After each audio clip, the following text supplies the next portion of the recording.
All right, folks. Hopefully you can hear me. We are taking another shot at this. I do apologize for being away for a little bit. Wasn't feeling very well. Had a little bout with vertigo, but now I'm back. So hopefully you guys can hear me, see me okay, or see the stream okay. Please let me know if you can hear and see okay. I just want to make sure you guys are getting a quality stream here. We have a one pocket match here, Scott Frost versus Mike Lullo. Scott just broke the balls to start the match. They got this one underway pretty quickly, so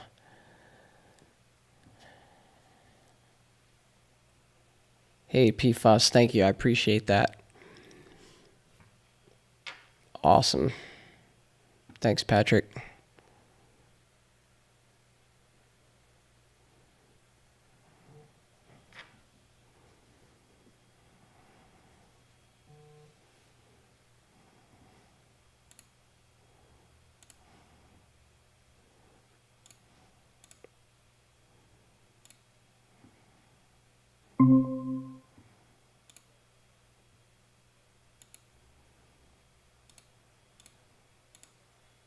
Scott's going to play this combination here. Really more worried about the cue ball.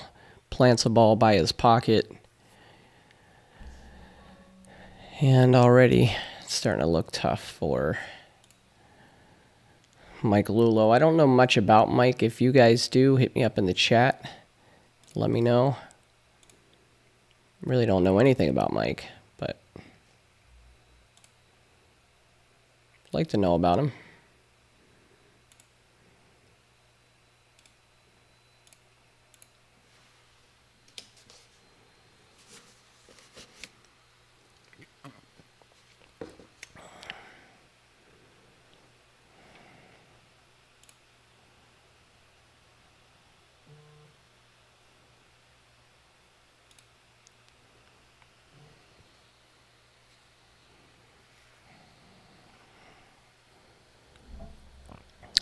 Looks like he's going to play off the 9, try to get below this ball.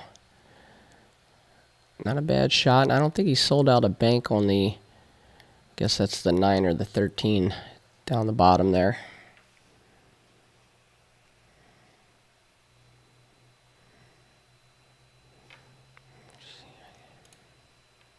Hey, Paco, what's up, buddy?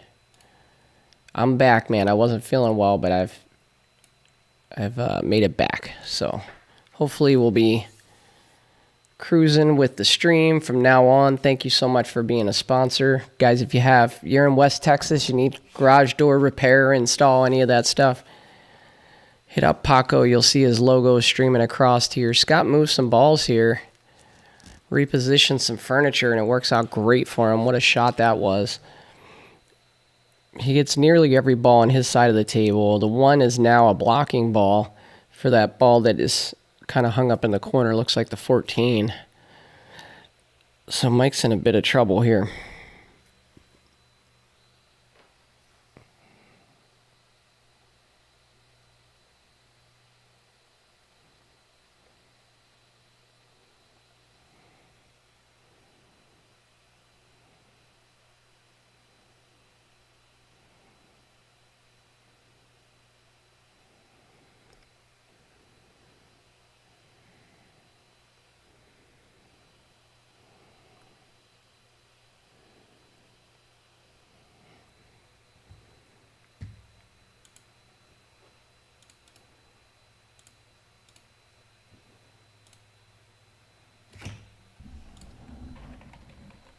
Try to invite some folks in, maybe get some help with this commentating.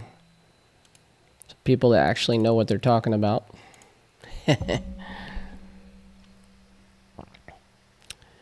Well, Mike took a chance there, kind of played a little combination, hoping to get that 6 ball in, kind of start a run, but this is going to cost him because Scott's got quite a few balls out in the open here. I'll do my best keeping up on the score with the ball count. Gotta be a little careful here to nudge the 9 in the right way so he leaves himself a shot on it after. And Scott misses the 15. I wonder if that was a miscue. He didn't seem comfortable all along the way he was cueing. Certainly not the kind of shot you expect Scott to miss like that.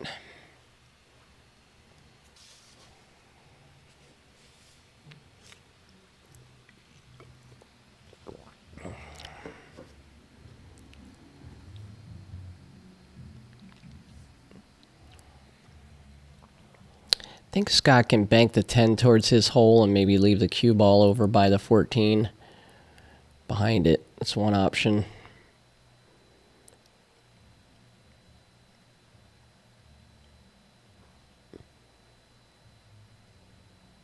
So he banks it back towards the stack, repositions the cue ball beautifully.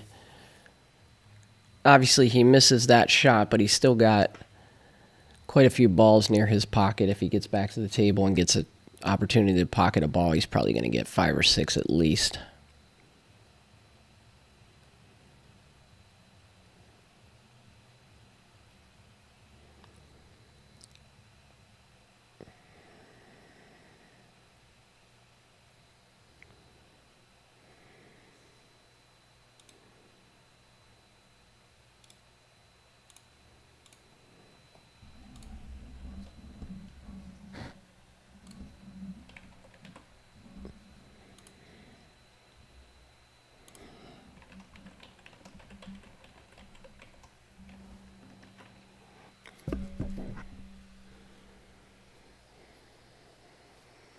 Looks like he might be banking the 6 ball. He's got to be real careful here. Just misses it.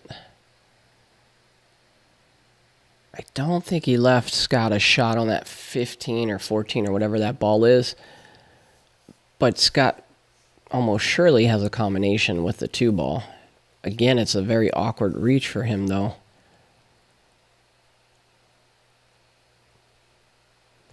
Scott broke these balls, and it's kind of unusual to see a lefty break towards the right just for this reason, right? Because the balls he's shooting now are really awkward for him to cue.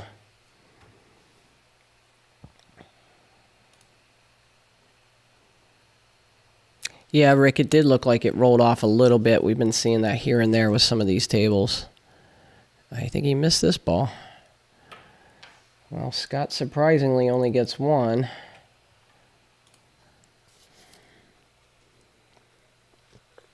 And Mike Lullo is going to have a chance here to get at least a few balls. I don't know if you can see that 14 directly. For his sake, I hope he can, because if playing the combination into this ball with the position of the 9 ball for Scott is a little bit of a problem here.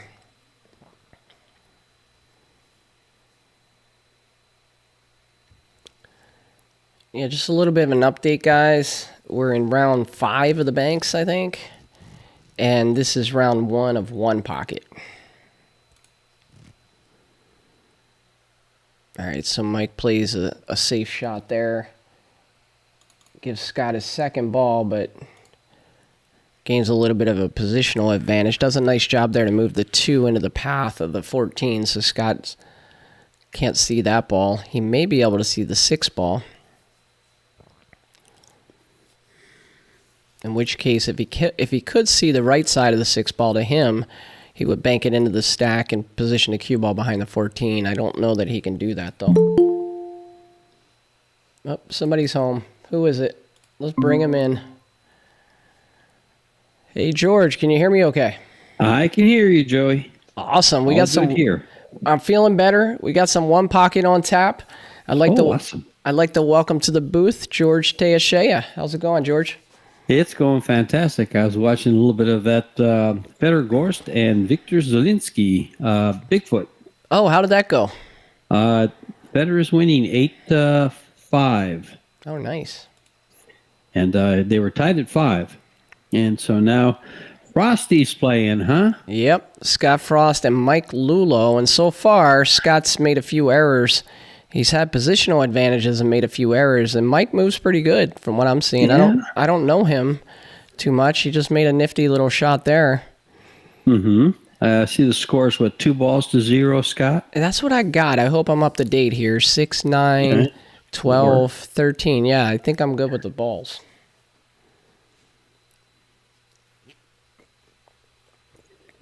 Is there?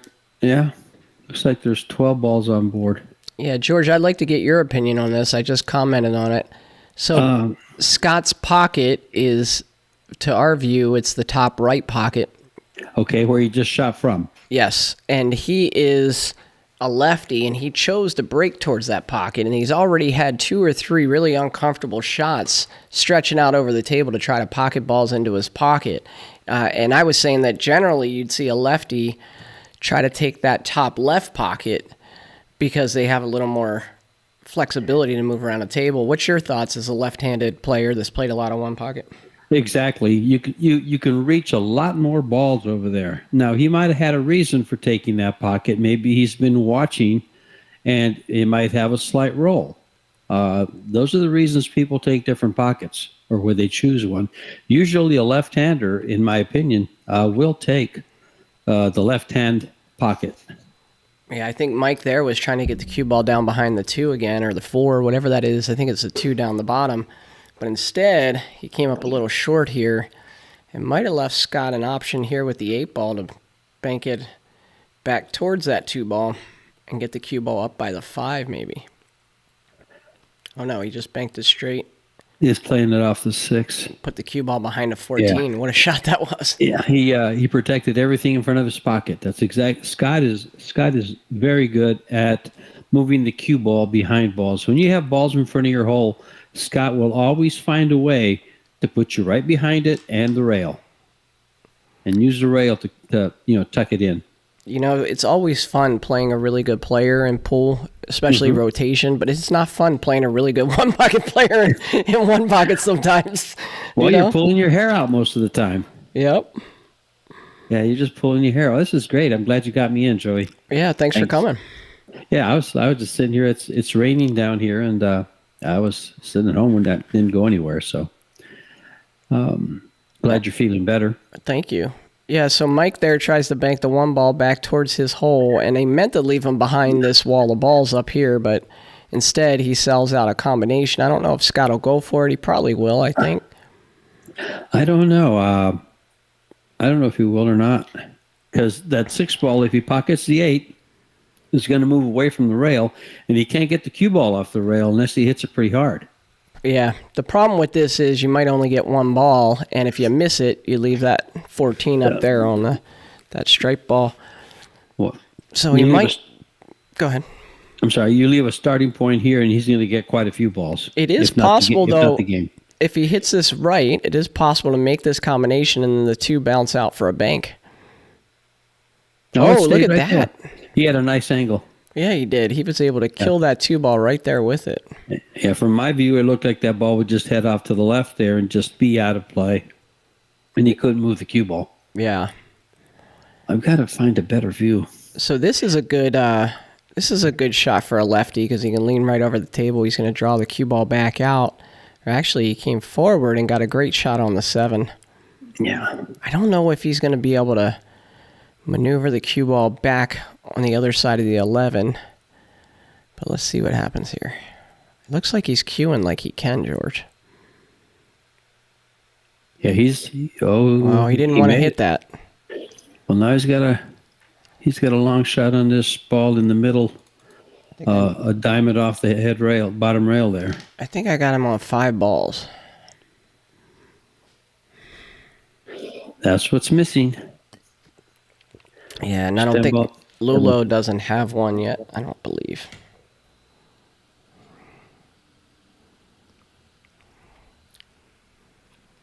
Well, he took that shot on, pocketed it nicely. That helps a little. Excuse me. He's got another cut shot. He can cut this. Playing a little more. He's just playing safe. He's playing very safe. Playing a little more cue ball there. Yep. He's left him on the rail, so he really can't bank this 13 ball. Is that the 13 or the 5? The 5 ball. Yeah, it looks like the 5. On the left there. 5 ball. Mm-hmm.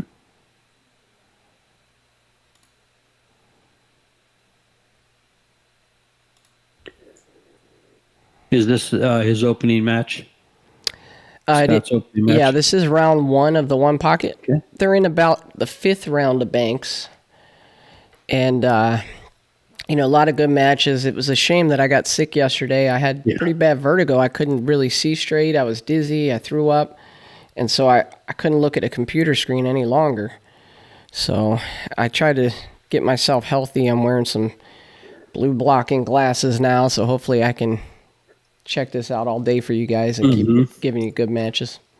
That's awesome. I'm glad you're feeling better. I have no idea what vertigo is, and I know how it makes you feel. But Scott's shooting. Looks like he's going to bank this 5-ball. Oh no! He just took that out. I couldn't see where he was aiming. Yeah. I've got a very small screen, Joey. I just got to find a way to make it bigger. Okay. Let me see.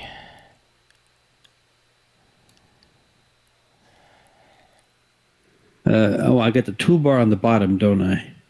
Yeah, I might be able to help out with this in a little bit, George, but right now. Yeah, no, it's okay. I'll try to figure it out. It should be the same setup we had the other day. It looks like got some updates in the chat. Thanks, guys. Paco says Federer wins 10-5. Oh, yeah. Yeah, he was on his way to run his 9th rack, to his 9th win. Yeah. When I saw it. So. Yeah, Jason, that didn't help the table swaying a little bit, that's for sure. But I think it's more like me trying to focus in on every single ball. And trying to call all the action. Plus, it's a little nerve-wracking. We have sponsors who've contributed here, and we wanted to make sure that they were taken care of. And just, I don't know, it's feeling bad. Okay, I've got a better view now. Okay, good. I opened up my iPad. He's got to be careful here. Oh, he's left the shot. He brushes that purple ball on the way down table, and he left Scott not just a shot, but the angle to get over maybe behind the 5-ball or the combination with the stripe to the solid. That looks good. He'll shoot it. Yep. No, Joe, the Efren is not playing this year, from what I hear.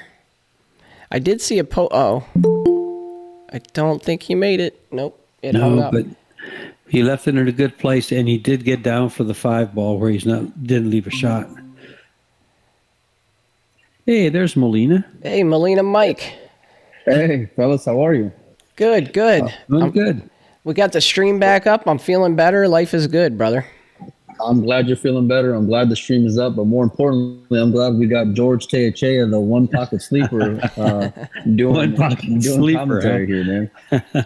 Thanks, Mike. The word's out, George. The word's out, buddy. Well, we played some one pocket. We played a little bit. That time I was in Vegas. By we played, you mean you robbed me. I think that's what you meant to say. No, I think if I remember correctly, you won quite a few games, but you were getting a pretty healthy spot. Yeah, well, Lord knows I need it, George. Now, let's see what Scott does here. He doesn't have an open shot really for his hole after getting ball in hand behind the line. So will he cut this ball over? He's free to shoot, really. He might. Wow, I can't see. Is he going to 3-rail the 5? If it looks like he is, he's going to 3-rail it and bring the cue ball up where he's at. That would be interesting. He's going to 2-rail out of wrap it out of the right-hand corner, and bring the ball short rail, long rail, short rail to his pocket. And he beat the kiss. He did. Yeah, I tell you, in playing Scott one time, I shot a couple shots like that. He says, "George, that's no good. That's just not a good shot." And I can hear Scott's voice as you said that. And actually, he's right, because a lot of the times, in fact, most of the time, you'll get a kiss right about the side pocket, and it can send the cue ball to a scratch, or if you get a kiss, anything can happen. So yeah, you're right, George. Good. One time I played him, and it was like a 3-railer like that, and he said, "Yeah, this is a kiss," and I'm like, "How do you see that?" And he said, "No, trust me, it's a kiss." So I didn't believe him. I shot it anyway, and of course I kissed. Yeah, they're there. So you have to see what he did was he gave himself a sharper angle to go dead into the corner with the cue ball, the bottom rail, and then come up around the kiss area. So he eliminated it completely. Now Scott's got a shot here. He's frozen on the rail, so I was going to say he might decide to two rail that. Is it the 10 ball that's next to the 3? It looks like it. Yeah. He may two rail that, but I don't think so. If I'm looking at the table, boys, Scott's pocket's in the upper right by where he's at right now? That's correct. Yes. Okay. Which, Mike, we were talking about, he chose that pocket from the break, and then his first 2 or 3 attempts to pocket a ball, he had a really uncomfortable body position over the table because of choosing that pocket. It was interesting. What table are they on? What's that? You know? What table is it, Joe? Table 11. Oh, okay. So I looked up Mike Lullo. There's a Mike Lullo Jr. out of Addison, Illinois. He's a 647 Fargo. And I think that's him. I know Mike because I played Mike last year in the one pocket. He's out of Chicago area. So Illinois sounds about right, Joe. Yeah, and I think just by watching him play, he does look like he moves pretty good, probably around that 650 mark. So what's he doing here, George? He's just going to... just what he did. He just came off the top of the 6 and played completely safe. Again, look at his cue ball. He's being very careful with that cue ball. Yeah. He's not giving Scott access to the bottom of the cue ball because it's a nice two railer here. He's just taking balls away. Scott's happy to take it downstream. He's just pushing everything upstream and going to play him from the long ways. Yeah, Melina, when you played Mike Lullo, it's a good thing you didn't run your mouth like normal. Somebody said he used to fight in the UFC. Did he? No, Mike was a nice guy. I'll tell you what, you can't take him that much, I know, Joe. Neither could I, though. Yeah, Mike Blackman on Facebook said he used to fight in the UFC. That's pretty cool. No, actually, Mike was a real nice guy, absolute gentleman whenever we played. And then he sent me a friend request after he went home, and then we've been kind of like keeping in touch over the last year or so. Really nice dude, actually. Just to give you guys a bit of a heads up, Filler won his first round matchup against Roland Garcia in a tough opening one pocket match, and then just recently on the Bigfoot, Federer defeated Victor Zielinski 10-5 to get into the final 4. So, yeah. Scott's made a nice bank shot on the 10 ball there. He looks like he's going to shoot the ball in front of the 11 ball that's on the spot. And he'll probably just come up for position for that ball. So he's going to shoot the shorter because he's going to be closer to the ball. I didn't even see that ball. I was looking downstream. He nailed it, too. Nice shot. Scott takes the first game, 8-0. Yeah.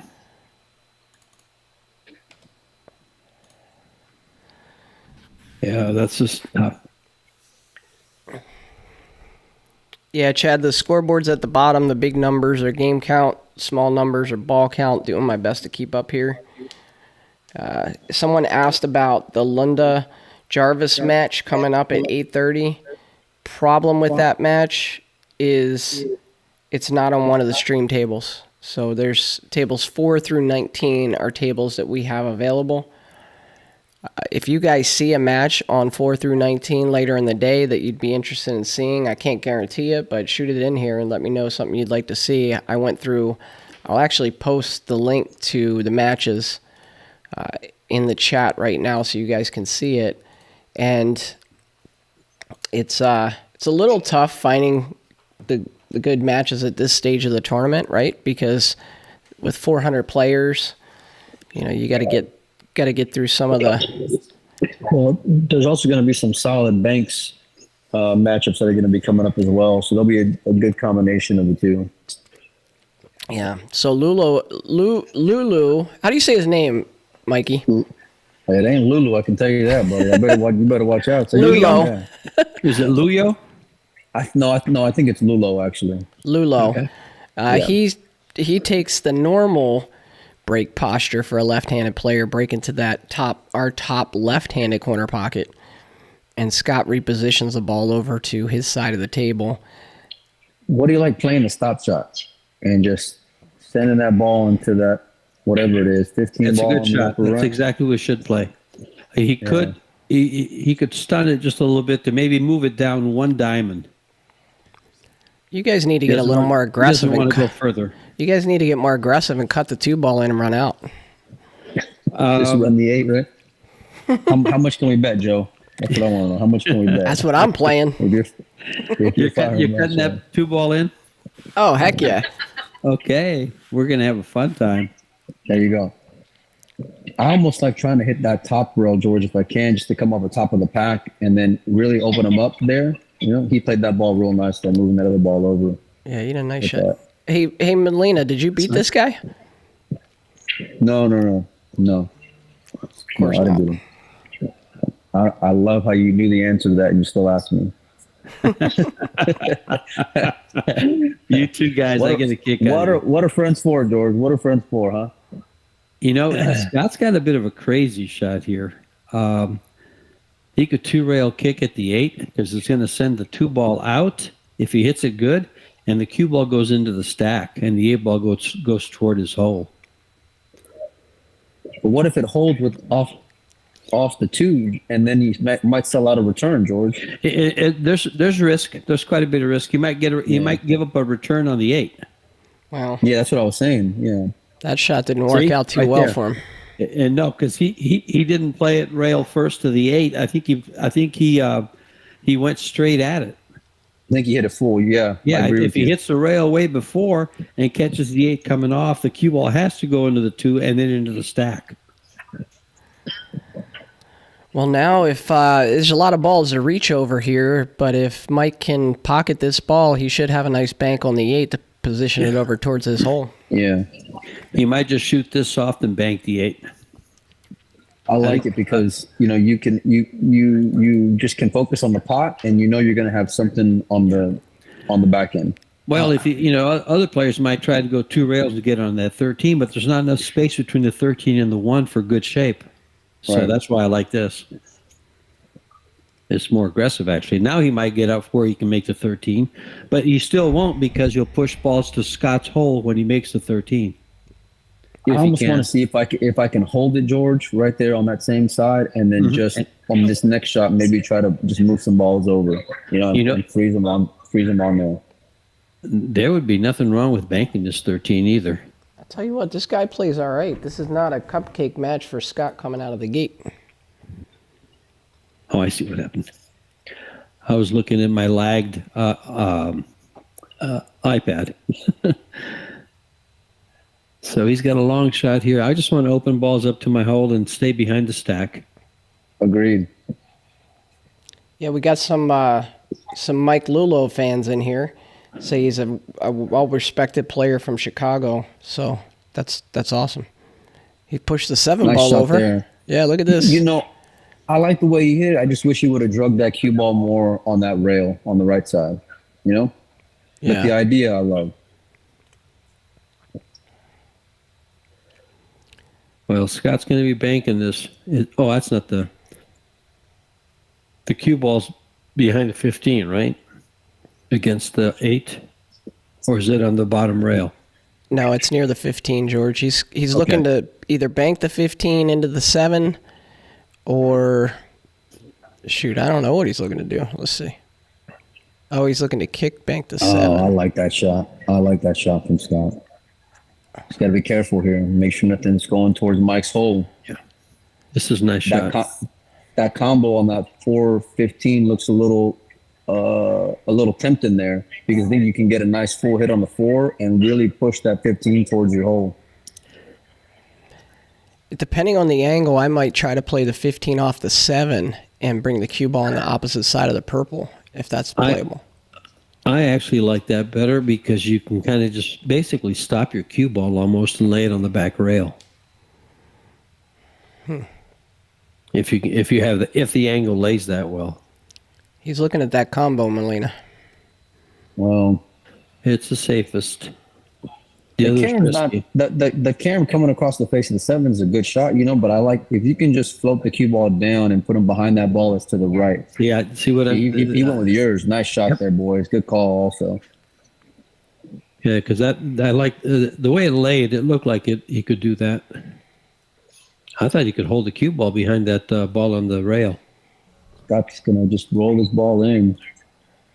Let me ask you guys something, since this is our first one pocket match we've had streamed of Derby City. Give me a winner for this year's Derby City one pocket, boys. Wow. Oh, well. 489 players entered in this tournament. You know, I'm going to take Joshua Filler. I think it's his year. In one pocket? Yep. Oh, wow. I think, you know, if we're playing on super tight equipment and there's a lot of moving involved, but there's a history at Derby City of seeing players that might play a little more aggressive having success. So I'm going to go with Josh. Well, I watched Federer play his opening match of one pocket this morning, and he looks awfully strong and just moves the cue ball. He's finding his shots right away. He moves the cue ball effortlessly and just almost pinpoint. In fact, pinpoint. I would have to pick. I'd have to go with Federer. I'm picking a rematch of this year's Mosconi Cup final, boys. I'm picking a Sky versus Josh in the final of this year's one pocket. Oh, wow. That's a good pick. And give me the killer to win. I'm actually going with Joey on this one. Sky actually won his first match, I believe, by forfeit. His opponent, somebody long, didn't show up. Oh, they knew what was coming, George. That's what it was. They just knew. Yeah, so there was a mistake from Mike there. He tried to pin the cue ball back behind that straight ball there and ended up leaking. And so now Scott's going to get at least 2 balls, and if he can manufacture something here, he might get more. Another thing there, Mike, in the chat, I just noticed someone reminded us that Alex Bagalayan is in this year's mix. That he is. So that's a name that you can never not mention when you're talking about one pocket. I mean, some might argue he's the best one pocket player in the world. Exactly. So he's always going to be a threat without a doubt. Scott's looking like he fancies this combination here, boys. Fancies? What are you, European? Well, you said pot of ball. Fancies. Did I? Yeah. That was just to put you on tilt, Joe. That's all. Scott's a lot like Tony. He shoots a lot of combinations. He's in good shape here. Part of why I love one pocket, though, because it's still controlled, you know? So if they know how to hit them in a way where they're not overextending themselves or putting anything at risk, you know? Oh, look at that shot there from Scott. Yeah. Look at that shot, indeed, Yeah. man. God, he got on a good side of that ball. He used the left-hand English on his cue ball to go off of the second ball he hit, and then 2 rail over per position on this shot. Yeah, he knew he couldn't clear that ball to come out and around it, so he figured he'd use that ball and then the inside English to spin off of it. It was beautiful. He could come up a little higher and gotten on the 10 here, though. Oh, this ball goes. Okay. Let me ask you guys, since y'all are both from Arizona, have y'all ever played one pocket before against each other? No. We knocked him around one time, Joey, at that we hit like a couple of racks. Do you remember that? I like how Joey said no and George said yes. Well, I must have won if I don't remember it. More than likely you did. No, you didn't. I didn't win? You had never played one pocket before. Oh. He sounds like a pool player, George. Come on. Don't tell me you bought that. George, I started playing one pocket in 2004. Oh, well, so then, see, he was the pool player, Mike. He's the one that said, I don't play one pocket at all. And so we played, I think it was 2 games when Avery Reese was playing Chris Adams. We just knocked him around, though. We didn't do anything. Scott's going to leave this ball on the bottom rail here. Yeah. I got a ball count of 6-3 in favor of Scott Frost. He needs 2. That would line up with the balls on the table. So the time that I did play Scott, it was getting a good amount of weight. I don't know if it was 11-6 or something like that. It seemed like I felt pretty comfortable in the early stages, kind of moving back and forth across the table, trying to reposition balls. But at this stage, like the mid-game here, I was completely defenseless against Scott. It was like everything I thought of went wrong and everything he thought of went right. Yeah, Scott will keep you completely off balance. So they're both left-handed, huh? Yep. Lullo and Mr. Frost. That's correct. Melina, what else is going on from the venue? It's like I said, it's just a mix of the one pocket getting started and then the banks kind of getting on the business end of it for sure. A lot of eyes are on the Bigfoot as well, just given the talent that is into this round right now. Tomorrow's going to set up a real juicy matchup between Federer and Filler, which I mean is going to be standing room only here at the TV arena. But on top of that, it's been a lot of degenerates at night and tournament players during the day, and lots of sleepless nights, boys. It's Derby City. Yeah, I like some of the $40 a rail ring games playing bank pool. Looks like Scott is going to try. Oh, see, like there. That's a particular shot where he could have shot the orange at his hole, and the cue ball could have played into the yellow and banked it back up table a little bit. But, Scott, like I was surprised when I played Scott that there were times where I thought he would be more offensive, and that's an example of that. Well, if you're bumping a ball that's close to your opponent's hole, you could very easily bump it to the hole and it hangs up, or leave it. So if you're bumping the ball, he's probably going to shy away from that, especially when he's playing a player. You said he was a 6-something Fargo, 670? 650. 650. So if he's playing somebody in that range, that Fargo range, he knows that if he sells out, the guy can make it. But there's no reason for him to sell out because he's got the best of it. And he's going to move a lot better than they will. I tell you what. Why bother? Mike just hit a really good shot there. He banks the 5 back towards his pocket and puts the cue ball in a position where Scott really doesn't have a whole lot offensive here. He might be able to cut this ball and run his cue ball into the 5. Or he's just going to bury him play behind safe. 5. He just plays safe. Just going to play safe. I like this shot right here. Just bury him. That's exactly what I was talking about. That there's times where when you're playing Scott, you think of power 1 pocket, and you're like, he's going to cut the ball in and hit the 5, or he'll 2-rail the 1 back down. And he's just like, nope, he plays something simple but brilliant. Well, who else does things like that? George Teashea. No, he's about half the size of Scott. And it's beat him every time they played.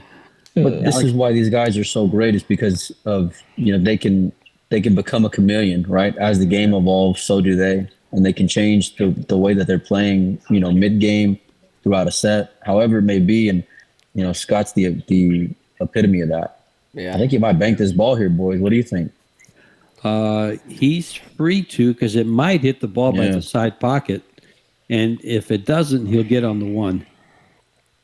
I just don't think he's going to do it with the way I think he'll come down to the bottom rail again, just with the way he's been playing this rack so far. No, he did. You're right. 2-railed it to his hole.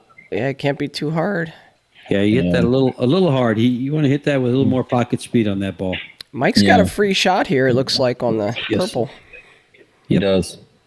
And a big pocket. He's just got to watch that he doesn't scratch in the side next to that 6 ball. What I was thinking, Joe, even if he wants to, he can also bank this 1 towards the hole if he feels that good. But looks like he's going with the 4-ball cut. Depending on the position of that 6. And not good enough. Oh, just stayed up. But look at where this ball spots up, guys. Check this out. He's protected the ball by making the 6. I don't think Scott sees it with the spot. It might be go time if not.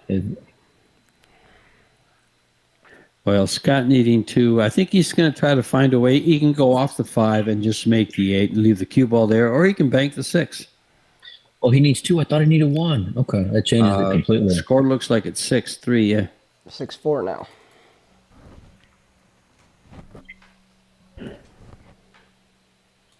I got a little more official scoreboard that I can put up once I get a little time.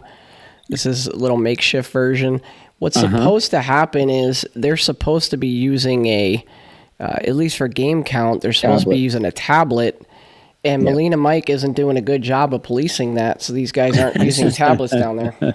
This is what Joey told me, George. He texted me last night, and he says, "Can you tell these guys to use a tablet?" And I said, "Yeah, let me go tell Federer timeout, and I'll put the game on hold for a minute and start getting in that butt of theirs." You know, That's funny. Yeah, that's. Let me stop play here so I can ask him that question. Yeah. That's going to come up, and that's going to give up a shot. He can shoot either the 6. You can lose the game from here. I like crossing the 5 first. I like crossing the 5 and coming up. Exactly. Yeah. I was going to say you can shoot either the 6 or the 5. The 5 ball gives you 2 balls. Yep. Right. Big favorite here to make this bank is Scott Frost. Boing. He did. He knows it. Drano. It needs 1 to get game number 2 here. This is the first round at this year's Derby City Classic. 1 pocket division.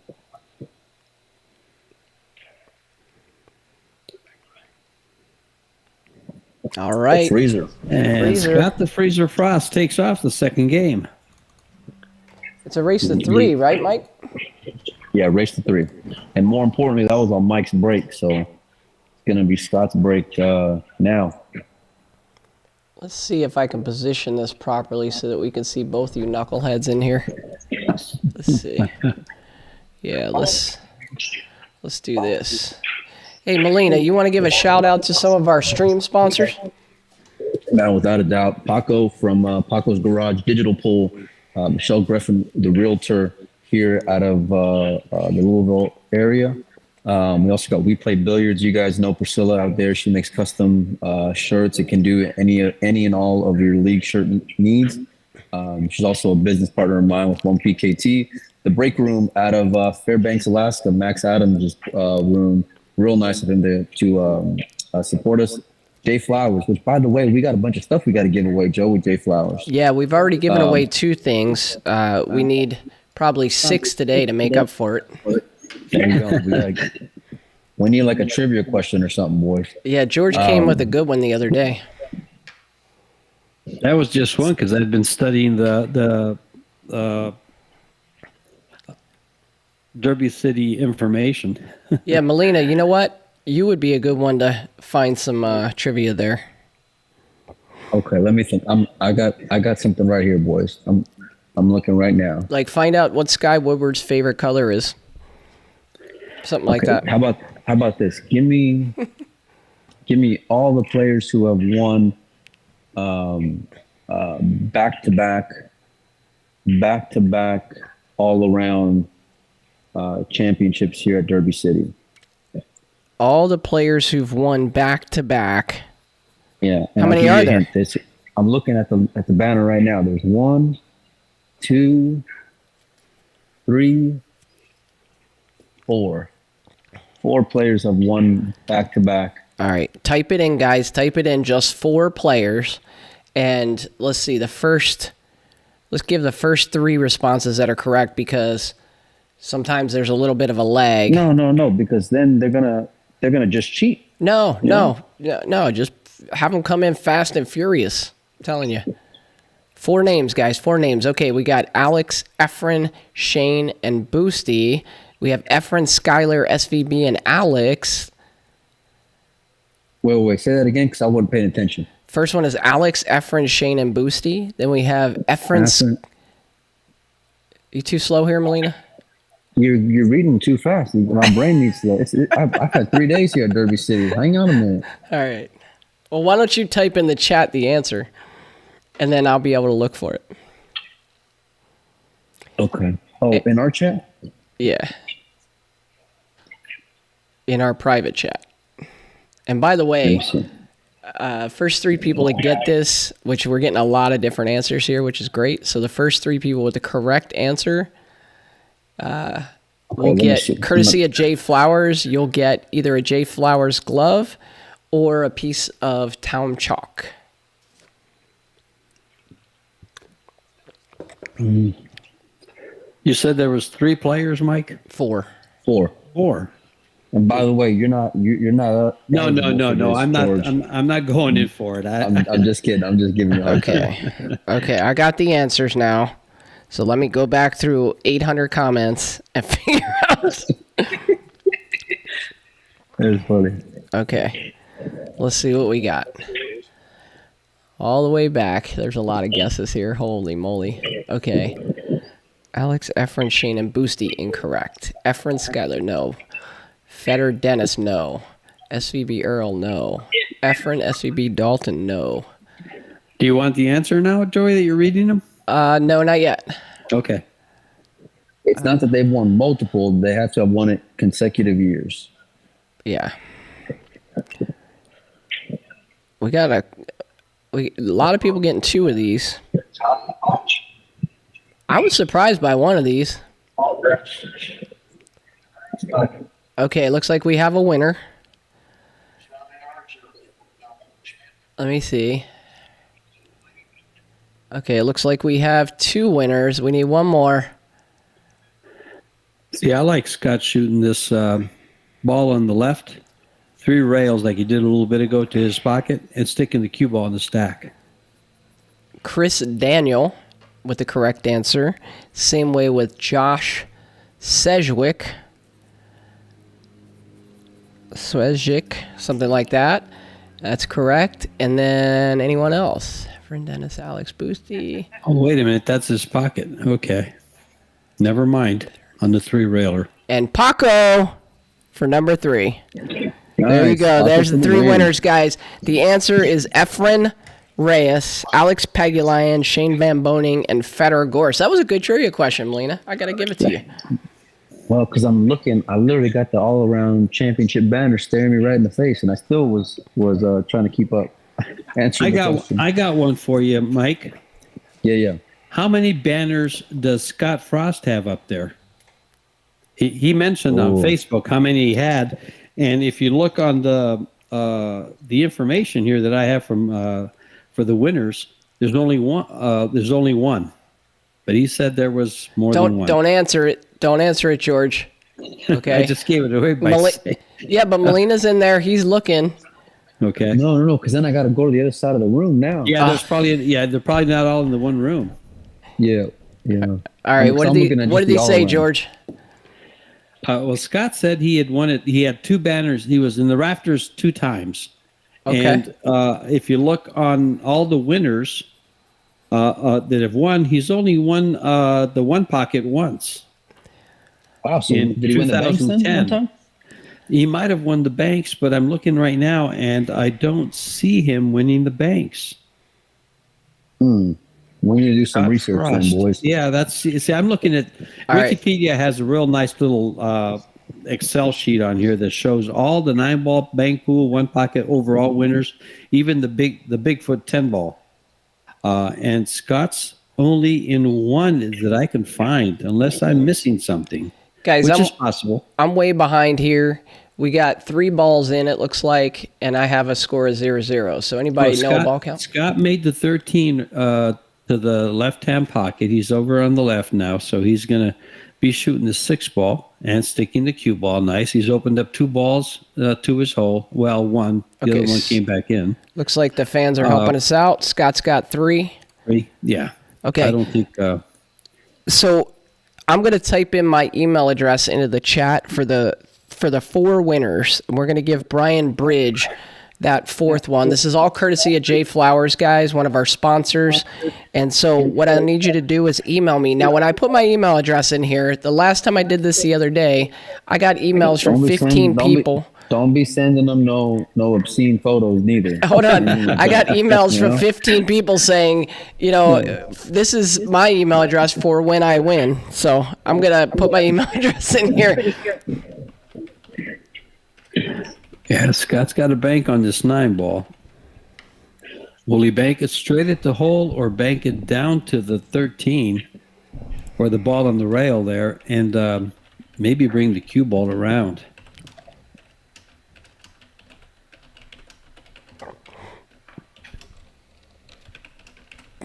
Oh, I like this shot. Real pretty shot. Come around 3 rails. Yeah. Yeah. That's what I'm thinking. Oh, he just Oh, he won just one drew and held down. it up. Yeah, he just came straight up and down. That Look at was this good. shot, and the 4-ball's going to hang. Yeah, the key was to get the cue ball back in that area. When he came into the stack, he didn't come all the way down with it. So he shot. He didn't have enough clearance, I think, to bank it that low. So he shot it into the stack. A nice shot. Scott is very, very. He will shoot this a lot. He shoots balls into the stack, and then uses the stack to protect them. Nice return there from Mike putting him on that ball. Did he pocket a ball? Did he pocket one? He made a ball for Scott. Yeah, that's what I thought. George, I don't know if you heard this, but in a recent podcast that we did with Scott, I gave him a hard time because I said the one time we played, that while we're playing, everything was jovial. We're having fun as we're getting set up. We're playing for $100 a game, and I'm getting like 11-6 or something. Uh-huh. Look at this little kick here. Beautiful. So you've told this story now just in the last 20 minutes twice, and every time the spot changes, Joe. Whatever. I didn't tell George's story. I'm just I haven't heard this. So we're laughing around, joking and stuff when we start playing, and I win the first game. And at some point, Scott shot a shot that I was surprised about. And so I said, I'm surprised you didn't bank this ball instead of doing that. And he looks at me and his face changes, all serious. And he says, don't you know I beat Efren 7 times for the money? And everything changed from there. Yeah, Scott's two guys. He's one guy on the table, and he's another guy when he's off the table. Yeah. Very well put there, George. Actually, he's three. He's one guy when he's winning. He's another guy when he's losing, and then he's a real nice guy off the table. Yeah.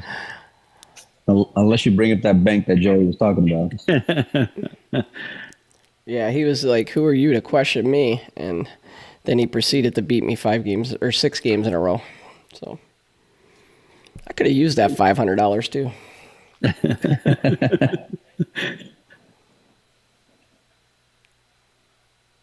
Well, Joey, I'll be like you. I've yet to beat him at 11-6. I've won a game here and there, but I haven't won a set from him at 11-6. Oh, I want to clear something up. Jamie asked a question here. She's like, where's the chat on the screen that's separate from this chat? So this chat on the screen is a consolidated chat between our Facebook stream and our YouTube.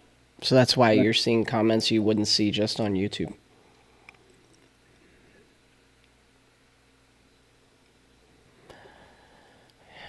Look at this bank. Drano. Yep. Now he'll probably he push some balls over, or can he just push balls and just put the cue ball into the stack? Is it worth 2-railing the 9, George? I was kind of looking at that. If he can hold his cue ball there, yes. He doesn't want to draw it down too far, because then if he 2-rails the 9, he gives up the 9 as a bank if he doesn't make it. So if he can hold the cue ball above the middle diamond, he might shoot it. Yeah, he wants to give him distance. It's kind of like saying, I'm going to give you some rope to hang yourself. Yeah. We're going to have to search. I'm going to take a look real quick and see what the next round holds. This match, how far? We're almost an hour into this match. And I think there's a round starting at, is the next round at 7? Looks like they give these one-pocket matches 2 hours to play out. So we might bounce over to another one-pocket match, which it might be a little difficult to pick up the score on if we do. I can always run out and go get a score for you if you need. Yeah. I was going to say he could have possibly banked that 3-ball when he was real close to it. We have Federer Gorst at 7 p.m. local time playing Banks round 5, and he's used his buyback. He's playing a guy named Andrew Schultz. Looking on here. Who beat Federer playing Banks? I think I saw it, in fact. Lunda. Lunda Oh. beat him. Evan Lunda beat him playing Banks. Lunda played real well. I mean, he had a 5-and-out from nowhere. Federer missed a very makeable opening shot, which would have probably got him 5-and-out. And Lunda made it and just went right on out on him. When they were tied at 2, I think it was. Let's see. I got Brian's email. Let me double check a couple of these. I have my email turned off on my computer so you don't hear the notification.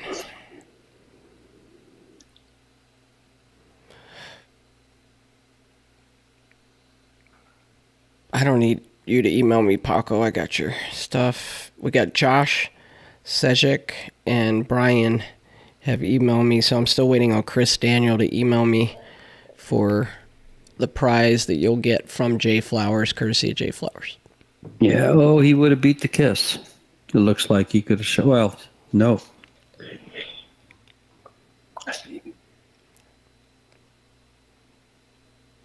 Hey, George, when I left, when I wasn't feeling well yesterday, I left during the Tyler Steyer D. Atkins match. What happened in that match?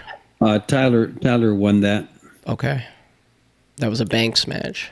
Yeah, I think it was 3-0, too. I don't think D was able to... I don't think D performed to his capabilities. Yeah.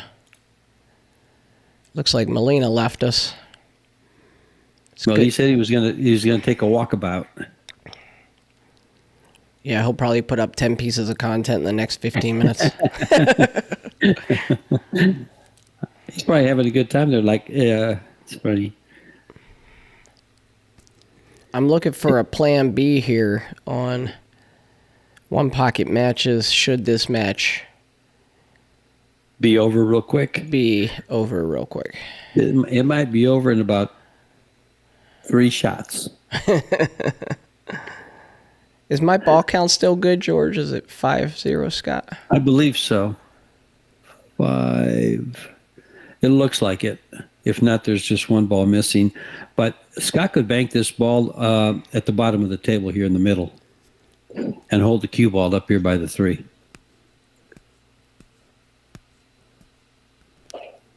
Just bank it to be close to his pocket. Not, he won't threaten it because the stack's in the way. But if he can leave that ball between the rail and the stack on the left side, he's going to be a force to reckon. Lullo's going to be forced to reckon with that. Yeah, just like that. That might be too hard. Yeah.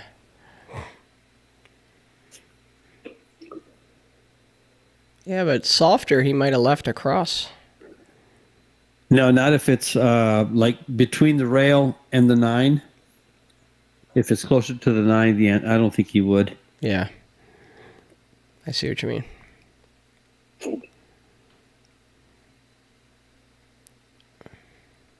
And plus, had he hit it softer, the cue ball wouldn't be as low as it is.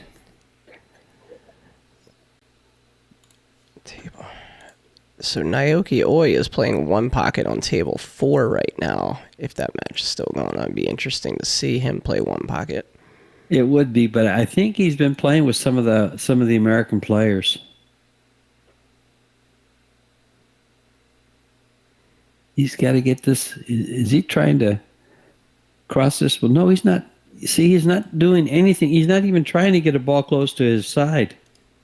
He's not taking any chances. And I'm sorry, but if you're going to try to win a game, you've got to put balls into play on your side and by your hole. Leave something that Scott's free to shoot whatever he wants, just like this, and just bring the ball up. Now, see how dangerous it is now? That's kind of why I said in 3 shots it's going to be over, because he's going to lay the groundwork for a run out. And then it's going to take one opening shot and it's over. Yeah, I mean, Yeah, he's in trouble. He's in very, very big trouble here. You could take a flyer, maybe. Try to play that 6 into that stripe 13 or something and cross it, and follow with the cue ball maybe, but you're likely to sell something out there. Maybe yeah, Looks like he'll go safe here and play that ball off the top row. He's going to go off the 10 ball or the 9 ball, whichever. And see, now this 10 ball banks. I think it's a 14 down there, George. Or whatever it is down at the bottom, it banks, yeah. Yeah, it's straight down there. And the cue ball comes up for position on the, if he's sure he can bank it, he can hit it with some speed and come up for that ball. I don't think that lays great. We'll see. It looks like it's got a kiss. But it's far enough from the side rail that he might be able to maneuver the cue ball out of there. He might bank it towards the stack and try to get the cue ball up by the side pocket. Oh no, look at this shot. Look at the cue ball. Distance again to hang himself.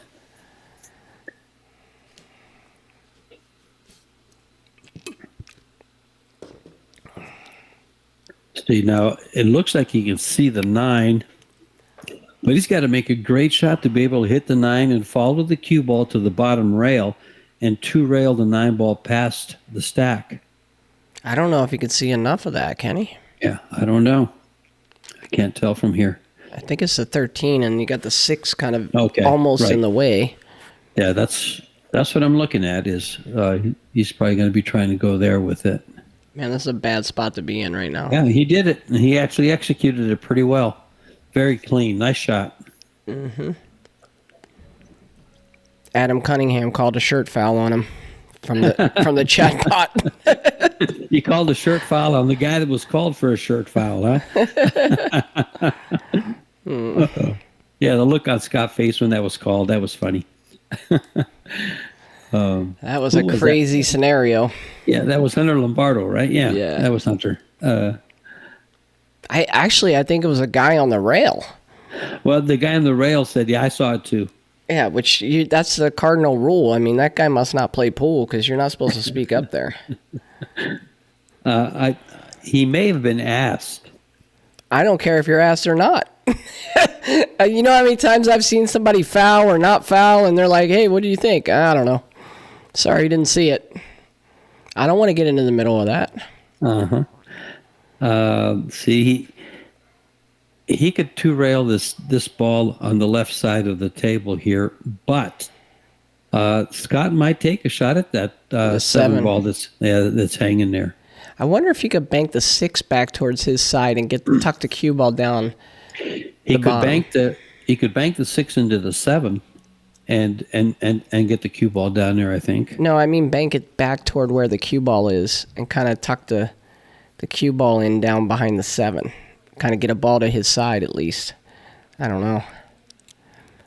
I think the natural path, if he does bank the 6 ball back towards the chalk where he just picked it up from, the cue ball could hit the side of the 13 and then nestle its way down behind the brown 7, which would be nice. Let's see what he does, though. Looks like he's going to stick him in the stack. Or go down the bottom. Oh, like this. It's going to the bottom. I mean, I feel like Scott's just in total control right now. He is. He just doesn't want to make any kind of error that would give Mike any type of breathing room here. I'm surprised he's not just pocketing the 3 ball. Well, he doesn't need him down there, so he's going to 3-rail it. Oh, and he got away with it. Yeah, see, there isn't even a ball that's a threat to Scott. Well, now this 2-railer, George, has possibilities. Yes, it does. Because the 7 ball is no longer by the pocket, so it's almost a free chance to at least move a ball closer to your hole here. Yeah, I'm wondering how the 8 looks, and so is he. Because he may be able to go out, hit that 6 into the 8, and then hold his cue ball there real soft. Roll it. Gotta be real careful, though. Yep. Because if that cue ball gets past the 11, the last ball in the stack there, and he can see it, he'll have a nice bank shot.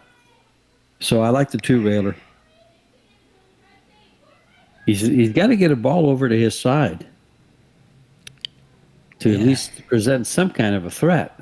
Because look at all the space Scott has up here to play safe. Yeah. He's got 3/4 of the table. He's playing that 8, at least to reposition it a little. Actually, he can probably go down to the bottom because the 7 ball would protect it if it gets close. He's got to be careful he doesn't get a leaker, though. Yeah, exactly.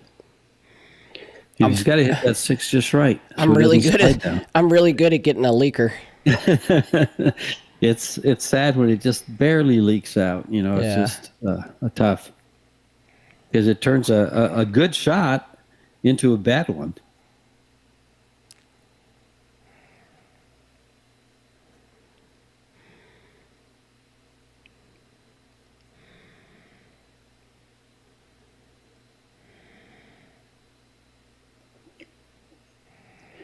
Let's see how he hits this.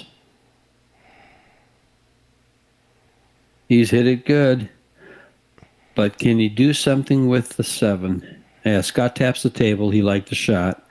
He's at least got a ball that might play to his hole, which Scott's going to remove right now. If he can't play the 7, he'll remove that 8 ball. Yeah.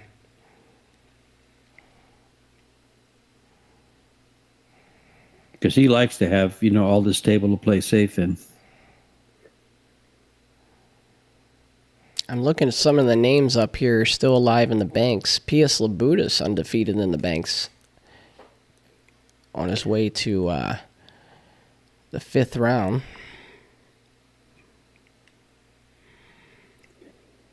How do you find the bracket for that, Joey? I've been looking for it. Yeah, I'll send it to you, George. Is it on digital pool? No, it's a website they have. Oh, okay. Yeah, it's tough to find stuff on there for me. I don't love it. Now, see, he does want to bank this 8 and bring the cue ball all the way back up table. Just bank it into whatever's there and push something open. Ooh, no. You don't want to do that. He might have got away with it, George. Yeah, but still, he wanted to cross that and open some balls up on his side and bring the cue ball all the way back up. That was the whole. That would have been the better shot, in my opinion. Yeah.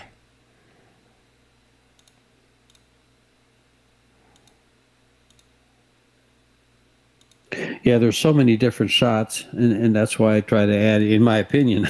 I'm not always right. There's 5 or 6 different options almost every turn. Yeah. So. And George, the beauty of this game to me, like, there's no secret that I've played a lot more rotation in my life than one pocket. But the thing that draws you to one pocket, I think, is that every game is so different. And I believe that it's really the one game on a pool table where it challenges all the different skills you need as a pool player. You might play an entire set of rotation and never have to bank a ball. You have to play good safe. You have to bank well. And then when it's go time, you got to be able to pocket balls when you might not have pocketed the ball in a half hour. This is going to cost him here. And the execution has to be perfect all the time. So that was an interesting shot. I'm not sure if Scott might take a shot at this 3-ball combo here. Well, he's got 5 balls. His opponent would have to run 8, and he's got some balls in. He's going to get an opportunity. It was high risk. It was high risk and high reward.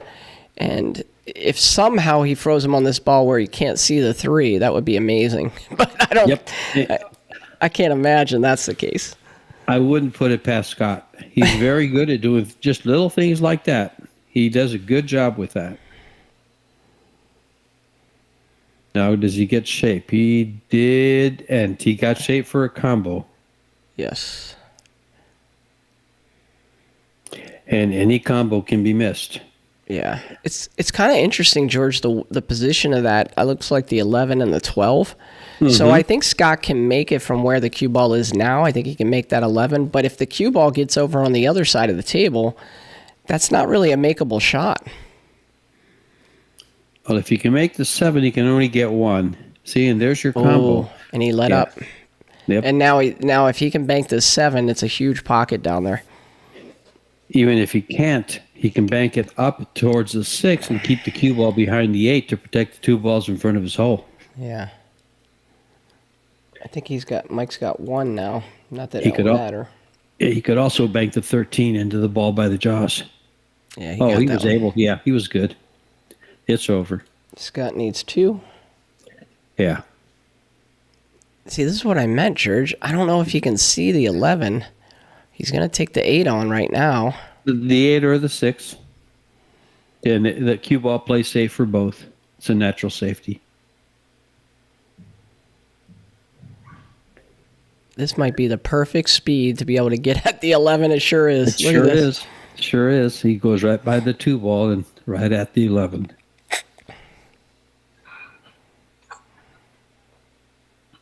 And that's it. That's all she wrote. Scott Frost wins his first one-pocket match. Yeah. Let's... 2024.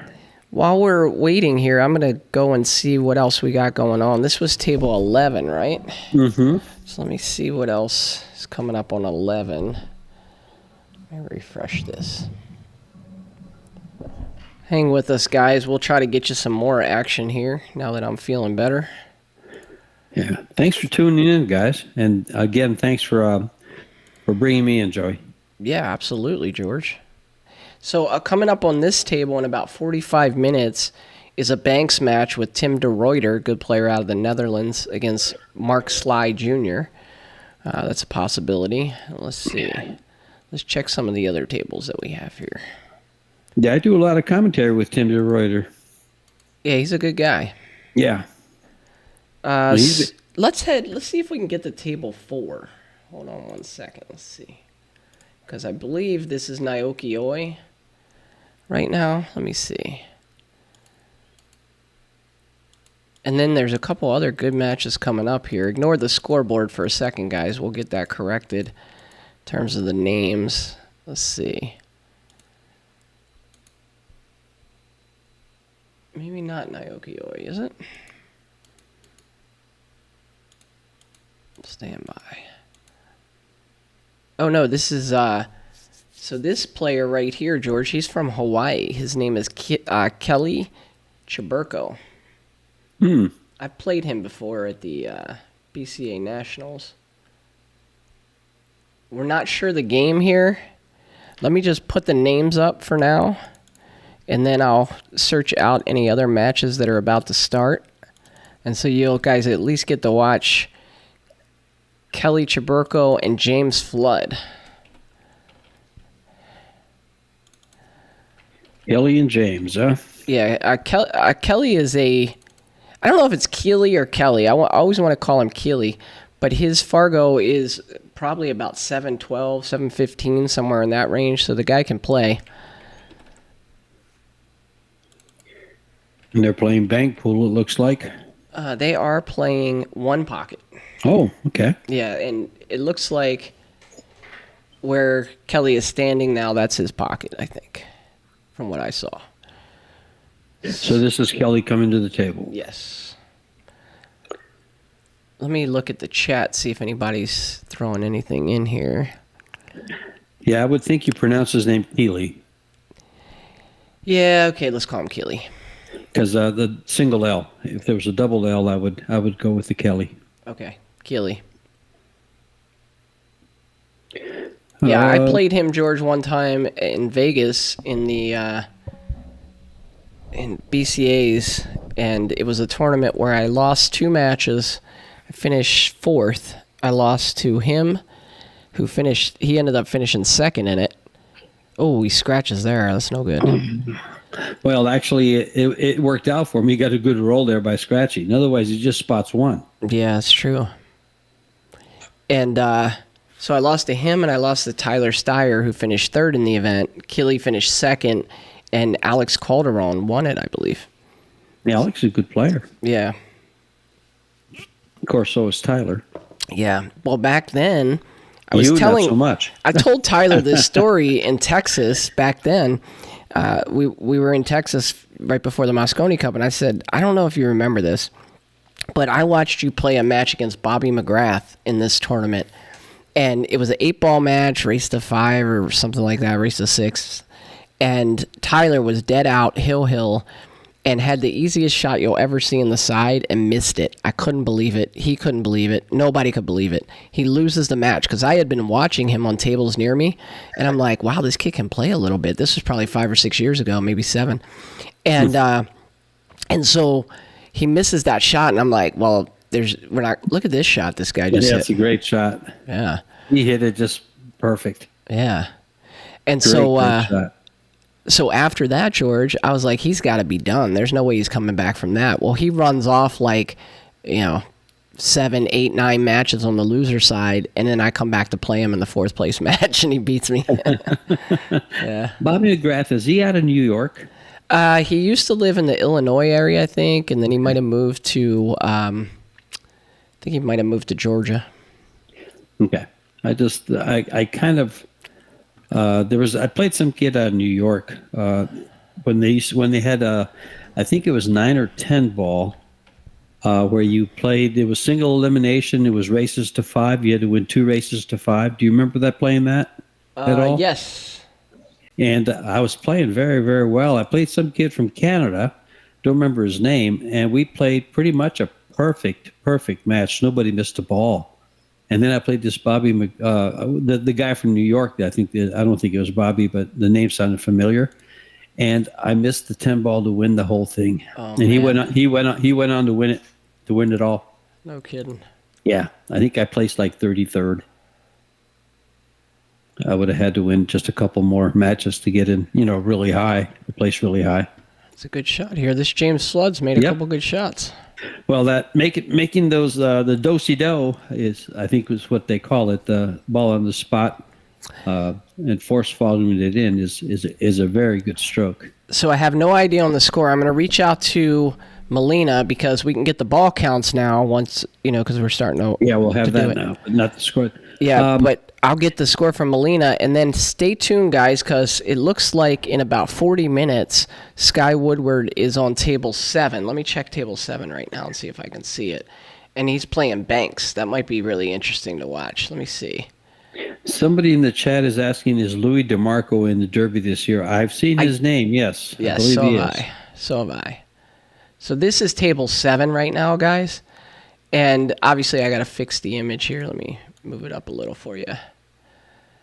This is table 7, and I don't think Sky is playing yet on 7. So that match is due to start in 40 minutes, 38 minutes.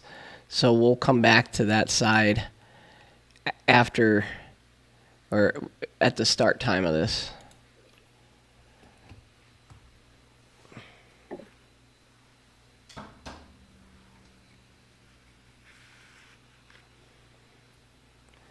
All right, let's go back to the. Hold on, the match with Keeley. Did it change the table view here? You changed something there. This is table 4. Let's move this one down a little. That'll give us a little better look. Adam, I'm from Tucson, Arizona, and yes, I have done a couple of big matches at Bullshooters. One was with Joey, in fact. Oh yeah. And Joey was there, and Scott Frost was there, and we actually commentated together. George, that was a blast because it was. If you remember, I recruited you and Scott and Trace Kane to commentate that because I'm not the best one-pocket commentator in the world. And so I wanted to make sure we had experts there. And so there were 2, somewhat local guys, Chris Adams and Avery Reese were playing that match. And so I just kind of wanted to run the technology and have you guys talk all about One Pocket. And if you go back and listen to you and Scott and Trace, I mean, it's like a clinic on One Pocket. Just listening to you guys break it down. It was awesome. It was a lot of fun. I really enjoyed it. I actually enjoyed doing commentary with Scott. We kind of get at each other sometimes because he doesn't like to be challenged on a shot. If he says he's going to shoot this and I say he's going to shoot that, well, now it's a contest for him. and for me, it just makes you realize that there's different options, and then we would get different answers. Sometimes they take his shots, sometimes they take mine. So, and to me, it wasn't a contest. I was just giving my opinion. Yeah. And he's right. Am I going to challenge one of the best one pocket players in the world? Hard to do. So, guys, here's what I'm going to do. I'm going to give James 1. We know he just won that last game. I'm checking with Molina to get an actual score on this match, a game score. And so, actually, he said he'll be downstairs in 15 minutes, so he's dogging it. But hopefully we can get a game score on this match. It may be 1-1, it may be 2-1, I'm not sure. But when we get that, we'll update that. And then I'm also having Melina keep an eye on table 7. And when Sky Woodward comes to the table for that Banks match against Mel Taylor, both of them have not rebought yet in round 5, so it should be a good match. We'll skip over to that match and check it out. Sound good? Sounds good. Adam again says it was either 20 or 40K. Yeah, that was Chris Adams and Avery Reese. No. That was Chris Adams and Justin. Justin Turner. Yeah, Justin's out at Derby, actually. Is he? Yeah. Yeah. Chris Adams overloaded the spot, and Justin apparently went up and played very well compared to what he used to play. Yeah, I'm going to have Chris jump in here in a little bit, George. And, good. And good. You guys will be able to banter about One Pocket a little bit. But before he gets in here, I'll just let everybody know that I asked him this on the mic the other night, and I don't think he appreciated it too much, but I'll say it behind his back. that he might be listening. He probably is. But he's taken off some of those poker players up there in Vegas for good scores. So he knows what he's doing, and you know, George, as well as anyone, that the guy can gamble. And yes, he can. He can play. He can play very well. Yeah, Chris can play, and he doesn't play a lot, but he can step up and a little bit of practice. And he's funny thing is he's been around for a long time, and him and I have never played, not even in tournaments. Really? Yeah, I don't think I've ever been across the table from him. No kidding. Which is surprising. So how many rounds are there, Eddie? Well, who knows? The way it works is players have the option to rebuy, and then each round is a kind of redraw of all the players that either advanced from the previous round or rebought. And so it's really no predicting how many rounds it can go, but it'll get up there, probably over 10, I'd say, maybe closer to 15. I'm not sure, George. Do you know how many rounds it normally goes? No, I don't, because it just goes so long. Yeah. I've never been to Derby. Otherwise, I'd probably be able to tell you how many rounds. But with 500 players or players in that area, and rebuys, it can go forever. Yeah. Keely's just going to come down here and bump this 9-ball. Very nice. And I believe James is going to back cut this 13 up here and then leave the cue ball in the head rail. Yeah, so you think he'll play it down towards his pocket, George? Oh, sure. Because even if you give it up the 11 on the left side there, it's only one ball. The other balls are tied up. Yeah, and it's okay if you give it up if you leave Keely on the rail. He didn't. He did not. But see how straight he left him on the 11? Yeah, so that's a 1-ball. That's a 1-ball. He's taking a chance to make 1 ball and giving up at least 3. Never do that. Or 4. Never. No good. No bueno.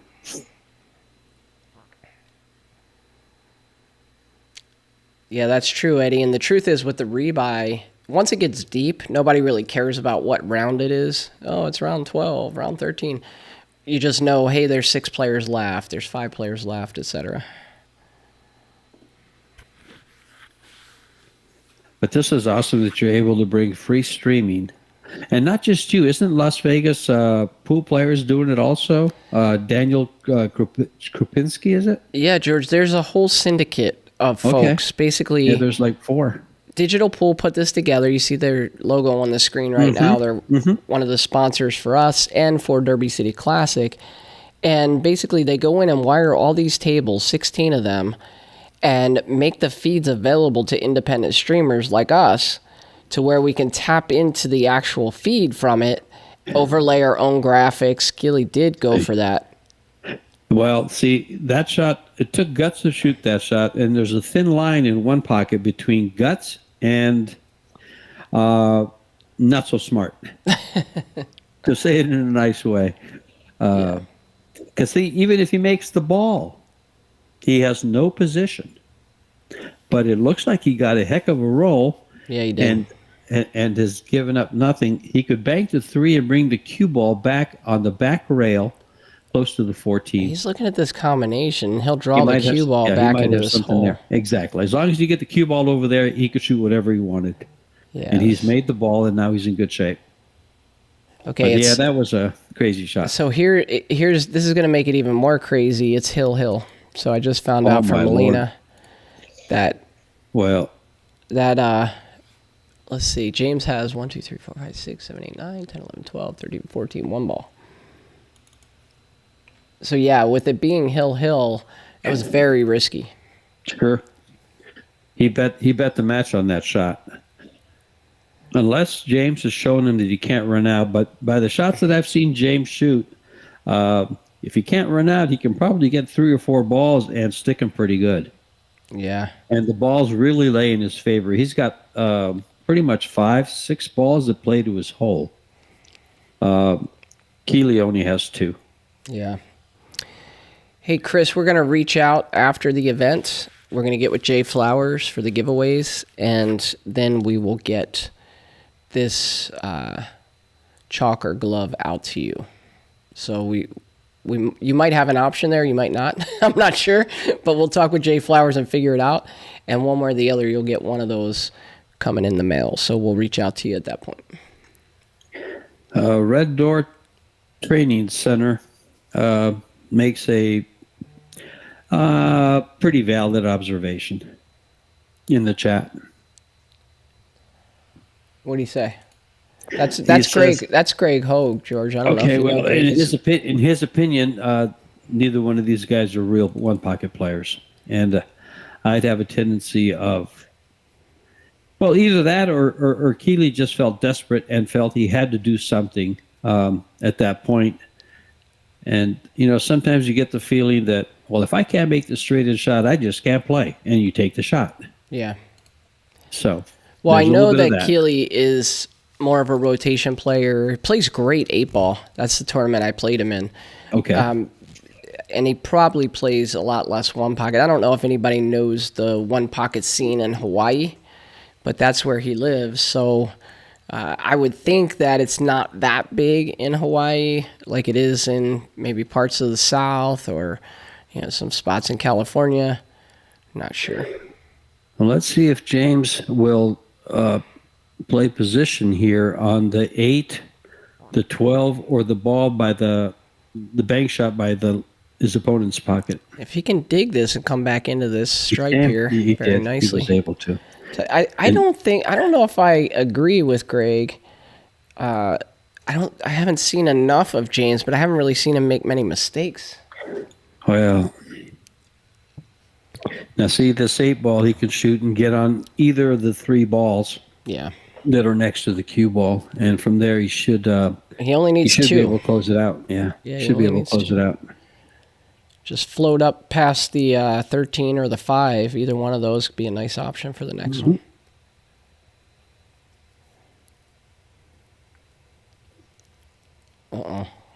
He's calling over Keeley. Maybe there's a piece of chalk on the cue ball or something. That's one of the things about all these different chalks. A lot of these chalks leave residue on the ball. George, you see this? You see what just happened here? I love this. I love this. We need more of this in pool. Keeley's down 6-0. The guy's like dead out here. And he calls him up to tell him there's chalk on the ball. Keeley holds the ball for him while he wipes the chalk off. That to me, that's just great sportsmanship. I love seeing that. It is. And, I've seen quite a bit of that here as I watch Derby City. I've seen Gomez playing and a smile on his face, having a good time, and he's out. Yeah, he's no slouch, James. No, I'll tell you. No. Hi, Greg. I guess it's Greg Hogue? Yes. Okay. Very good player out of Oklahoma. Well, I know he's a good player. He was in strong contention for the Moscone Cup team, right? Yes, he was. Mm-hmm. Recently matched out with Rodney Morris. I know he didn't like that too much. James. Oh, he was right there. If he can see the ball by his pocket, he might be able to get some balls. He may be able to rail first it. But you know what, George? He could play, what is that, the 12 into that stripe? Yes. And that 12 will sit up for his next shot. He's got a good chance to get 5 or 6 balls here if he can make this combination. He can do it with either ball, but I would do it with a 12 just like you called it. Yeah. That's the best. He can roll it soft and leave himself very close. And even if he misses it, no return shot. He may leave a bank from the 12 ball. But yeah, to your point, I hope he doesn't shoot the 3 into it because it looks like he is too, George. Well, maybe it looks like he's going at the ball. Oh, looks yeah, like he rail can go rail first. Well, then he's in great shape. Yeah. Yep, and he's got there. Yeah, look at this. Get out there. Not over a ball. He's okay. Good. He's good. Well, let's see what he can get from here. There's 2 tied up. James has 7, so that's 2 he's not going to get unless he banks the 7. Runs all 5 of these and banks the 7. You know, George, one of the most amazing things to ever watch is if you ever watch Alex Pagulayan practice one pocket, he'll break the balls and try to run 15 balls in one pocket, and he'll have situations like this, and he'll be thinking about, how am I going to deal with the 1-7? And you'll see him line up on a shot where he positions it where the cue ball is going to go right into the 1-7 and then bounce the 7 out. He's shooting it straight into his pocket. Maybe he banks the 1. But it's one of the coolest things to ever watch if you get the chance. I've actually seen quite a bit of that. Rodney Morris was over at the house one time when he was filming his video, and he kept practicing the one pocket ghost. And I'll tell you, the week he was there, I must have seen him run a 15 and out on the one pocket ghost more than 10 times. Wow. More than 10 times. There was a lot of 12s and 13s, too. Wow. So he was just here, actually. Speed's kind of important here, George. He doesn't want to leave a bank if he misses. He's going to hit it hard. And look how nice he hit that ball. It. A nice 2-railer coming up. I'm wondering if stop. I'm wondering if Keely's in the still in the banks the way he banked that ball for that shot. But yeah, this is a nice 2-railer. He doesn't want to hit the balls. No. And he wants to hit this with speed. Now, his decision to make here is to leave the cue ball in the area that it's at, or bring it up towards the left bottom corner pocket. Yeah. Because if his speed's not good, he's going to give up a bank shot. And he brought the ball up, that would have been my choice also. Although from there, his speed was good. His speed was pretty good. Well, he got back in it, George. Mm-hmm. Oh, he's definitely in the game. Now, I think James will just bank this ball out of there. He could 2-rail the 7, but I think he just banks this ball out of there.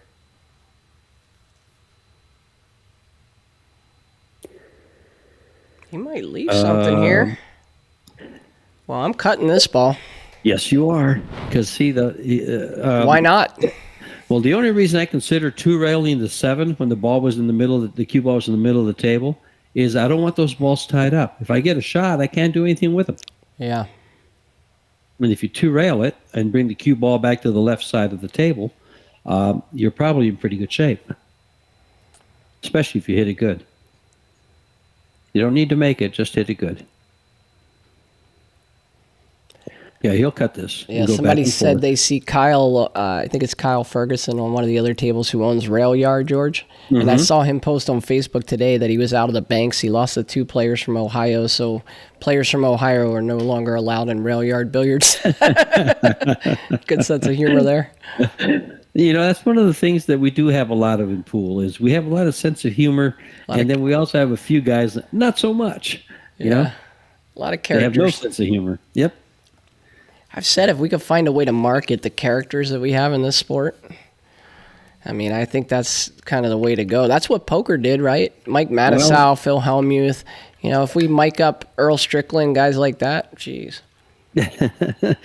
Well, a couple of guys have written books on characters and put them in there.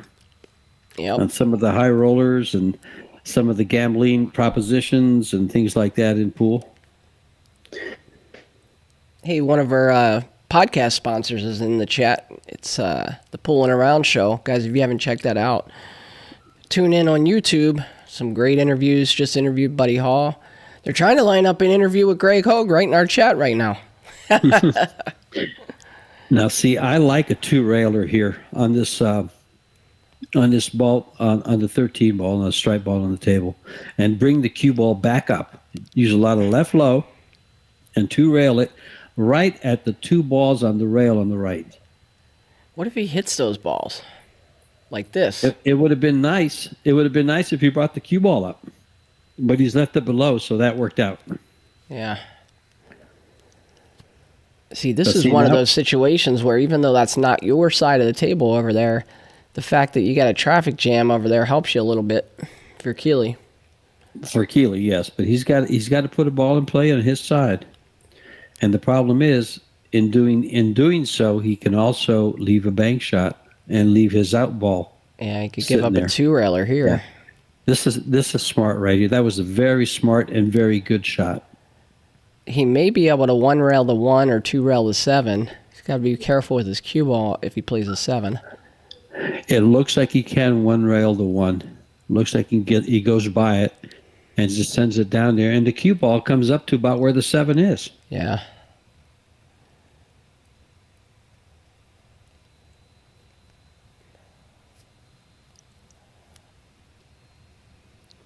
That's what he's shooting.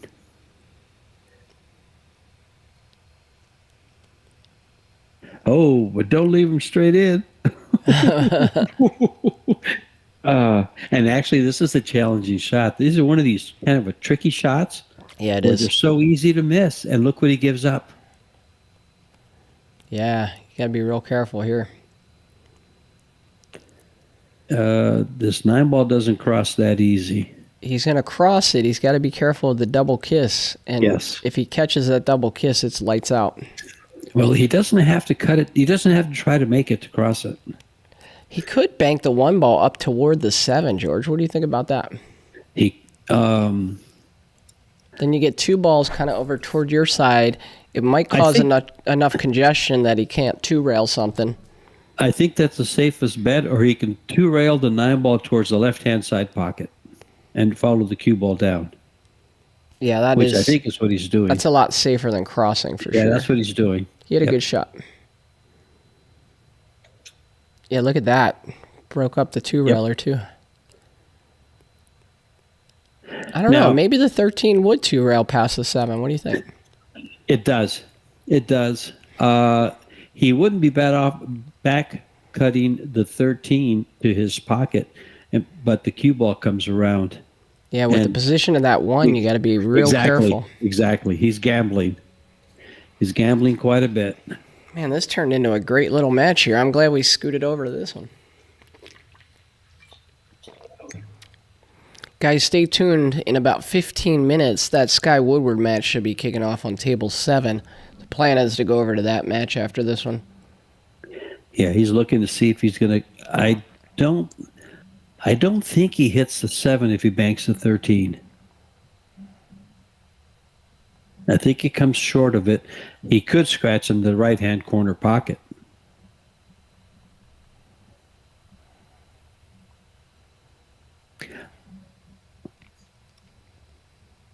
He's taking his time on this one, no doubt. It looks like he's going to one-rail to the 13, if I had to guess.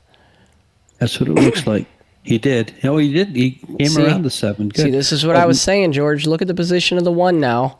Exactly. And the position of the 1, the cue ball goes right into the 9 ball. Exactly. I think it's the 13, but 13, yeah. 13, excuse me. He can take the cue ball right into it and play safe. Or, just cut his losses if he's going to lose it. Yeah.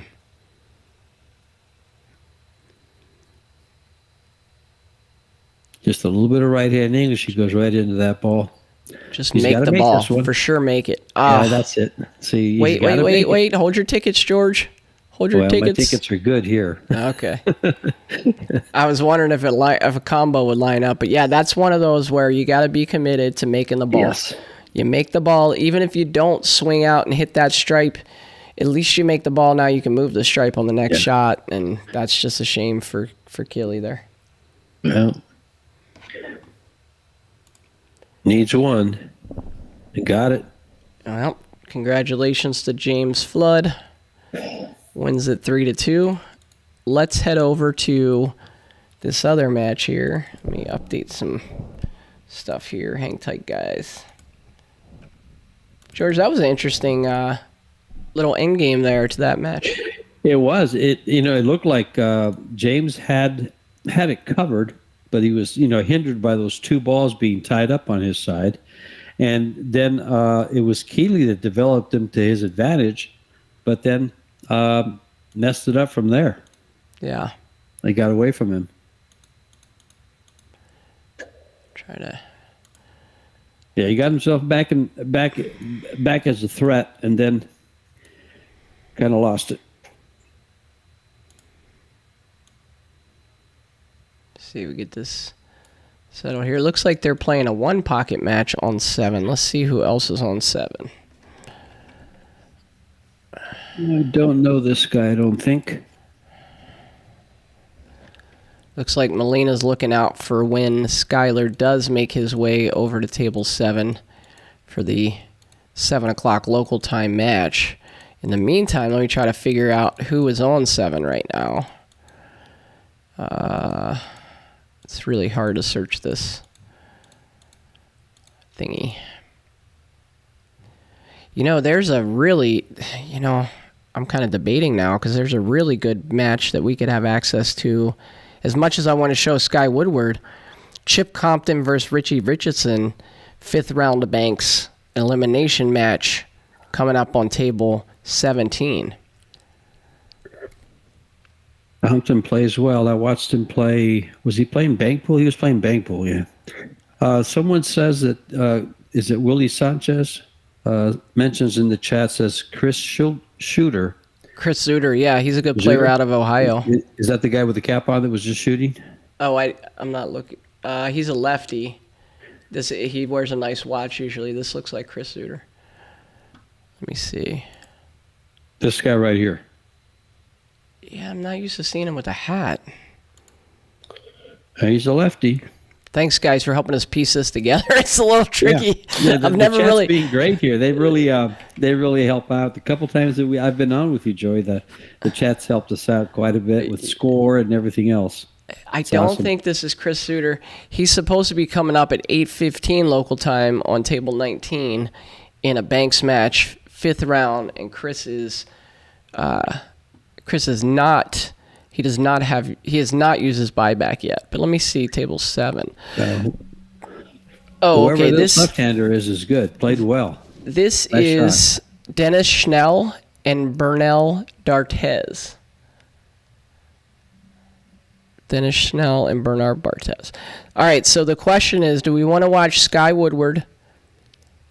Here's our options. Brandon Schuff, table 5, and Brandon Johnson playing Banks. Sky Woodward, who's he playing? Mel Taylor playing Banks on table 7. Or Chip Compton and Richie Richardson, table 17. And all of these matches are supposed to kick off in about 12 minutes. Did you say Chip Compton and Richie Richardson? Yeah, Richardson. That's a hell of a match. That is a good match. That's a heck of a match. I think we need to do that match. Let's go over to 17. And I know Paco's going to kill me because he's a Sky Woodward guy. Well, Sky's playing, I don't want to say a nobody, but I don't know the name. I didn't recognize the name. Taylor? So. Yeah. So I don't mean to, be flippant about somebody else's name. But if I don't recognize the name, then the guy is probably in the 700 Fargo range, not in the over 800 range club. Yeah. So Let's level this table out a little. Might have went too far. That actually looks like a really good view.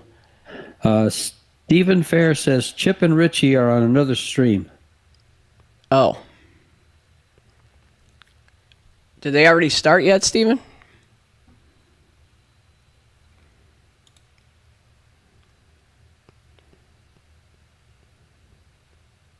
Yeah, we got a bunch of Chip, please. Get a bunch of Oklahomans in here. Well, Chip's pretty well known all around the country. Yeah. Well, so's Richie. He owes me $40. No, it was worth the story and the fact that I can always say that he owes me $40 because we were playing one time. I went down to Florida with Mike Davis when he was living down there, and Mike was like, "Hey, you should play Richie some. He'll give you a good spot and he'll play you cheap." So I was like, "Okay." So we played like 9-6 or something, and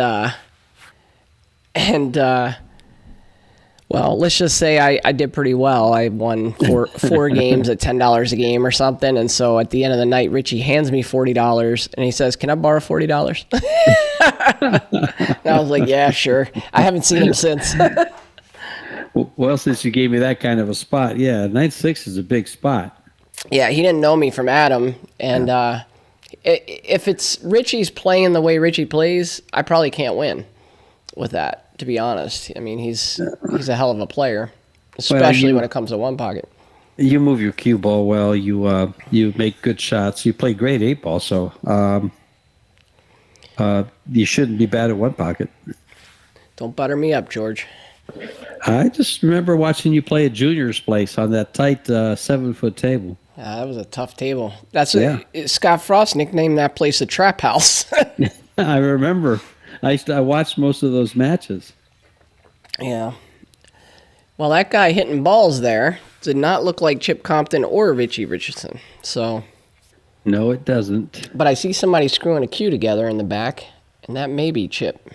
Yeah, with the white tennis shoes, it looks like it is. Yeah, and Richie will be in a white T-shirt. I'd like to make a prediction.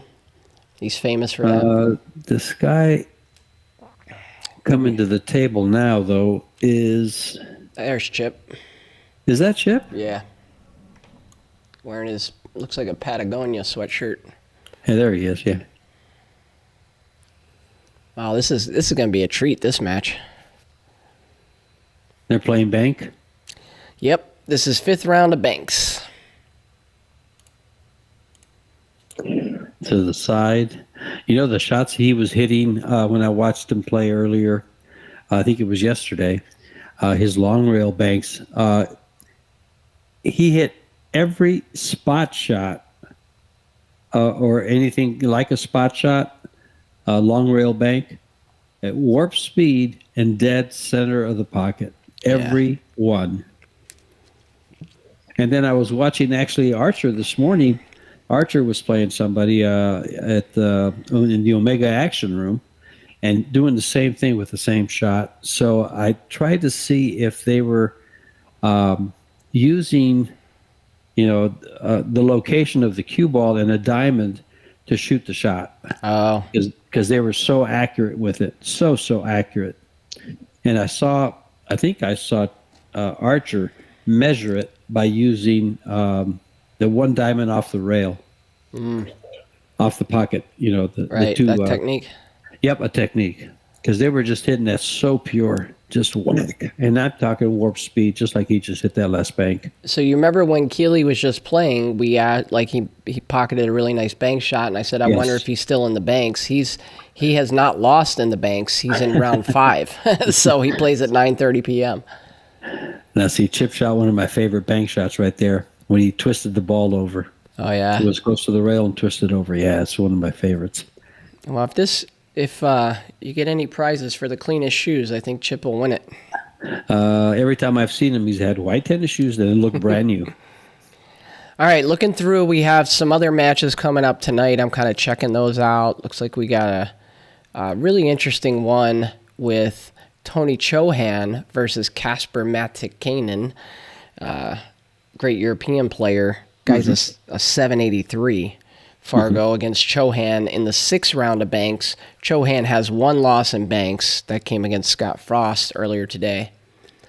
I saw yesterday. Scott posted it on Facebook that he beat Chohan in banks. Yeah. I tell you what, you don't count Scott out in this event. He could have his best showing ever in this event. He's been playing more, and this gig that he has now with Matchroom, I think's got him kind of inspired to shoot a little more pool, even though he's doing commentary, you know? It's kind of like being around something, George. Like, after I commentate 3 matches, I feel like I played 2 balls better. And, commentary does help you, especially like for me, for instance, I'm around on doing the commentary for Predator and watching all these Europeans play and just watching these, 800 Fargo club play, all these guys that are over 800s. It just, all the right shots look natural to me now before they maybe didn't. And so it makes quite a difference. And if you can see it, you can do it. Yep. So this is table 17. Let me see if I can get this to work finally in here. There we go. Here. See, these are the bank shots that Chip was shooting in the game that I was talking about. Watch how good he hits those. Yeah, I know. It's so good. It's kind of sick, isn't it? It's just, I just don't hit it with that speed and that. George, you turned your lights off there. Let's. It's gotten dark. Oh, it's gotten dark. Yeah, it's getting dark outside. It's cloudy. See if that's better. How's that? Yeah, that's better. That's better, buddy. Okay. I just wanted to put this view up for a minute, just for the folks at home. Give a shout out to our sponsors, guys. If you're enjoying the commentating, feel free to hit up the donations either through Venmo, Cash App, or Zelle. I'd love to be able to jelly George Teashea something. He's already been with me for several hours this weekend, doing some great commentary. So yeah, hook us up there if you could.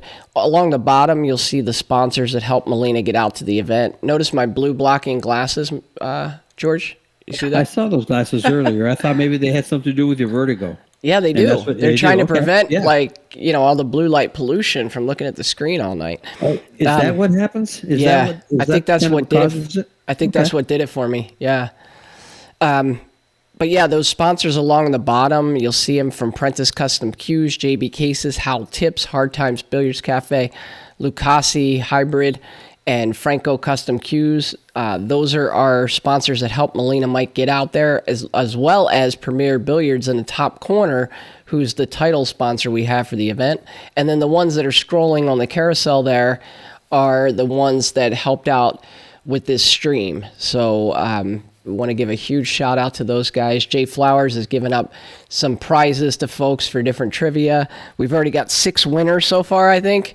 And so excited to see you guys get a little bit of a prize from that.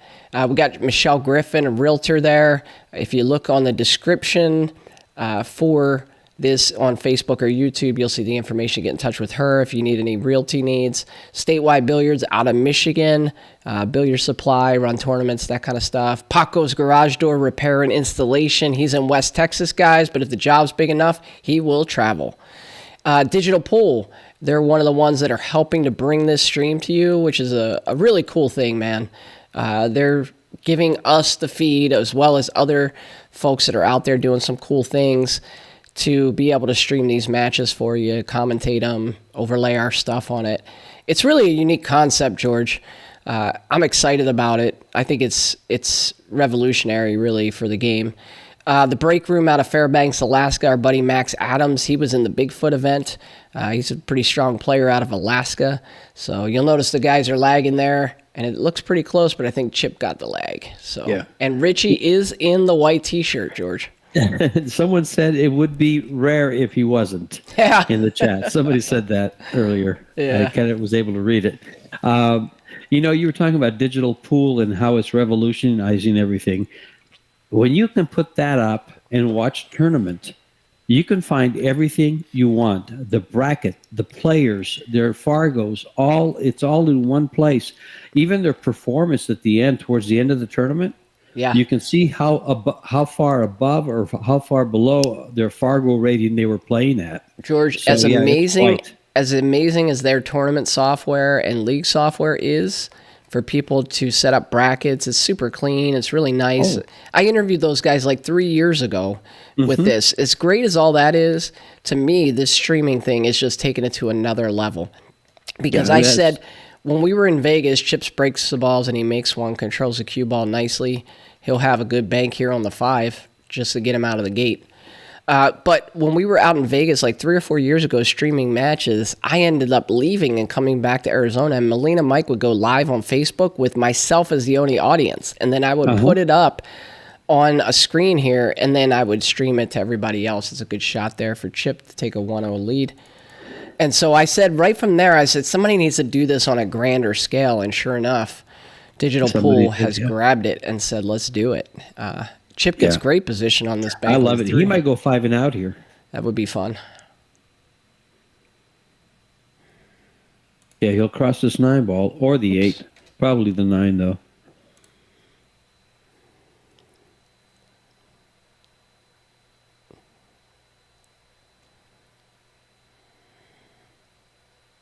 Yeah, he's not messing around, is he? No. It just laid so well. He had such a nice opening shot on the 5. He had 3 balls to shoot at for the side pockets. And this is why I said he might go 5 and out. Look at this shot. I mean, Mr. One Pocket's not going to miss that. He drained it. Well, here he goes. Chance for 5 and out. Same shot. This one's a little tougher, though.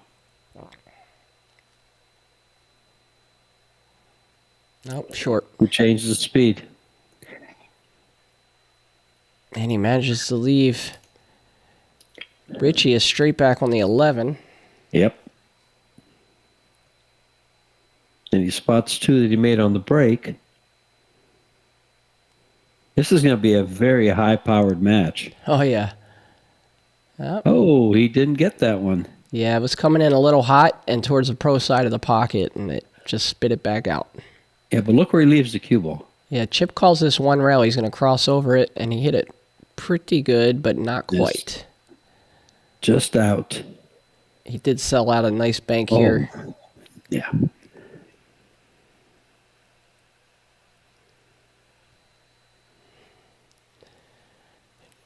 Drano for Richie. He gets on the board. Does he cross the 6, or does he 4-rail this 8 ball? He might try to... It looks like he might 2-rail the 4 here. Oh, it's the 4? Okay.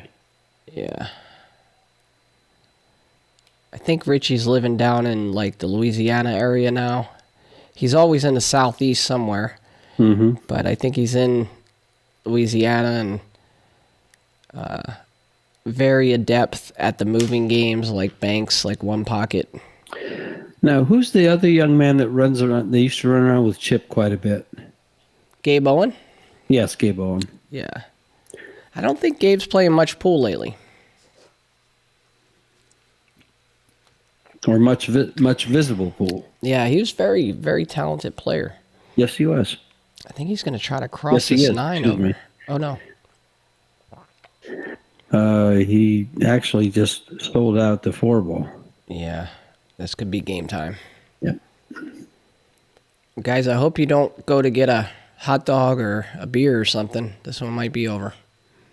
And it is. What was that? 3? No, I mean the match. The match might be over by the time you get back from the bathroom. Oh, that's what. Okay, that's where you were going with that. Sorry. I was going to say this game is over.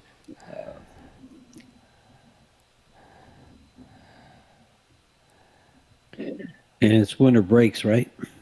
Yes, I believe so. Because Chip broke the first one. Yeah. Mm-hmm.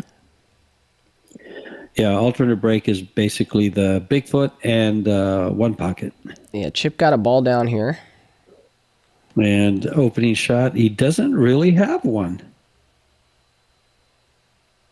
Everything is blocked by another ball. The 6? What about the 6? It looks like it does go right between the 9 and the 10 ball there. He called the 14. I don't see it. I don't see it going either. He got a double kiss, and he left the 11. Excuse me. I thought the 13 was dead in the way. And Richie will make use of this. He might even play shape on the 9. Because the 9 ball does bank cross side. It's just above the pocket, and they like those. Yeah, they're juicy, George. They really are. Nice shot on the 11. Yeah, those ones that you can bank, those ones you can bank straight across the side like that. Yeah. it's the pocket's so big when you're coming across like that. It sure is. He elects to just play safe, though. You know what shot I haven't seen any player shoot yet on that I've been watching the banks is when the 9-ball, for instance, is right on the line between the pockets, the two side pockets, and you hit above it with outside English, and you 2-rail it back to the pocket that you're shooting it into. Yeah, we haven't seen much of that. Yeah, I told you that 6-ball banked. Yeah, I guess it did. It did go by that ball. Yeah, that was an option from the start for him. He's going to bank to 13 now. Nice and easy. He didn't hit that well. He gave it up. Gave up the 9 or the 13. More than likely the 9, looks like. And then he can... if I'm Richie, I bank this ball and I kind of leave it for the 10, I think, instead of trying to do too much with the cue ball. And then bank the 10 straight back. Let's see what he does. It looks like he's going to fire and go forward. He came over for the 5. And he's going to go into the stripe right next to it. 2-1 ball count here. Man, I tell you, this scoring is fast and furious. Race to 3, Dylan. He's not going there. He's going sideways. Yeah, he just wants... He's playing cue ball here. Yeah, he didn't want to leave the cue ball down close to those balls. Look at his cue ball speed. It's pretty good. Every time I've noticed his leave, it's been on the rail. Yeah. He's a KG veteran, Richie Richardson. And that shot right there, Chip hits very well. I'm going to say that's his bread and butter shot. Look at the way that lined up. Took away everything. Sure did. He may be able to stiffen that 13 ball past that. Is he going to 4-rail something? No. Okay. No, he's just playing safe. Let's see if Chip will go for that stripe on the left side on the bottom rail there. Nope, he's going for the ball on the right. 15? Yeah. He's going to have to cross it, right? No. Oh, he's going. He is going for the one on the left. Okay. That's where I thought he was going to go. Nice shot. Drained it. I tell you what. He hits good. He hits so well. He really does. He banks the ball so good. Yeah. That long rail shot is almost a gimme for him. He'll be banking the 13 to the... this might have a kiss. Oh, he banked the 3. No, I thought he was banking the 13. Did he lose the cue ball? No, he didn't. He's good. And he's got a nice shot on the 13 now. George, this might be the most exciting 15 minutes of the tournament we've ever seen. They're banking balls in frantically. We kind of knew it was going to be high-powered and high-moving, fast-moving. Yeah, definitely. I have not seen John Schmidt listed on any of the tournament boards, Clayton, so I don't think he made it out there. I could be wrong. Look at the speed. Nope. Speed's perfect, but he's left some shots. He's got a choice. See what he chooses. He's back banking, or is he banking it to the left side? Yeah, he's back banking. Wow. I like that bank a lot better than banking it to the other side. It's just so much. It's a bigger pocket for it. I love the speed he hit that ball with. Yeah. Okay, we're down to 2 balls. Wait, is that right? What are we missing, George? Oh, did one was pocketed that's going to come up. Okay, got it. It went right in the pocket where he had his hand. This was a nice line, but I don't think it's going to get there. He's made it. Yes, it is. And now he'll 4-rail this one. Or play safe. This is the opposite of the match we did. When was it, George? Friday? When they were just playing nothing but safety? Yeah, who was that? It was... where I said it was boring, you said, no, it's tactical? Yeah, who was it? It was... I forgot. Tyler Steyer and... No. It was before that. Okay. Well, we had 2 of them because Tyler played the same way. Oh, did he? Yes. Let me think. Who was that match? Well, it was before that. Oh, it was Shane Wolfert. Yes. I think Chip missed this. Oh, no, No, he was able... Speed made it. Any harder, it wouldn't have gone. Yep. He can't decide if he can. I don't think he can cross it. Yeah, it looks like a kiss, doesn't it? Looks like a kiss all day long. He might be able to cross it to our bottom left-hand corner pocket. Yeah, That's there's where a he's lot of calling. outside on this cue ball. He's got to cut it real thin and take the cue ball around. Am I scratching the bottom corner? Sorry for the movement, guys. When people change their score up pretty quickly or pretty hard, it shakes the camera that's sitting on the other light. Just bear with us for a second. Try not to get seasick. Yeah,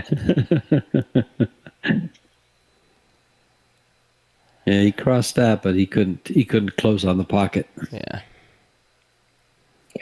Did they ever spot up that ball that he made when he shot that ball, other one? I don't believe they did.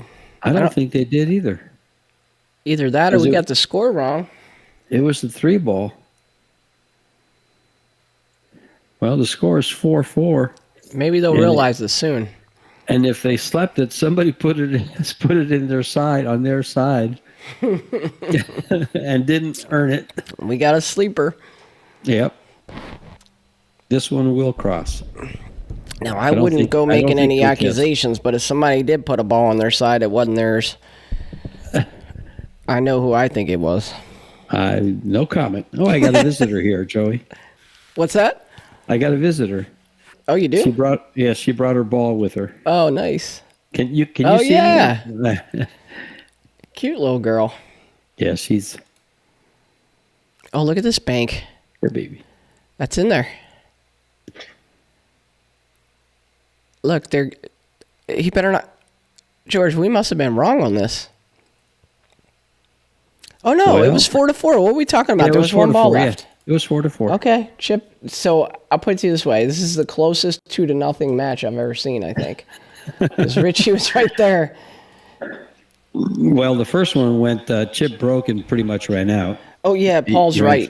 Paul's right. Chip, that was the ball that we thought Chip missed, but you said the speed was good. That spotted up, and that's the one he banked in. Thanks for keeping us in line there, Paul. Yeah, Jason, these are standard 4.5. Good to see you, buddy. Thanks for joining in.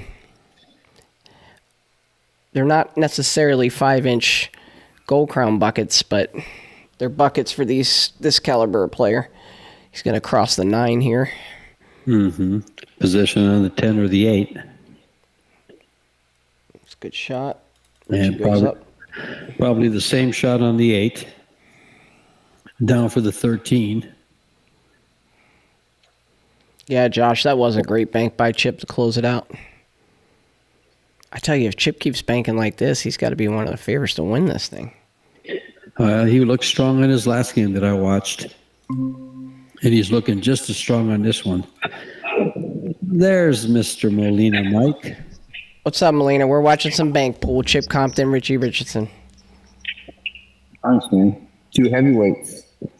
Yeah, it's been frantic. I mean, the pace has been pretty quick. It's already 2-0 Chip, and Richie just lost that last one 5-4. He was right there. Well, this is like the first Derby City that I've seen Chip at in a little while, but he'll be a favorite in this event. He'll for sure be a favorite in the 1 pocket.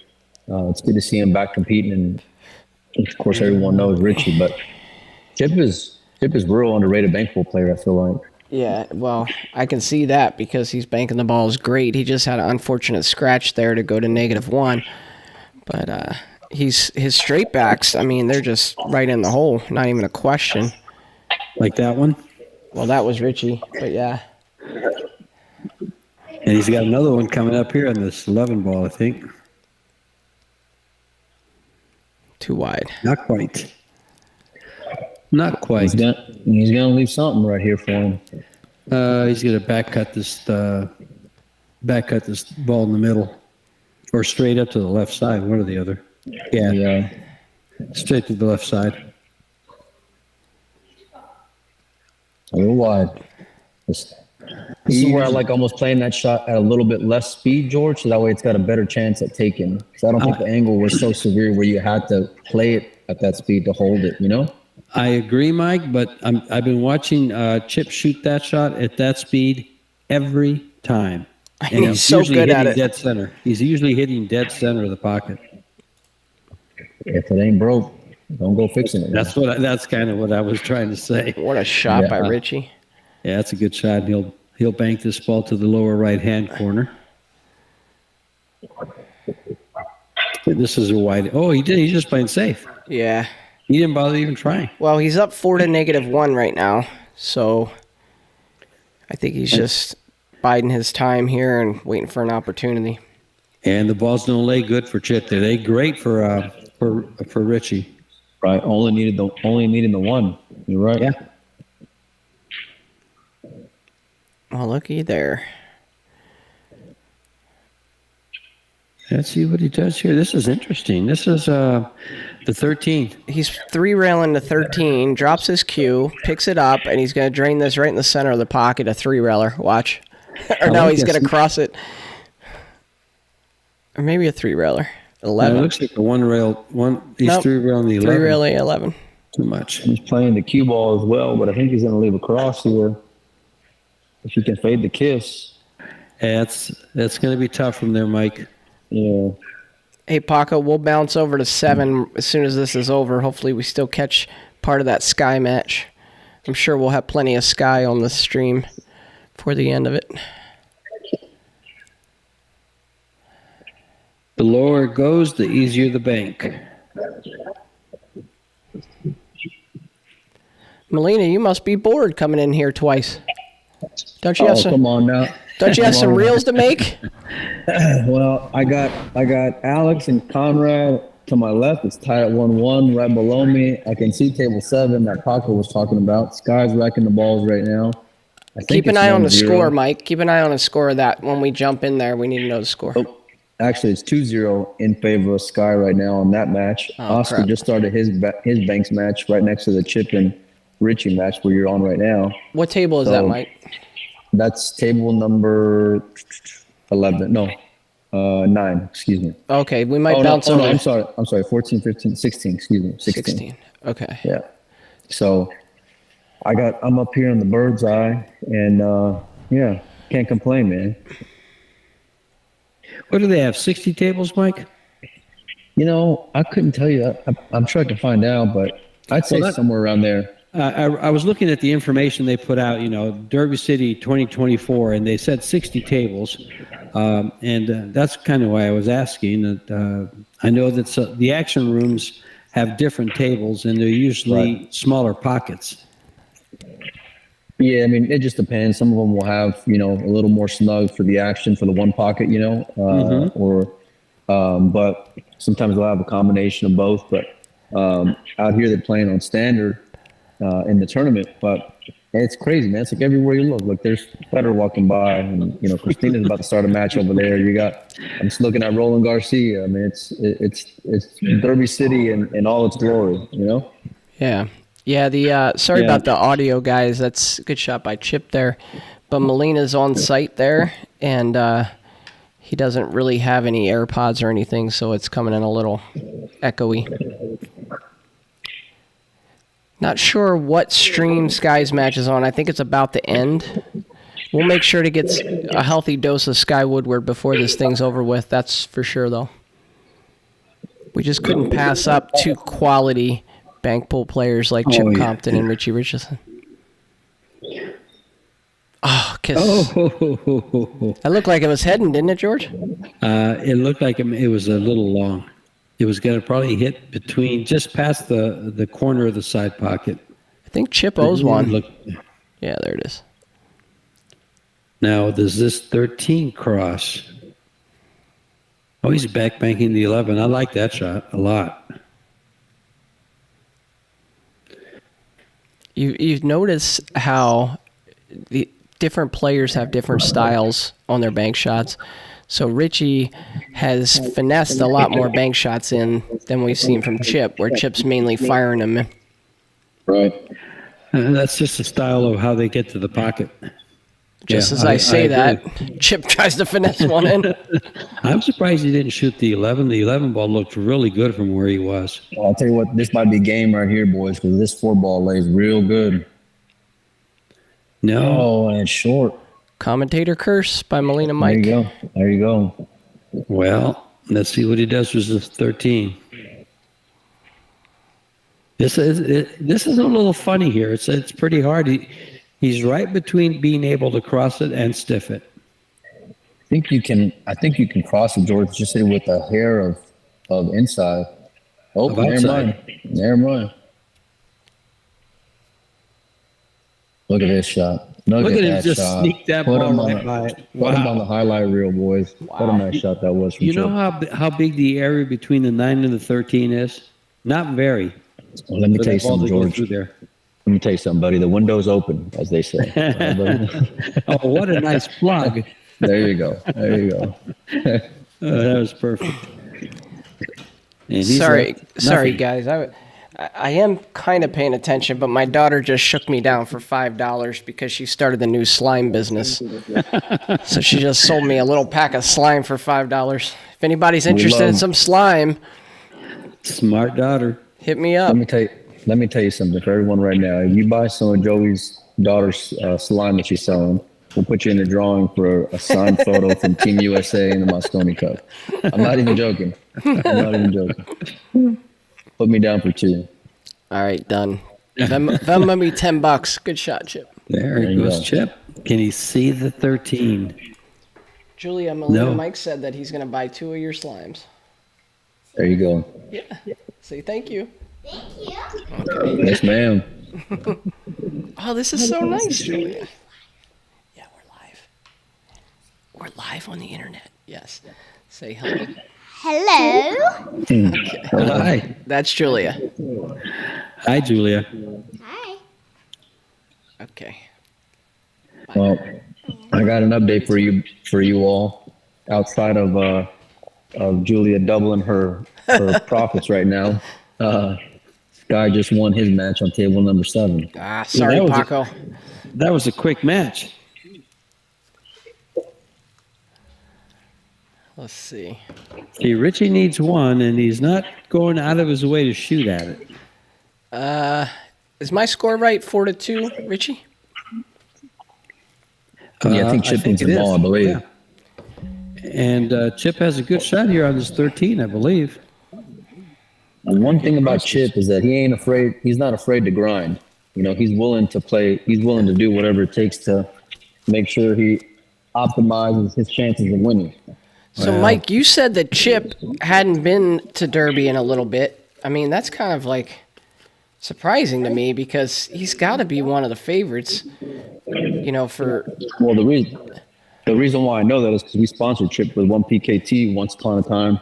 And I remember that year in particular, I was like, man, because I'm like you, Joe, you know, I thought he's going to be a favorite to win the one pocket. And then he didn't even go. I was pretty disappointed, to be honest with you. I mean, Chip's a great guy and a great player, but you know, it's no surprise to me that he's in this round of banks. You know. Yeah. Nice shot there. Let me. Did you read the chat, Joey? No. Somebody in the chat says, he says, hi, Julia from Alaska. And then he says, I'll take 8 on the slide. That's awesome. Can I borrow There you go. $40? There you Can go. I borrow $40? Yeah, we'll talk to Richie. We'll talk to Richie and see if I can get that $40 back. That was good. I like it. You all want me to go shake him down for that 40 he owes you, Joe? Yeah, man. I'm sure he'll remember me. Yeah. I'll tell you what you can do, Mike. You can tell him that we started a podcast, and in lieu of the $40, he can earn it by coming on our podcast, telling us some good road stories. Yeah. Well, you know who I did get to come on, I think? Nick Barner. Oh, that'd be awesome. Yeah. Hey, Mike, why don't you get this guy back on? Who? Oh, gosh. This guy right here. Who are you talking about? Oh, gosh. Don't go there, George. Oh, gosh. It's too soon. That's why I didn't say the name.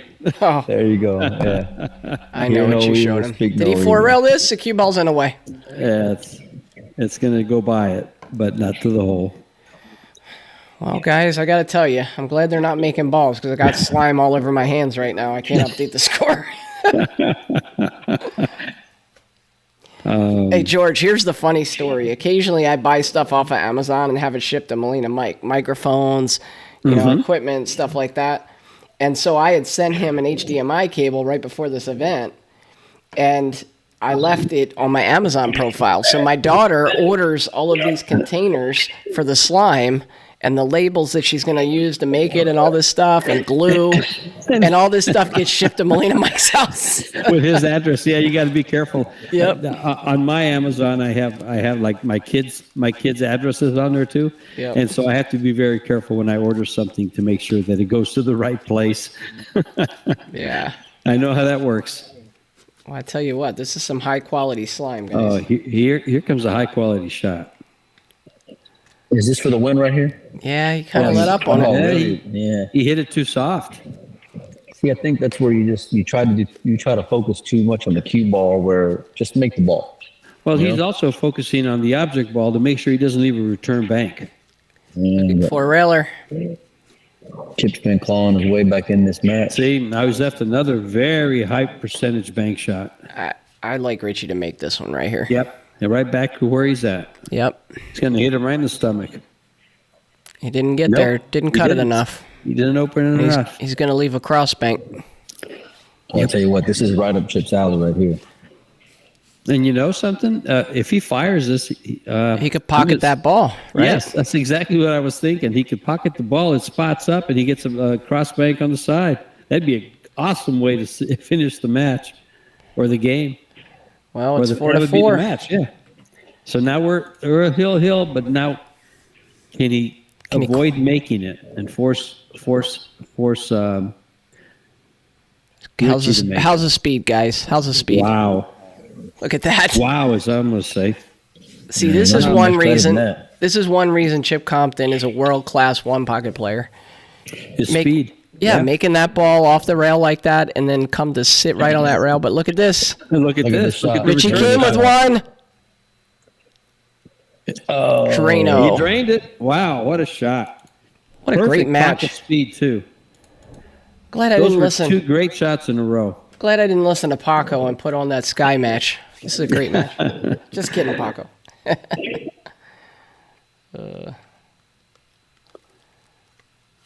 Yeah, that was a good shot, Jeremy.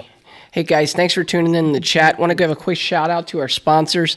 You see those folks, Premier Billiards, in the top corner of the stream here. If you could support them, we'd really appreciate it. They're our title sponsor for Derby City.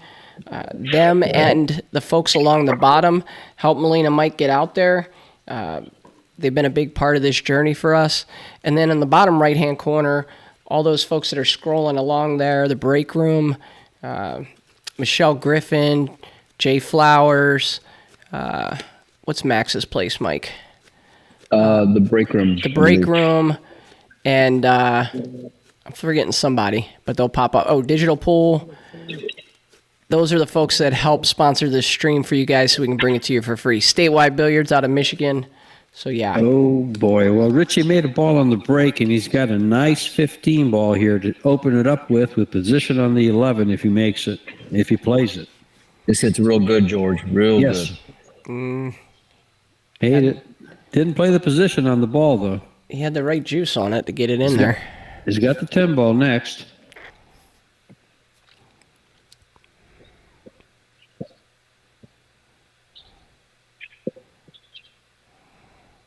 He's got options right here. Yeah, He might he- cross this ball over. This 11 ball that he's looking at.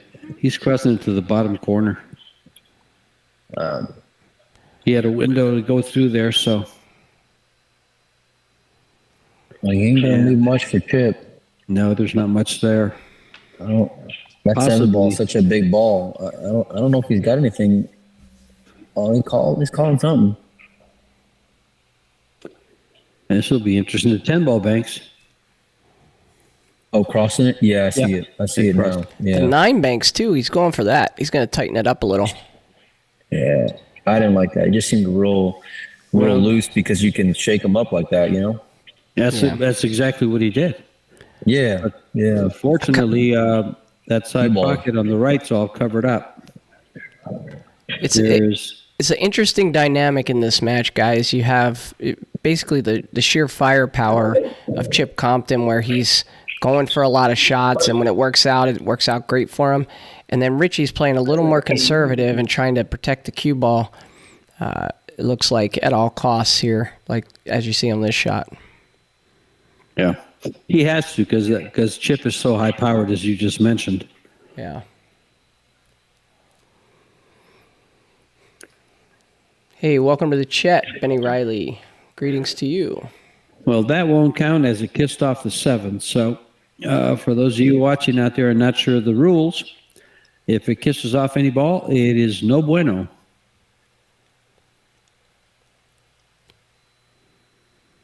Wow. Cue ball. Richie's pissed. I like that emotion. You're not disappointed, are you? Go ahead, Mike. No, I was going to say, once Richie cashes out, Joe, I'll go follow him. All right, buddy? We're going to get that $40 one way or another, buddy. All right. All right? Hey, let's just get the interview, Mike. Let's get the interview. Well, I can guarantee you that if he loses the match, he's going to be hard to deal with. If he wins it, he'll do anything you want. You know, Melina, if you think about the last year and a half or 2 years, we've done a lot of interviews with Europeans, like shot by Chip. A lot of interviews with players that are hot right now. But where I think we're missing out is the interviews with the road players, like a Richie Richardson. Right? Get the stories. You know, it's tough because some of these guys don't want any, kind of spotlight or, air out there how good they play or what games they get in, or especially since they're still, actively out there trying to get the score. Yeah. Totally agree. Yeah, but he owes me $40, so we can get him. I wonder if he remembers it. He doesn't. He doesn't know my name for sure. Joey who? Yeah. You thought Johnny walked out. Wait till you bring up that 40-year-old. Richie's gonna be gone. Yeah, that interview went so well until that moment when Johnny just bolted. Yeah. And it was. I wish he didn't do that, but what are you gonna do? Yeah, somebody in the chat just reminded us what match that was. It was for Toonsky and Wolford. Yeah. Yeah. What a grind that was, man. Yes, I think that's the match that gave me vertigo, George. I can see why it did. Sorry, Micho. We appreciate both you guys for hanging out and doing commentary for everyone back at home, especially you, Joe, for putting all this together and getting the graphics done and setting everything up. Yeah, what you were saying this morning. Well, that's true. I was a little tilted. If I wasn't in here with you guys, I'd probably be watching it anyway because the weather's not good outside. Here's a hanger. Nice shot from Chip. Now the 13? Cross corner to the left? I think Richie's in a bad spot here because now Chip's off to the lead in this game. He's on the hill in games. It's not looking good. Can he cross that 5? Will it beat the 14-1 down there? Yes. And I think it lays nice for it, actually. That's what I'll shoot then. Hey, thanks, Sean King. Appreciate you, man. If he hits it with decent speed, the cue ball comes up right to where the 9-7 is. He puts a little inside on it and plays safe. Hey, Sean, when you... Ooh, he right there. Hey, Sean, when you get out the Derby, hit up Melina Mike, okay? So, Melina, Sean King's heading out there from Pulling Around Show. Sean's a great dude. I've met him a few times. Real nice guy. Yeah, he's got an option here, either the 2 or the 9.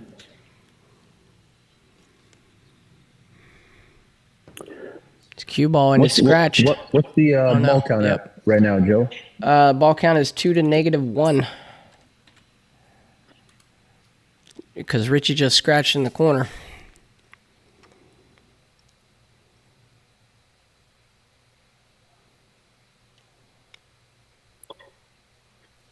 I can't see what he's shooting here. Is it the 7? No, he's playing the 2 ball. 4. I think it's a 4. He was trying to double bank it. Looked like he was trying to go through the window down there between those balls. Yeah, 2-railer. He left a cross side here for Richie. Yep. Tell you what, though, Richie has to be real careful here because this ball's going to track down table. If he doesn't make it. Well, I'll tell you what else, Joe. If you don't make any balls, you ain't going to go anywhere here in this tournament. Well, it tracked down, and I don't you got lucky there. see much of a shot anywhere. The 8 I'm doesn't with look you. like it goes. The 7 doesn't look like it goes. The 14 won't go. The 10 might bank past the 9, but I don't think so. The 7 through the did. window there? He called it. Through the window? What a shot. Wow, what a nice shot. He said, open up, window. I'm coming through. He's got the straight back on the 13, but it looks like he's going to cross corner the 4. Shorten this up. Hit it with some speed. Got the speed part right. Yeah, the speed. You do want to hit that one with speed. Yeah. Melina, look around the arena if you're out there and let us know what to go to next. Okay, just in case Chip fires in 2 more. Yeah, Richie likes these short angled banks. Up and down the parallel the rail. He likes those. Richie's been a little wild. He's been a little wild with his cue ball.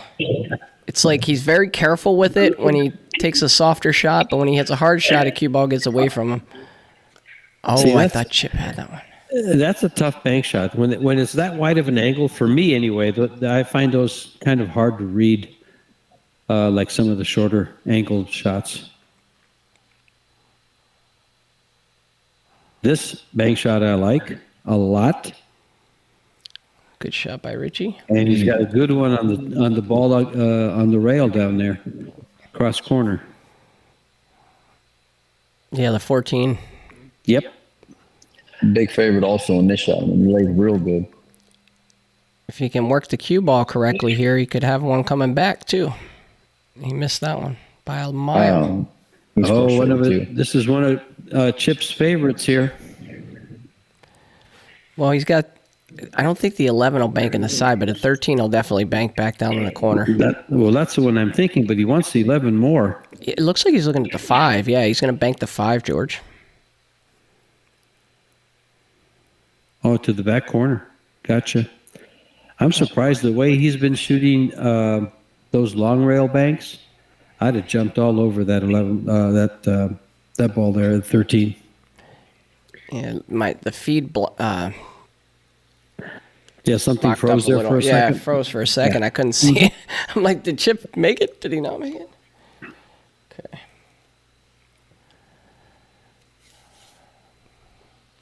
Well, at 8:15, there's a Tony Chohan match. I'm trying to see.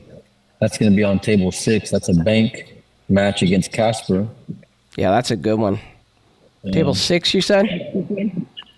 Table 6 in about another 45 minutes-ish, assuming they're on time. I tell you what, Mike, after doing so many banks matches, and then we did that one pocket match right before this, I was really enjoying that one pocket. Someone mentioned that Oscar's on table 16. Yeah, Chip scratches. That's big. Chip goes back 1. I think I saw Oscar's first game. Was it the one pocket game? Yeah, Oscar's first one pocket match. And he won that rather handily. Richie's playing the 8 here. He's going to bank it back to the corner he's standing at. High percentage bank. He's got to miss the 11. Nice shot. Watch the cue ball. Oh, hello, side pocket. Wow. There's his little jump again. He's not a happy camper. That's twice now. He's made a nice shot and ended up with in the Drano. Oh.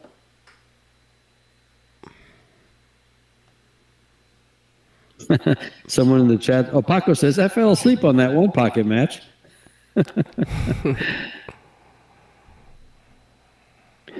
I think if you understand one pocket, you don't fall asleep. Emerson says the stream is freezing a lot. Are you guys experiencing that, or maybe it's his internet? Let us know, guys. We want to make sure you're getting a good feed here. We're doing the best we can with what we're getting. Nice shot by Chip. And with position.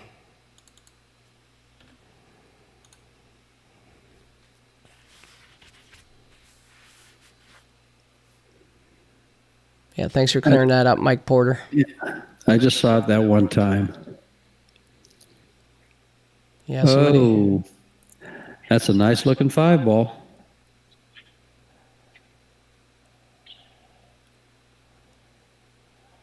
We got some people saying it's good, some people saying it's freezing.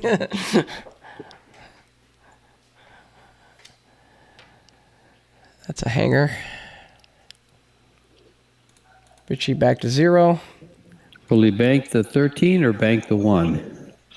I like the 1 from here. It's sitting pretty. Sure. Stop the cue ball dead and bank the 8 right after, or 8 or the 4, or whatever that is. He's going forward, though. Oh, wow. He wasn't close to that ball. Now the stream froze again. Melina, if you see Zach, let him know the stream's freezing a little. You want me to go tell Richie and Chip to hold on? Yeah, see if they'll wait until the stream gets a little more stable. You want me to go stop play? You guys do a good job of razzing each other. You know, I tell you what, Joe's family to me, George. But I come over here, and you know, when we're working, my head's kind of in the sand. I'm just used to being me and Joey, and you know, Right. you know, a lot of people follow the page and everything, but it's different being out here, and the amount of love and appreciation that people have been stopping me every which way, like saying they appreciate the podcast and the page and all that. It's been pretty cool. Yeah, you're getting quite a bit of it. You guys are doing a good job. There's a nice What shot. a shot. Right center. Tell you what, we've been treated some great bank shots in this match. Man, look at this shot on this 13. Now, see, this bank shot to me is not a hanger. When you're having to cut the ball and create that bigger angle or cover that bigger angle, it's just easier to miss. I like playing it slow, so it's got a better chance of taking personally. I actually like the fact that he played it back to the corner instead of the side. No, see, I'm kind of the of what I opposite, just George. mentioned. Yeah. I thought, you know, because of the speed, I feel like I can really have it be a higher percentage to take in the side pocket. You know what I mean? If I just let the angle kind of widen out. Right. But we like the way it laid. Well, keep in mind, Mike, that most of the pool I play is one pocket. I want to play more rotation, but most of the pool I play is one pocket. And so I stay away from the side pockets. But I do understand Right. when the angles are short, the banks to the side pockets are gimmies. They're just high percentage. This is part of like the beauty of the game that, you know, rotation players maybe don't appreciate as much, is like how you can manipulate the ball with speed and English to take in pockets depending on how it lays. And bank pool just is the epitome of that, right? It sure is. Yeah. Now, see, here comes Richie with that spot shot. Now, see, this is what I was talking about, Joey, earlier when we were talking, how they were measuring the shot coming off of the diamond. Mm-hmm.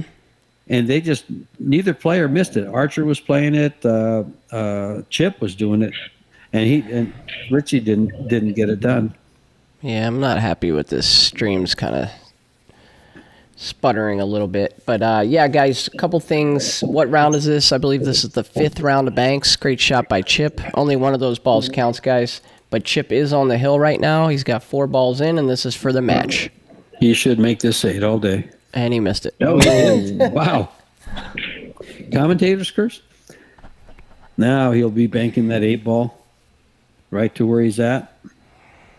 See, this is the angle I'm talking about, Mike. To me, it's easier because you can just kind of like cut the ball with a little high English or inside, and it just goes right to the hole. Right. I tell you what, Richie's probably made about, 6 or 7 of those banks just like that, Exactly. George? Same It's speed the and same everything? Speed, everything. Sure. That's a great shot.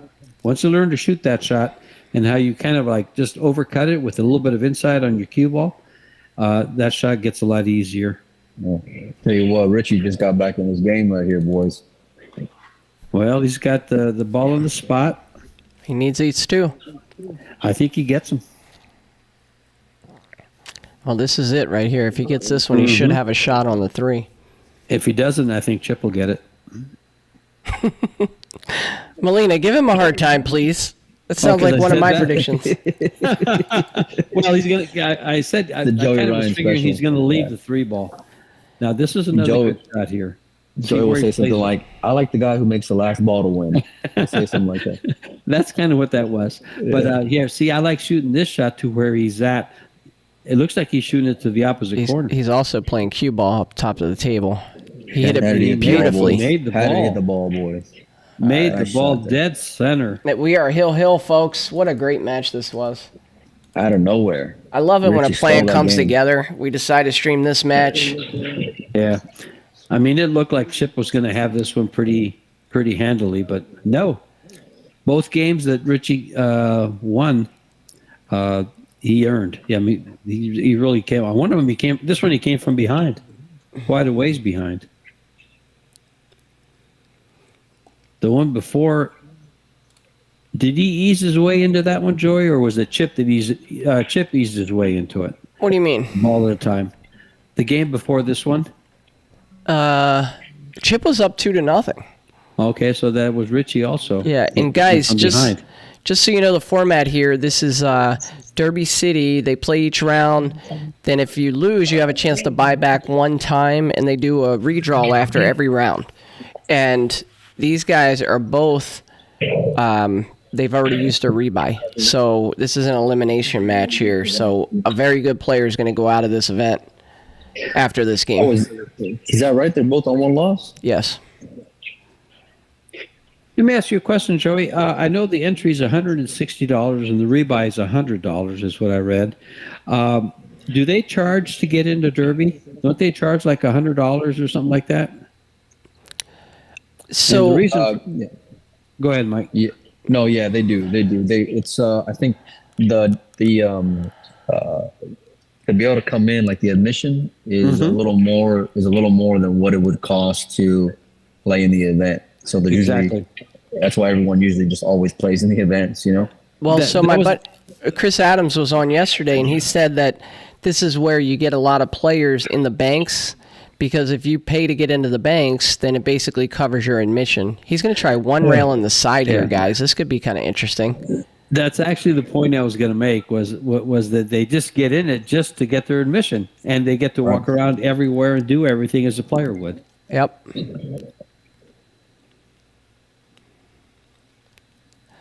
Now they're going to tighten up a little, play a little defense. Oh, he's not going to fire at anything, I don't think. So someone in the chat is asking what cue Richie's playing with. Melina, you're there in person. Do you get a good look at it? Yeah, I got no idea. Would it be safe to say a wooden one? Can you take a time out and go ask him? Let me go tell him to hold on. Go tap him on the shoulder.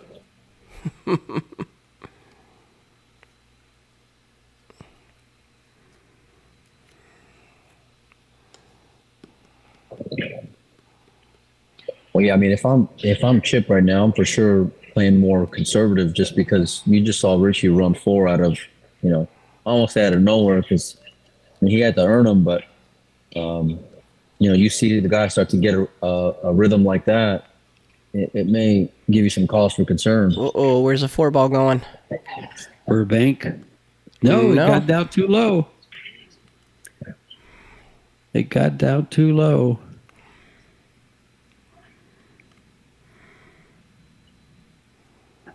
No, this is getting to that Fortunski Wolford match now. They're going to start moving. No, see, Chip fires away. Yeah.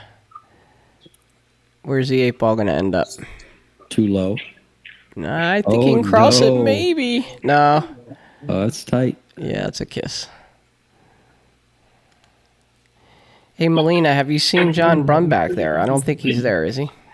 I don't think he's playing, Joe. Didn't he retire from pool?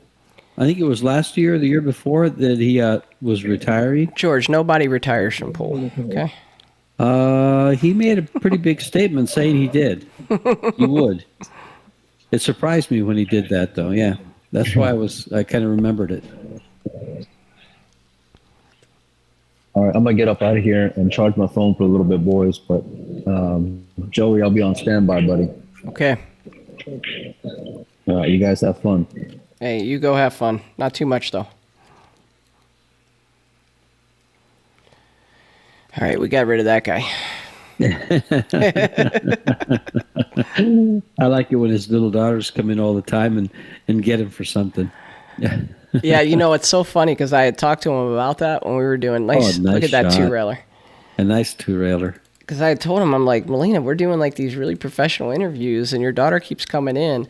And then he does the intro video and puts his daughter in it and says Melina and Madeline. And I was like, oh, that's perfect. That. To other parents out there, it makes it nice. They kind of enjoy that because they understand it. Yeah. But guys that don't have kids, well, they're not going to get it. Yeah. They're going to say, well, what's he doing there? He's supposed to be doing this or that or, Yeah, he's a good dad. He's got little girls he takes care of. Yeah, of course. But hey guys, I'm joined in the booth with George Teashea out of Tucson, Arizona. You've probably heard his voice before doing the U.S. Pro Billiard Series events and some other events. And George is I'm delighted to have him here in the booth with me. He's really knowledgeable about one pocket, banks, all the stuff I don't play. So I love having him here. It's only because I've played pool for like about 50-something, almost 60 years, dude. Who's counting? I am, unfortunately. I'm getting to where I'm counting down now instead of up. Oh, my. Does this 8-ball twist? No, it doesn't. It's too low. He's looking at it, though. See, Richie, we know, plays a lot of one pocket also. Will he two-rail it, or he's going to three-rail it to the side pocket? You think? That's what I think. Is that what he's looking at? He pointed at the side pocket on the right. So then I adjusted my thinking. I thought he was going to two-rail it to the left-hand side pocket. I actually like this, George, because if he hits it with soft speed, that purple ball is going to hang out right by the side pocket, and the cue ball will be right on that rail. Yeah, this is a shot that's used a lot in snooker golf. Oh, he went the other way. Look at this. Yeah, just like that. Yeah, we use that in snooker golf, but that's for the 6-hole or the 3-hole, and that lays just right for it. That's a highlight. What a great shot. We got to remember that one, George. Take it out as a highlight reel.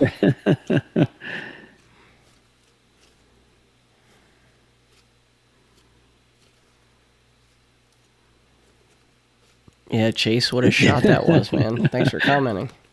Thanks, Jason. Jason says, George is a legend. Is that a good thing or a bad thing? Is he famous or infamous? That's right, exactly. Safe ball's got to go. It's going to go into the pocket. Yeah.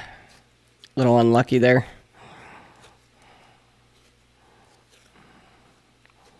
Yeah, I'm excited about doing some of the Pro Billiard Series that's coming up in Vegas. I'm looking forward to this mixed doubles teams that they have. Oh, yeah, that's going to be really exciting. He's going to scratch George. No, it's not. Just short. I mean, that is going to be that's a highlight. It's a one-day event. Yep. And what teams they have? They have the Oceans playing together, Albin and Jasmine, Pia and Joshua Filler. Yep. Federer and Christina, SVB with Allison Fisher. Yeah, there's some. In fact, and they've been going back and forth on glasses for SVB because Allison just got some new glasses and she really likes them. And I think SVB posted and asked her, "Where'd you get them? Who did them?" And so they've been talking on Facebook about this. But then you have Kelly Fisher and Alex Kazakis playing together. Yep. Tyler and Margaret. Wei Wei and Kopin Yi, and Chang Zhonglin and Che Yu Chao. Hey, George, so don't look. That? That's a great field. I'm excited to watch that. But don't look now. But Richie is now up 3-0. He's on the hill. He's banking the 2-ball right now, which is kind of a straight-in bank here. You got to think he's a favorite to make it to get to the hill. Yeah. He'll get down on the 1-ball for position if he makes it. Now, see, he's missed several of those, which is surprising. Yeah, he's made some really hard ones and missed some really routine ones. Exactly. I mean, it's easy. I've never missed a ball from the booth, but... Oh, I miss them all the time.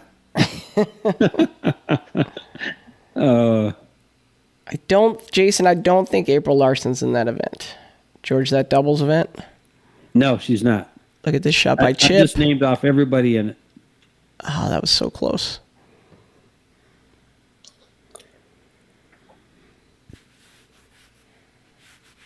George, are you commentating up there for that? I am. That's why I'm so excited about Vegas this year. Very nice. Wow, he really turned that ball, George. Now, see, to make that shot with that authority and then to miss the side pocket shot, which is, kind of an easier bank, I might say, Yeah. or a higher percentage bank, is surprising. Now he's banking the 11 to where he's at. He got so much English on that ball to open Yes. it up. It was really impressive. This is a tough one, though. This is an easy one for him. Wow, it's tough for me. Oh, wow. He He hit it the wrong terrible. side of the ball. Oh, I think that's one of the first times I've ever said something about a shot where I said he hit it terrible. Yeah, he Sorry, did. Richie, but you did. I mean, he wasn't anywhere close to it. Like you said, he hit the wrong side of the ball. Yeah. Gives Chip a chance to get back into it. He pockets the 11, making it 4-1. He's got to move, though. Looks like he's shooting the 2 here. Yes, he is. Nicely struck. Made it. 4-2. Now, is he going to cross that? Is he going to cross that 5? I tell you what, I'm rooting for him. I want to see him make 2 more and then them fight it out over the last ball of the match. Is he going to cross the 5 or 4 rail the 5? Yeah, it's a good question. Neither. He's gonna Banking shoot the 1. The 1. Yeah, I thought the 13 was in the way for that. And apparently, if he was close to the pocket, it was. All right, let's see if he can make this shot on the 5. Or is he playing the 1? He's playing 3 rail on the 1, George. He's going to try to play cue ball 2 and leave it down table. He's got to bring his cue ball away. He can't. I don't think he. Oh, no, he went one rail. rail. He crossed it this way. He likes that shot. He has shot several of those instead of crossing it to the other pocket. And I think across to the other pocket had a kiss anyway. Now, will Chip take this shot? He did. I don't think it's going to go in. Yes, it isn't. Wow, that was close. Both of these balls cross. Both these yellow balls cross.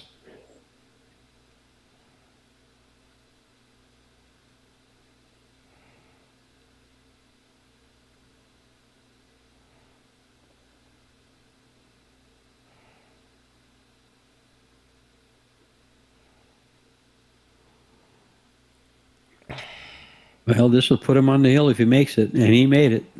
Oh, I No, made it. that's it. That's won the the game. match. Richie Richardson takes Right, he it made a down. goal. Wow, what looked like was going to be a runaway and a high-powered and fast game kind of slowed down, and we got some moving. We got a little bit of everything in that match.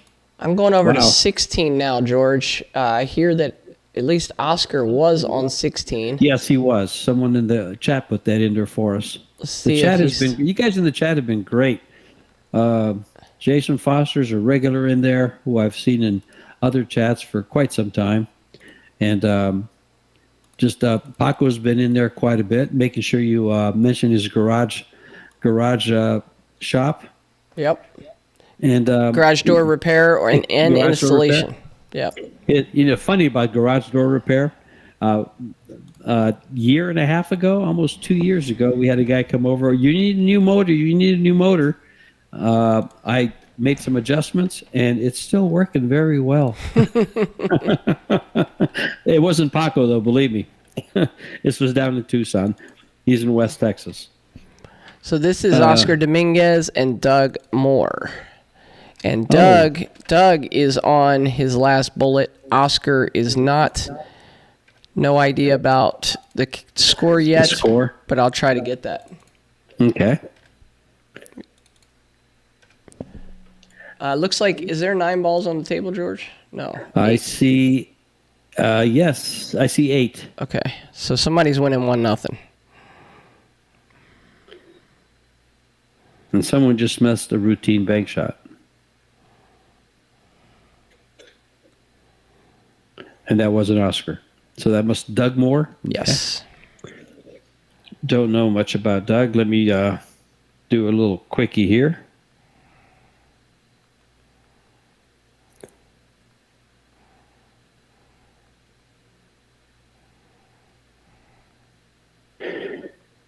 There's two players. Doug Moore, a 656 from Byron, Ohio, with 504 robustness, and Doug Moore from Edmonton, Alberta, at 477. I'm going to say this guy's from Ohio.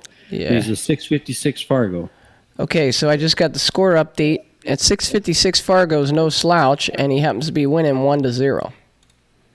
So we know he's no slouch if he beat Oscar a game of bank pool. That's true. And Oscar's looking at the 6 ball. Oh, no, he's not. He's looking at the 8 ball, is it, behind those balls? 1 rail. Oscar's been playing a lot of 1 pocket lately. I mean, I'm sure he always has. Look at this. What a shot. Yeah. Now we're guessing on the score. That's at least 1 for Oscar. Let me see if Mike knows the ball count.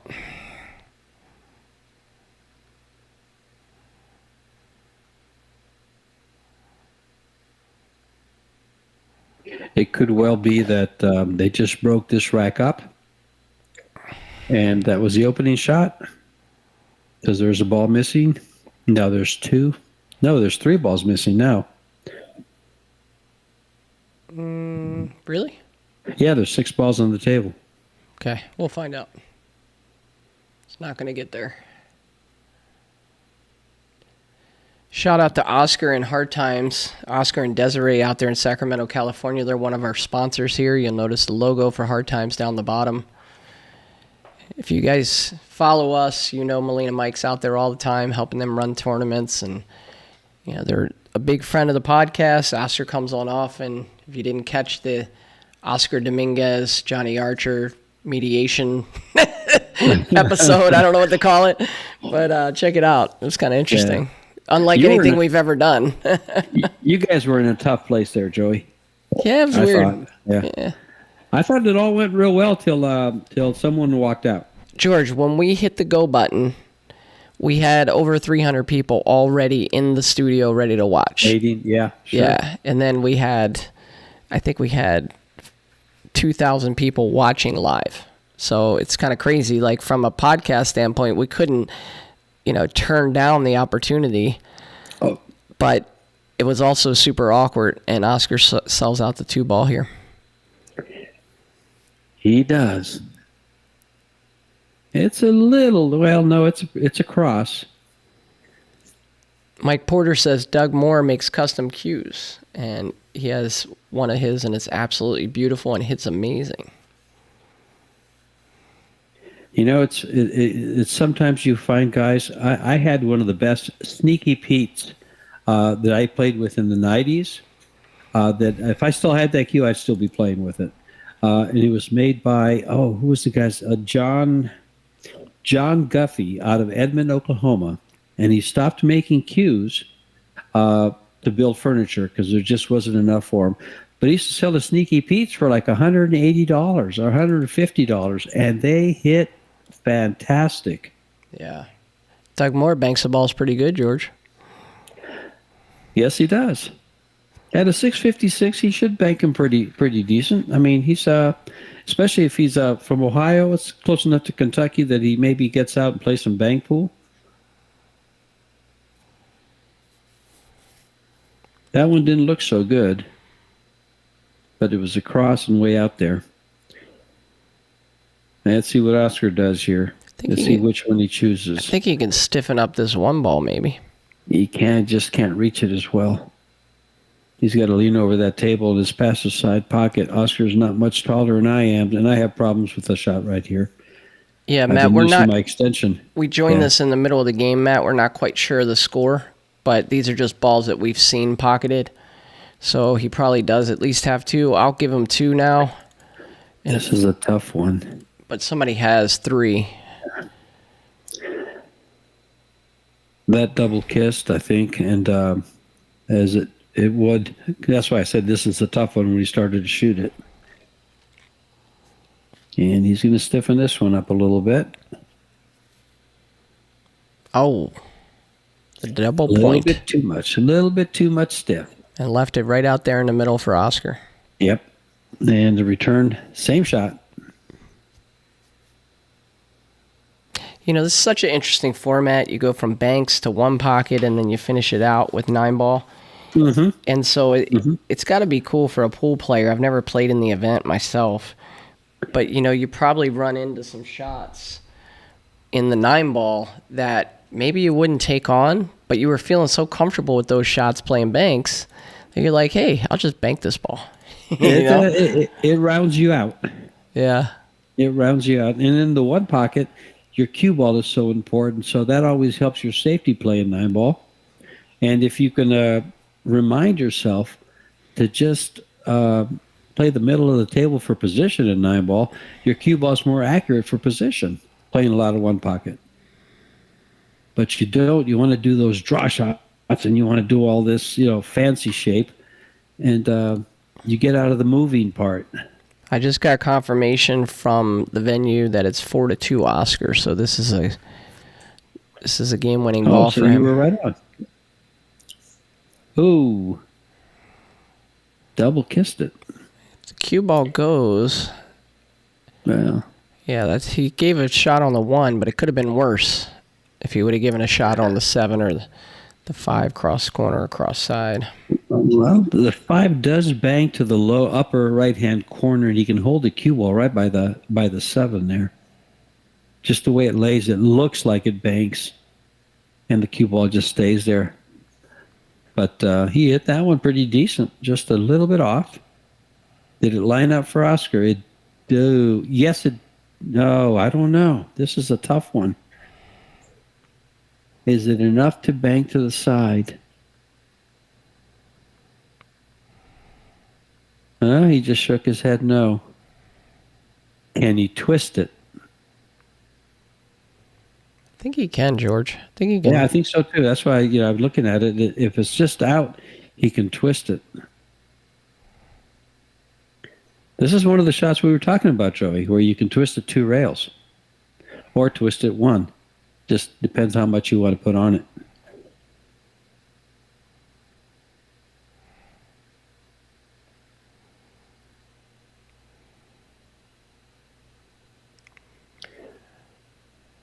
He tried to twist it. It didn't go. He just opened it up too much, I think. Didn't quite get there. See, he's got a nice shot on this 1 ball to bank to the upper left-hand corner, but that cue ball is tough to keep from selling out a bank on the 7 or the 5. And there's what I was talking about. There's your bank on the 7 for the game. Yep.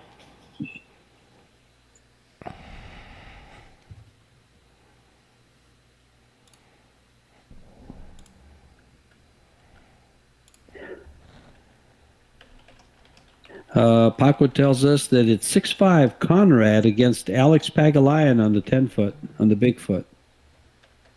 Oscar let that one get away. But he did one good thing. Having the lead, he tied up 2 balls. But this is a nice twister on this 5 ball. This is a nice shot here. I tell you what, with 2 balls tied up and 1 ball out in the open, you gotta want to be the guy at 4. Exactly. That's what.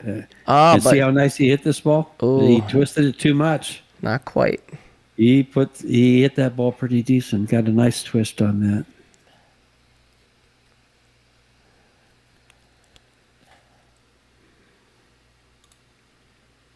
that. Oscar's got an opportunity here. Which one will he shoot? If he shoots the 5, I think he has to cross it. So it might get a kiss. It's real tight. And he also is flirting with a side pocket. Hey, shout out to Jackie Diamond. Thank you for the update. Federer just won his Banks match. So Federer Gorse cruising right along. And he's on the elimination. He's already had his buyback. Yeah. Because Lunda defeated him. That was a good match that Lunda and Federer had. Oh, I bet it was. Yeah. Those 2 guys can play okay. just okay, though. I mean, they don't get real excited about it. They just get up and play. Play a little bit. Look at the safety. Is it safe enough? Kind of like a 2-rail here. Come in behind these balls, maybe. I like just banking the 5-ball down and stopping the cue ball right there. Yeah, if you're Oscar, that would be the play for sure. But this guy needs more than he needs. 3 balls? So maybe he tries to bank the ball and get the cue ball out, so he can bank the 7 next.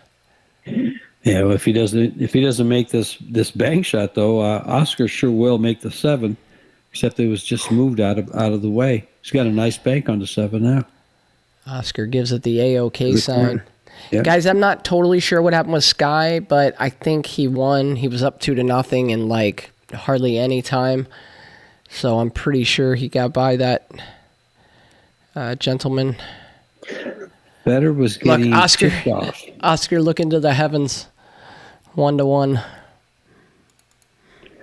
Charles Ray said Federer was getting ticked off. I've yet to see Federer show much emotion around the table. Yeah, I get you, George. However, he's such a competitor. You know he wants to win bad. We know it's happening. You know it's happening, and you know he feels it, but he just doesn't show it. Yeah. I like that about him a lot. Some people, myself, for instance, I can't help but show the emotion when I'm disappointed or whatever. It shows up in my face. Yeah. And it usually has to do with my play, not my opponents. Yeah. But Federer, he's just hard to read. He's probably a great poker player. As far as that goes, no tells. Yeah. He made a ball. There's 8 balls on the table. So will he bank the 6?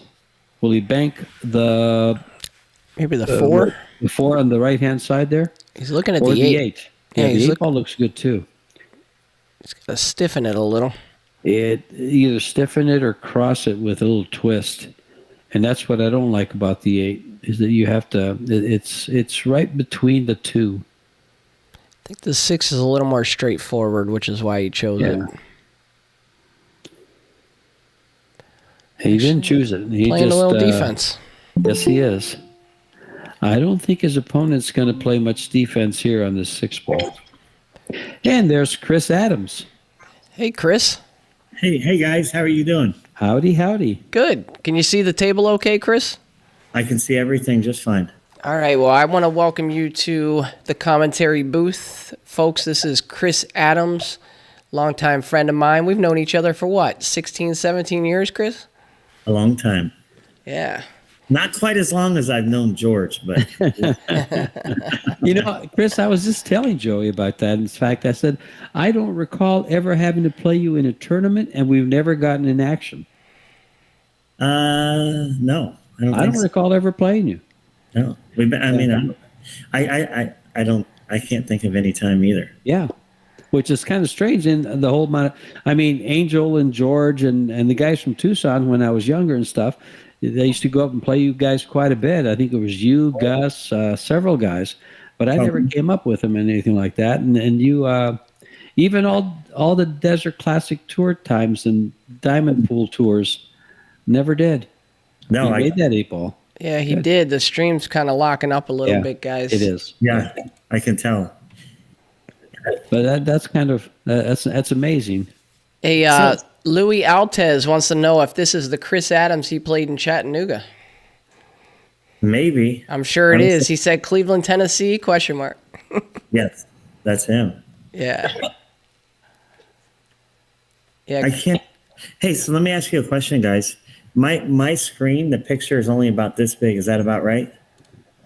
That's about right. That's about I'm watching it on the iPad, and it's a little lagging on the iPad. Look harder, Chris. So I can see harder. I'm looking. Tell you what. There you see. Now you know what I'm wearing these. But I actually wear them whenever I'm using the monitor.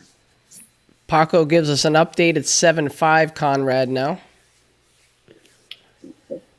Yeah, hopefully this stream figures itself out. Just so you guys know, we're getting live feeds from a bunch of different tables at Derby City coming to us from Digital Pool. And the first day was kind of rough. They had to work out some kinks, get some more internet service, got a dedicated circuit. And since then, it's been pretty good, although this match has been lagging a little bit. So hopefully it kind of straightens itself out in a minute. And is Oscar banking the 1? I believe he is. Or you might be banking the 7 and stopping the cue ball there. Going right between the 1 and the 9. Yes, he is. Look at this shot. It was hard to fit the ball between those two balls, and he not only does that, he pockets the ball. So catch me up, guys. Since I just came in, I don't know what game we're on or what we're playing. It looks like it's 1-1. It looks like one pocket, possibly. It's bank pool. Okay, so it is bank pool. And they're tied at 1, and Oscar leads 2-1 in the ball count. 3-1 in the ball count. Did that go in? I can't tell. Yes, it did. Yes, it did. It's not there anymore. I'm going to send a message over to Digital Pool now and just let them know that we're having some lagging.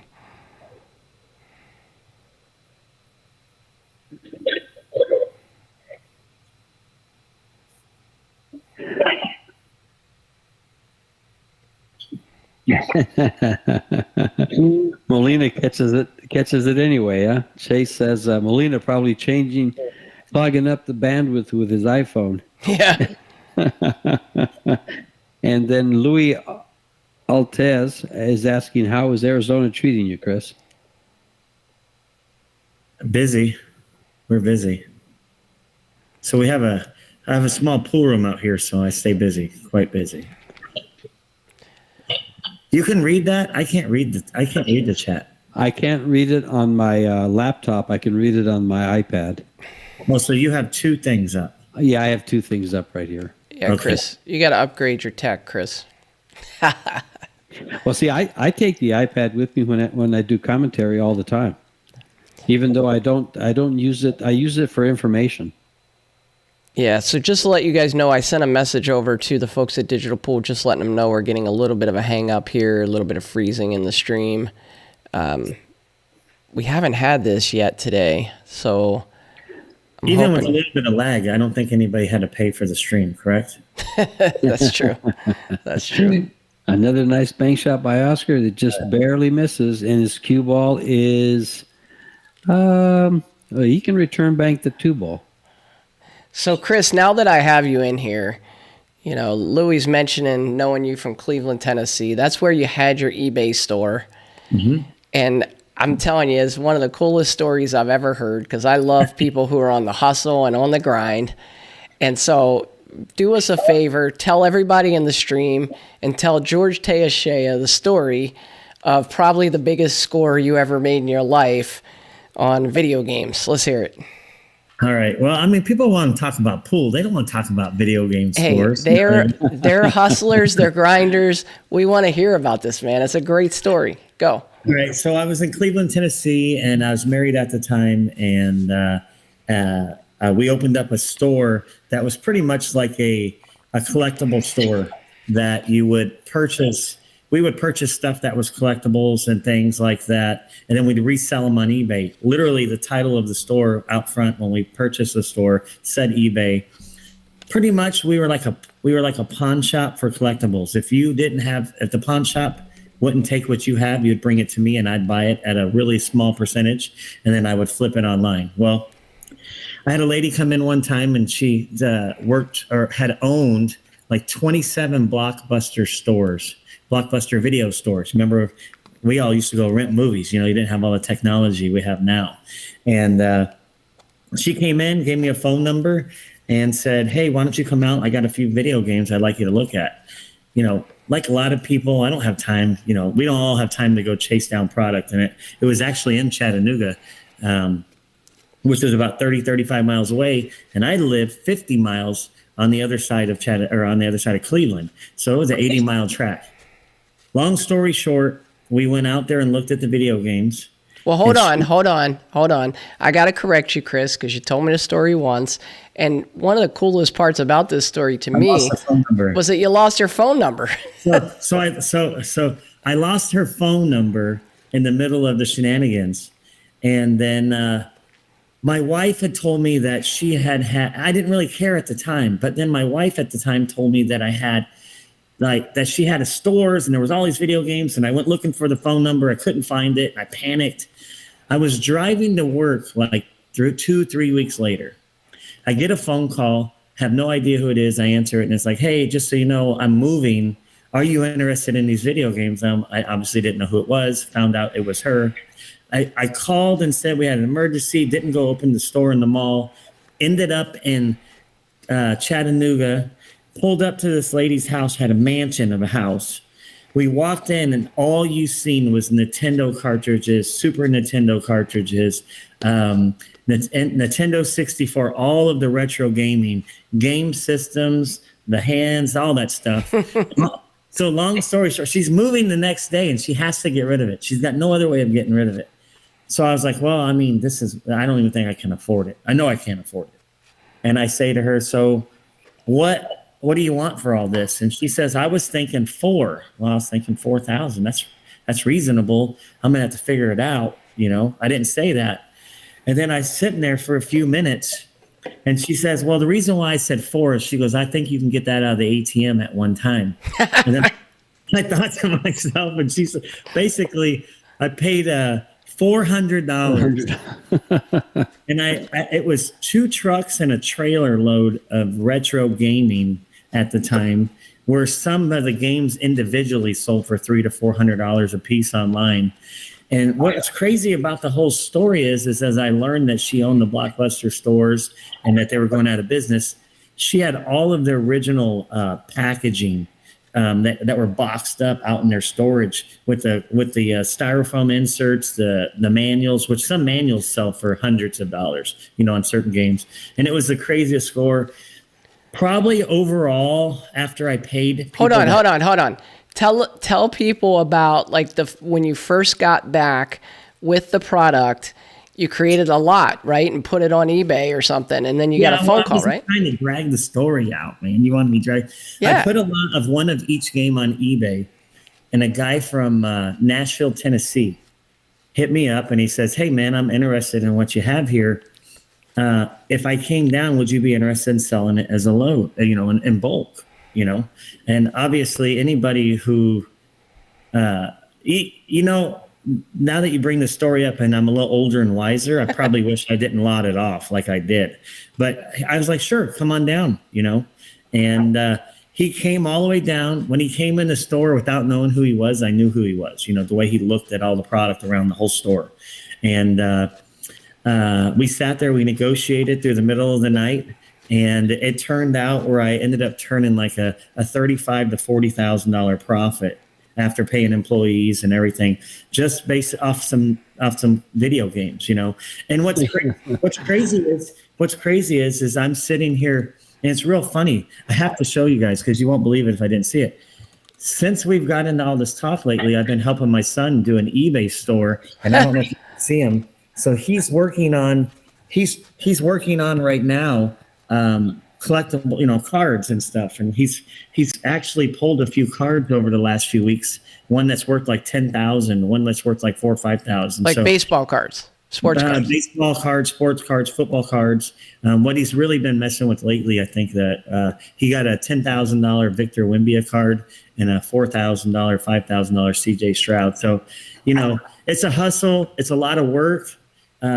It's a grind just like any job is, but it tells you that you can do it if you put your mind to it and stay busy. But yeah, it's definitely any pool player out there. If you think you're broke and you're trying to get money to go to the tournament, generally you can get on OfferUp and you can find something that someone's trying to give away and turn around and put it online and make a few bucks. Yeah.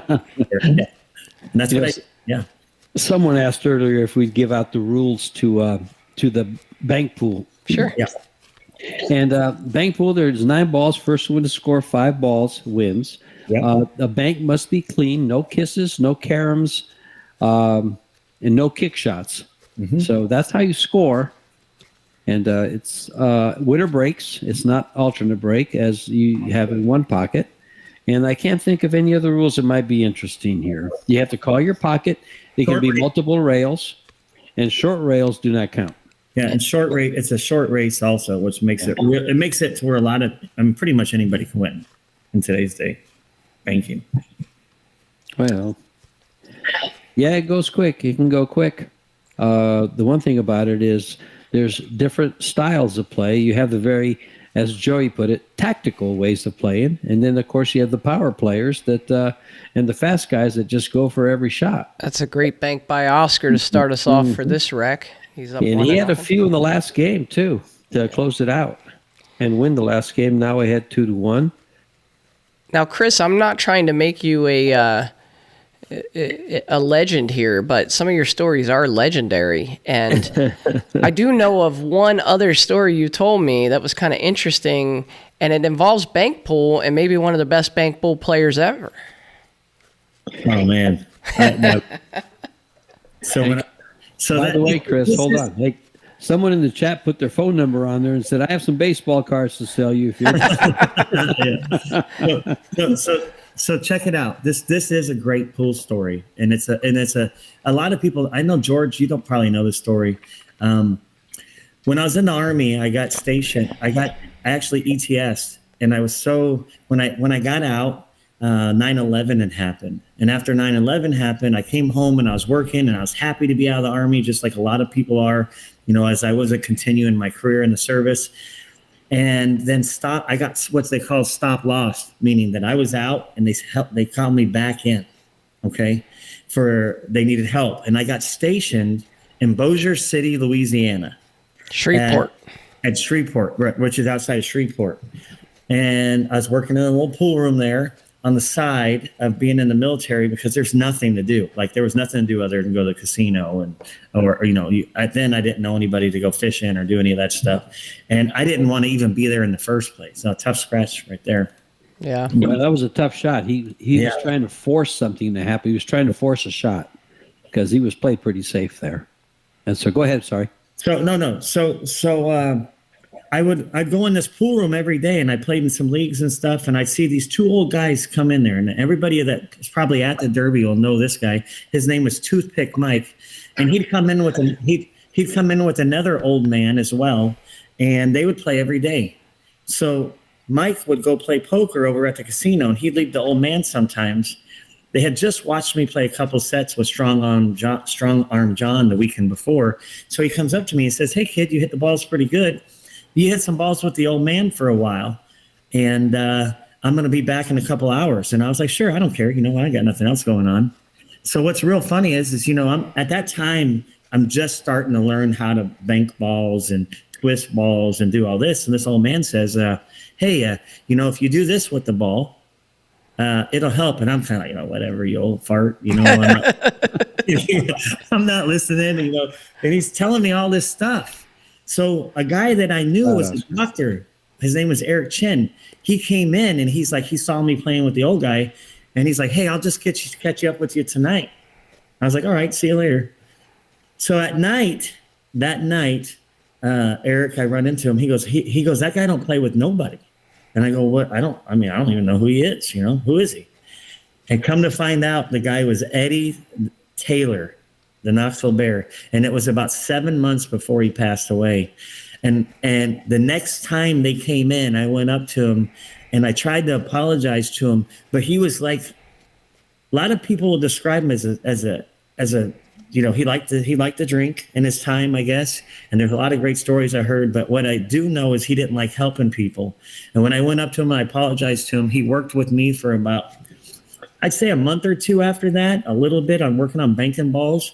It was real hard for me because I didn't understand what he was saying at that time.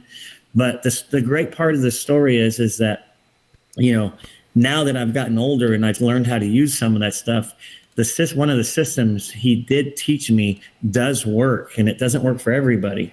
And I think it takes a while to learn that. And then he ended up passing away about 6 months or 7 months after he started helping me out. And it kind of made my time being called back into the service, acceptable, because I was learning and I was having fun. And then I once you accept it, that you're there, it just made it easy. But Eddie, I didn't know Eddie like in a way that, I knew anything other than he was a pool player. but they all around in that area, he was the legend. And obviously, now that I'm older, he's a legend. But at that time, I really didn't understand what kind of legend, But yeah, it was a pretty cool story. And, I just thought he was some old guy. Tell me what to do. And I was young and I knew everything already, So, Well, Yeah. Paco just told us Conrad won 10-5 Yeah, and on the Bigfoot. Spicy Tuna in the chat is asking, is this Chris Adams, the donkey from Diamond? Yes. Chris was from Diamond Billiards there. You managed that place for a while in Richmond, Virginia. yeah, that's Same guy. It's funny you mentioned Eddie Taylor. I have a good friend that lives here in Tucson that was just really good friends with him. And in fact, I think he had his cues for a while. You ever heard of Alfie Taylor? No, I don't know Alfie. I heard the name Alfie, but I didn't know the last name was Taylor. It's Alfie Taylor, and he. I don't think they're related. In fact, I'm pretty sure they're not related. But yet, he was very good friends of the family and of Eddie Taylor. Very good friends. I still see him at the pool room. He brings his wife in, and he just doesn't play anymore. But he still loves to watch playing pool. That's crazy. And it looks like we're going to have a 9-ball banked here. There's a ball on the other side of that ball, I believe. That's the 8. Yes. Yeah. Oh, you guys. He's banking the 2. He's banking the 2 instead of the 9. Okay. And guys, I know it's a little choppy. I did reach out to Digital Pool, and they said they're going to take a look at it. So one thing, Zach Goldsmith, who's helping out with this, he's been working his tail off to try to make things go as smooth as possible. And, there are some limitations in terms of, the internet at the place, but they've managed to get it pretty stable for, I would say, most of today. This is the first time we've really ran into any problems. So let's hope they get it straightened out. Yeah, it's freezing up quite a bit. Do you think it has something to do with the multiple platforms that are streaming? And now we're 3 days into the event, and it's a weekend, and people are off work, and you're probably getting more viewership than you've gotten throughout the last few days. Yeah. So here's the deal, Chris. One of the reasons that they had a pretty strict policy of nobody live streaming from the venue is because they said that the internet at the venue kind of works off the same circuit as the actual cellular. And so when people are in there and they're on 4G, 5G or whatever, and they're trying to stream, it's eating up that bandwidth. So the plan to mitigate that was to basically get dedicated internet connected to each of these tables, and then have a syndicated network of streamers who could tap into that feed. So this feed is basically a separate circuit now that they have set up that are coming out, and then us at Windows Open and Pool Player Podcast and Dogging It, we can connect to it along with maybe 10 or 12 other streamers who are grabbing that same feed. So this is really to make this simulcast type of thing possible, but also to alleviate the traffic they were getting on the main AccuStats pay-per-view in the last few years. And from all accounts, it has been better. There's just been some challenges with making this work. What a nice cross bank there by Oscar. So I think you're probably onto something with it being the weekend and more people being in there. But at the same time, that looked like Nick DeLeon pop his head up from the other table there. Did you guys see that? No, I missed it. Yeah, I thought that was him. But I think they're going to get this worked out. Yeah, that is Nick. Look at him. Oh, yeah. I saw this. this. He's playing on the table right next to it. Yeah. Wonder if he's playing one pocket or bank I pool. think, I was looking before I logged in. I looked at the brackets, and I think he's playing a bank pool round 5 match. Wow, he made round 5. That's good. He lost his first round. He had a tough draw in the first round. Oh, yeah, he played Tyler. He played Tyler Steiner. Yeah. Yeah, you're right, Chris. It's a 5th round. He's playing Makwadim Abdul Haq. I don't know that guy, but it's an elimination one. They both on their buyback.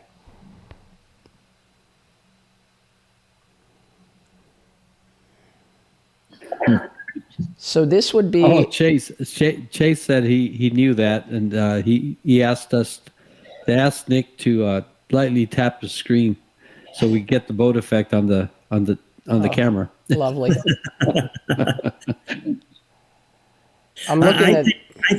I think this is pretty cool concept as far as with the multiple streamers being able to get the game across. I mean, think about this. As much as you like to say Windows Open is the best group in the world, there are other groups that people don't know, and I think it helps to get the message across to everyone when there is some kind of streaming event, rather than you just be the only one or me just be the other one. 100%. And there's so many people out there that are doing really cool things, and it only helps grow the sport if more people have access to these feeds. And then it also makes it such that we have to up our game, right? If we want you to tune in here instead of one of those other streams that are out there, which we do, we want viewers, we want followers, we want subscribers, then we have to bring people like Chris Adams and George Teashea in to commentate, and we have to have nice graphics, and we have to present the information clearly. So it's good for everyone, I think. Yeah, I like it. I think it's pretty cool. Oscar just missed that one ball bank, and he's given up the one ball bank. Would you like the one, or you'd like to play the 7? Does the 7 go by? It does go by the 4. Yeah, the 4. I'm wondering if maybe my settings are having my screen smaller in my settings on my computer. I'll have to look at that. What score do you guys have? 2-1, Oscar? Yes. Okay. Sorry. It's a race of 3, so I think that's. I think he was talking about ball score, weren't you? Yeah, Joe? ball count. Okay. Yeah. Okay. Good. Oh, he's left a good one here. Yeah. And Mr. Moore will jump all over this.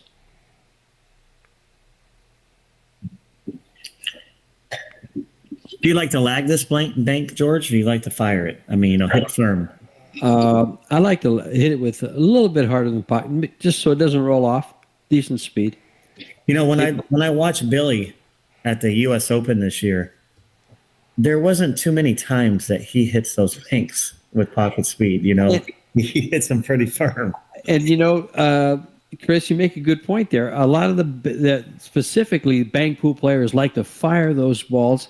Me, the fact that I rarely ever play bank pool. In fact, I don't think I've played it more than two or three times. One of it was a ring game at the casino with all the top players there.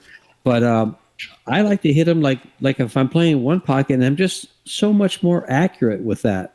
Yeah, giving the table time to take the English, twist the ball, let the speed open it up, things like that. So that's why I would shoot it that way. That's the way I normally shoot. Yeah, what you're comfortable with. Absolutely. Exactly. And I've noticed that now that I've been watching quite a bit of bank pool here on the streams, is that there is that style of it. I always thought, fire it like these bank pool players. Well, when you're firing it, you're trying to open it up and hold it up to make the pocket bigger. You know what I think's crazy about the Derby this year is how many people that they're getting to attend each event. They're like capped out on every event. I think it's fantastic. Where else do you have 500 entries? That's crazy. Over 500. I think the paperwork said 500 entries in bank pool. Let me see what that, because I wrote it down. 475 players max. Someone said there's 530. Really? Yes. But I'll tell you guys this. I thought about, Scott was coaching the Arizona Nevada team. Right. And, he was convincing me into going, because we hung out in Vegas and we roomed together. He's like, you should go. I was like, I'll put it off. And then they came out with a post, I think, the week prior to the Derby saying, hey, it's full. Yeah. Well, it made up my mind. Like it was easy. I was like, I was on the fence anyways. But yes, I think it's crazy how many people they're getting. Well, not only the entries were full, I think the hotels were booked. You couldn't find a room. Have you been to the Derby? I've never been. Roy, have you? No, never been to Derby. So for the people at home that don't get to hear this, I've been there a couple times. Okay. And let me tell you, it is out in the middle of nowhere. So when you fly into Knoxville, Louisville. Louisville, excuse me. You fly into Louisville. I apologize. Fly into Louisville, and then you have to drive about 20 minutes to get over the bridge into Indiana, I believe. And then you have to like drive another 15, 20 minutes just to get to this back road. And then you come back on, there's nothing. Like there's nothing. When I mean nothing, there's nothing. Not even a gas station for another 15 miles or so that gets you out to the actual venue. So when you are at the venue, the only place you eat is either at a buffet, at the steakhouse, or one little like diner. That's all you have for the whole time you're there. There's not one other hotel without driving 30 to 40 minutes, or I'd say 30 minutes or so in the area. And it makes it a lot tougher for people to, plan that trip. And then when you add in the weather, for a lot of years, people that have been out to the Derby, you can go to bed tonight and it's 30, 35, 40 degrees outside. You wake up in the morning and there's 2 feet of snow.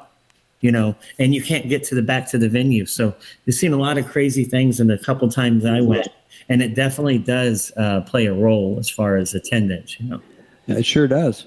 Guys, I posted in the chat. It looks like morecues.com might be Douglas Moore Cues. Oh, wow. He's a cue maker, and so hey, why not give him some love here? It's not an easy job making cues, so you might want to check out that website.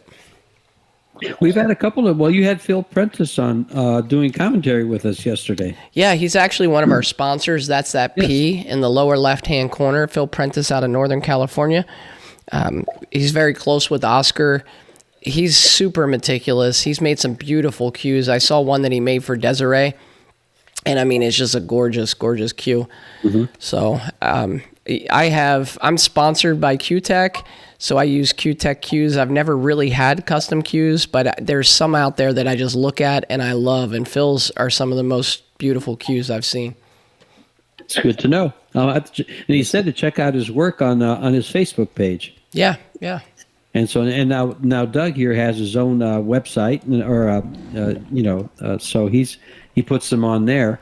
I own 2 cues made by Kenny Thyman, cue ball. Oh, yes. I think Scott uses a Thyman, right? Yes, he does. He does. And I had one special made just for me. It's a Sneaky Pete, or I guess it's not very sneaky. It's gorgeous. And then the one that I got from Mitch Elderman that was given to him for winning the Desert Diamond Pool Tour. This looks like Oscar's last ball if he makes this. And he doesn't. Oh, I love this shot. I want to learn that for one pocket. Way to jinx him, Chris. I can assure you, he's left it. If I knew how to pull that curse, I would have pulled it a long time ago. Oscar's pretty happy with the lay of these balls now because he's got a ball out of play, and he just needs one, which means that Doug cannot run out on him. But he'll be banking this one ball, and it's a decent percentage ball. But then what does he do with the one if he makes this? Well, he's going to shoot it cross side. He's swinging. He's going to shoot it cross side. I shoot this in the corner all day, and he's cross side, and he did. That's where you figure that's going to go. It's long. So Oscar has a pretty good bank shot here. Oh, yeah. To close it out. Oh. Why is he spotting the ball? I guess he owed one. Did he? No, he didn't. He can't owe one. He was putting it into his tray. No, he put one on the spot, though, for some reason. Put one on the spot, yeah, and I don't know why. There's only 2 balls. There was 3 balls left, that's right. It must have gone in the wrong hole. Yeah. Must have made it by accident. Oscar's playing safe here. Yes. Yeah, just down to the top rail. Another shot I haven't seen very many players play, Joey, when we were talking about shots I don't see played, are 2 rail shots to the side pocket. Yeah, you're right. We saw decent amount of speed. I haven't seen, and I thought about it last night, and I set it up and shot it. It's because if you hit it with slow speed, you sell out an easy bank to the other side. But that might be it. Oh, come on, stream. Because I thought Oscar had a good 2-railer on the ball that was spotted.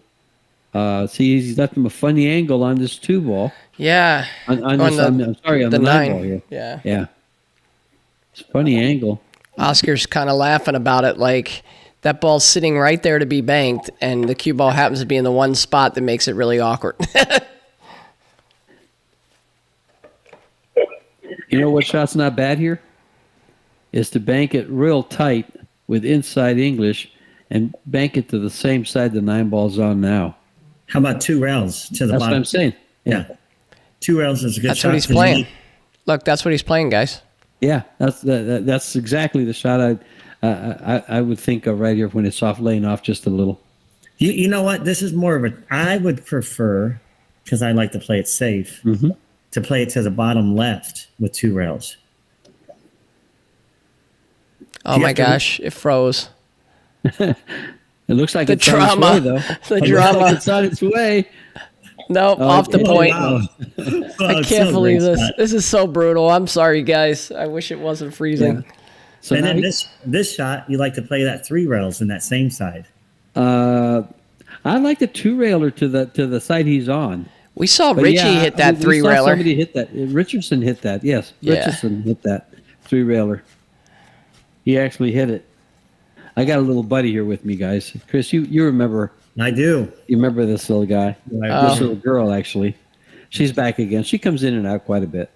So Tom Angle corrected me. Douglas Moore cues is a different cue maker from Indiana. How many Doug Moores make cues? Good question. Oh, look at this. Oh, That's good. That looks and, Pert near, but he's going to scratch. Look at the cue ball. it caught a kiss. It was headed for the middle of the pocket. I'm just going to tap that 2 ball and put the cue ball kind of right there on the rail behind it. Yep, play safe. No need to go for this. He is going to go for it, He's but going to go for it. You're down 2-1 to Oscar, and you get yourself in a mental state where you think you have to go, you have to go, you have to go. I mean, if he hits that ball soft, it blocks the path to the 9 ball. He did good with the cue ball. He did. Matter of fact, he did pretty good. Yeah, Oscar will probably just go off this 2 and come right back to the same position where the cue ball is now. Yeah. He could bank it to the left hand. Well, that would send the cue ball to that corner also. He could bank it to that. Yeah. I like where he can do the same thing with the cue ball that you wanted him to do. Yeah, but see, the cue ball's going to head for that corner pocket also because he's got to hit the two ball fuller. See where the cue ball's going? That's what I was afraid of. I think he's playing the cue ball more than anything. Yeah. Well, see now he's got all 3 balls are in play for Doug, and if he makes the first one, he might have easy access to the next 2. The elite 9-ball bank pool guys would think this is an easy out from here. I don't like banking balls that are that far away. No, but if you make this one, you got a chance. That's what I'm saying. If he makes the first one, it sets up for the next 2. Well, it's go time. Nope. And Wide. he's going home.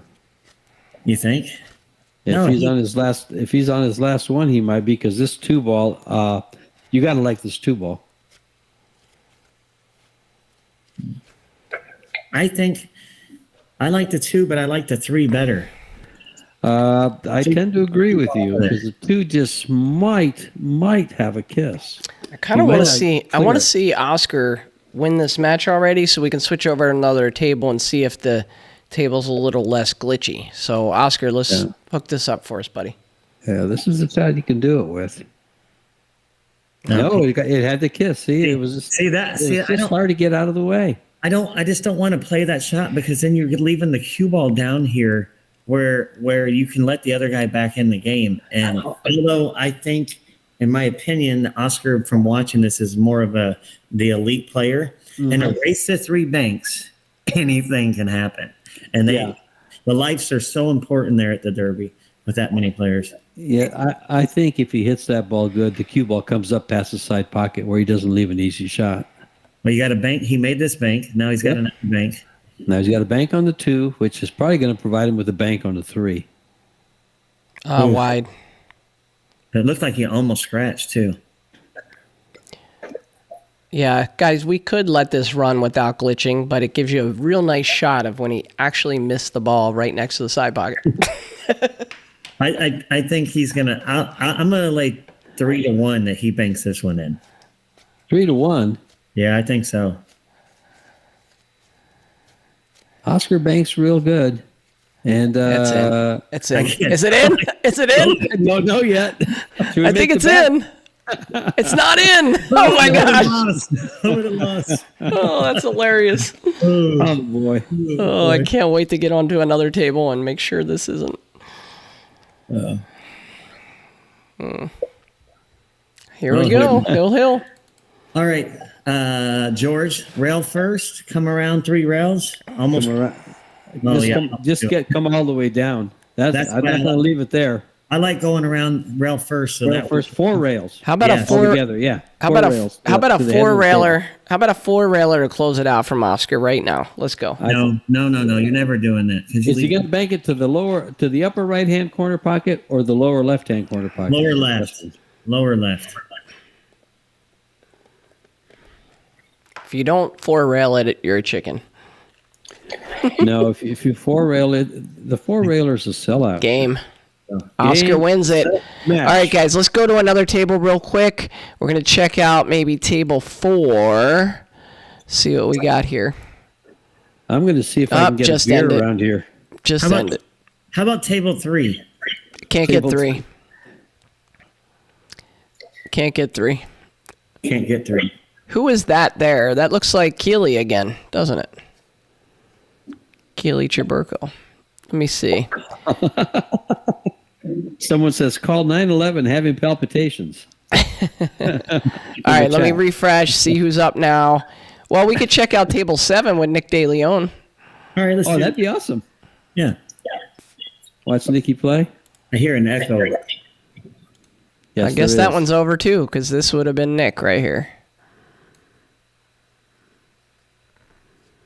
And this one's glitching too. Yeah, this guy's just practicing. He's hitting balls. Okay, let me keep looking. Did Nick win or lose is the question. Good question. Let's see. I'm going to look for the 9 o'clock round. There's not a whole lot of big names playing at 9 o'clock. Looks like that one went dark on us. Let's put another table up so we can at least watch somebody hit balls while we figure this out. Oh, Chohan, table 6. Oh, wow. This is Casper and Chohan. Well, you get that on there, Joey. I'm going to step out for just a second and be right back. Okay.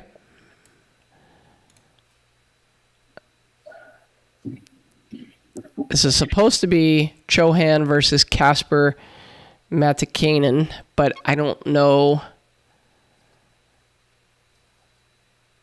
It looks like it's frozen. You still there, Chris? Yes, I am. Yeah, you know what? I see now what George was doing. To be able to see it. Yeah, well, George is going to another thread and watching it live, like on his phone. I see what he's doing. I was like, how is he logging in twice? I couldn't figure it out. This is table 10. John Demet is supposed to be on this table. I guess that match ended. These matches seem to be... Oh, here it is. Table 10. It looks like these guys are in a match. John Demet from Texas. Let's see. I've only met him one time. Lucas Varner's coming up at 9:30 on table 5. Robert Frost at 9:30 on 13. Have they played any one-pocket matches yet? Or? Yeah, they have. We actually did a couple one-pocket matches, but this is the first round of one-pocket, so it's a whole lot of, like, folks we wouldn't know, local players, folks like that. Okay. Let's see, 8:15. That's Banks. Billy Jackson, Brent Jackson. Oh, that's crazy. Let's check out table 14 real quick. I think this is Tyler Steyer and Demetrius Gelatis, potentially. No, that doesn't look like them. That might be Demetrius. I don't think so. I've never seen Tyler in a flannel like that.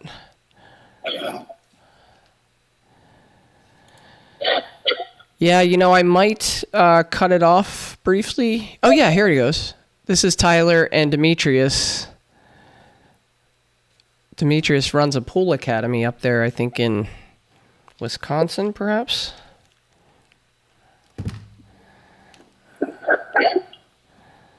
Let's see.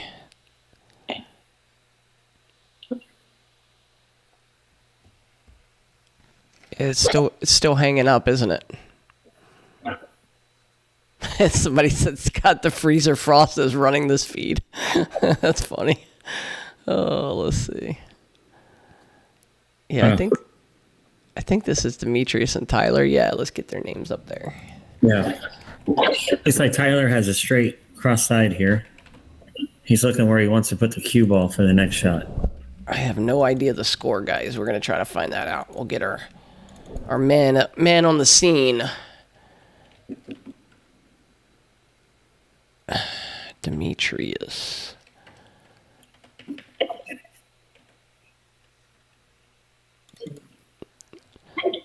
If you follow the Cue It Up podcast, maybe you've heard from Demetrius before. He helps Nate out sometimes with that.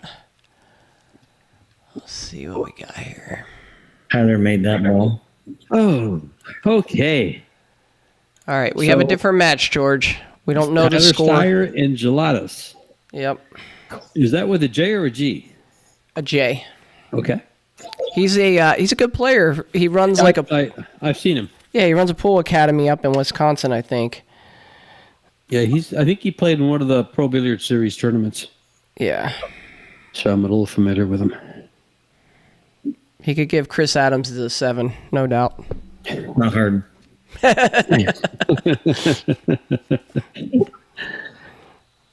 Let's see. There was a time I'd say, that's not saying much, but I can't say that anymore. Because he'd probably give me the 6. He's a 722 Fargo out of Brooklyn Park, Minnesota, not Wisconsin. He plays about Gus's speed. Yeah. It's better than Gus. Nick DeLeon's speed. I think Nick's up in the 730s now. Yeah, Nick. Yeah. Yeah, I guess. Gus is a grinder, too. Yeah, Gus is right about 720. Guys, you're not going to believe this. Nick DeLeon is up to 742. That's impressive. Somebody said Tony is playing on the table just to the left. Tony Chohan? I would assume that's what it is.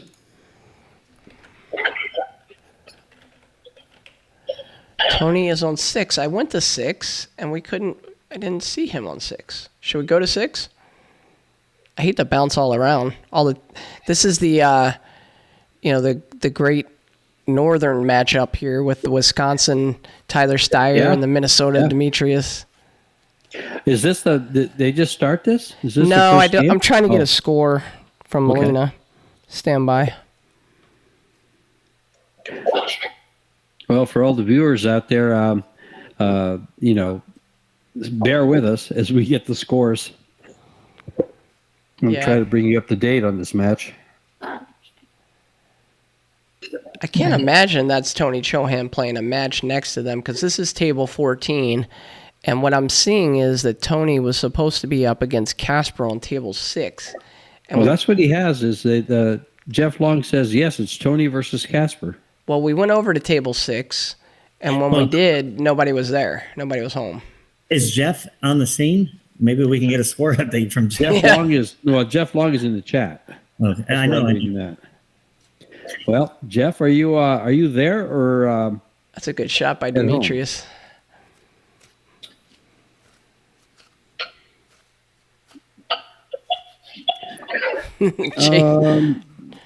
That's funny. Chase is going to take Tyler in a cold plunge matchup for $1,000 against Demetrius. That's funny. Yeah, Tyler's been really into his health. which I think is totally cool. He found out I had some health issues, and he recommended a doctor I was already following. But he's big into like the carnivore diet and the saunas and the cold plunges. Well, being from Wisconsin, those cold plunges are rather popular up there, aren't they? I think so. I have one up here in my courtyard, George, if you ever want to come up. Well, you remember that cold plunge everybody was doing where you sat in a chair and they poured a bucket of ice and water over you? Oh, the ice water challenge, yeah. Yeah, the ice water challenge. I did that, and I'll never do it again. Thank you very much. Well, the cold plunge is like 20 times worse than that. Well, that's exactly why I said I'll never do it again. I haven't done a cold plunge, but I have a sauna here at the house. Yeah. I can't do a cold plunge, or maybe it'd probably be better for me to get out of the sauna into the cold plunge. Tyler's got a nice straight back on the 9. Oh, yes, he does. Yes, he does. Hit it short. Not nice enough, Tyler. 2 rails. Yeah. Guys, we're working on a score update here. Melina's leaving me on red. I need a backup for when Melina's busy. He's probably interviewing Alex Pagulayan right now. Someone says, I tried the cold plunge a ton of times, never got past the knees. Yeah, it's tough. I tell you what, it is a psychological battle to get even if you do it on the regular, which I was doing it on the regular for a while, it is still a psychological battle to get yourself in there and do it. It's crazy. Someone that does them actually said that it really helps you with mind control. Oh, it's great for that. Yeah. Yeah.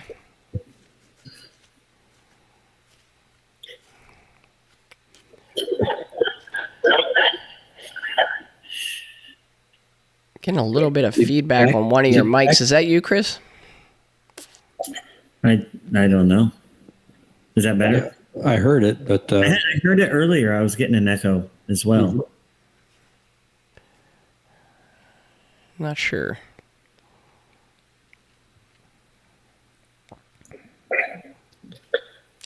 Well, one good thing I will say is it looks like the stream smoothed out some. We have no idea the score, but it appears to be not freezing anymore. So, well, we can see there's 4 balls left, and Tyler's banking the 5.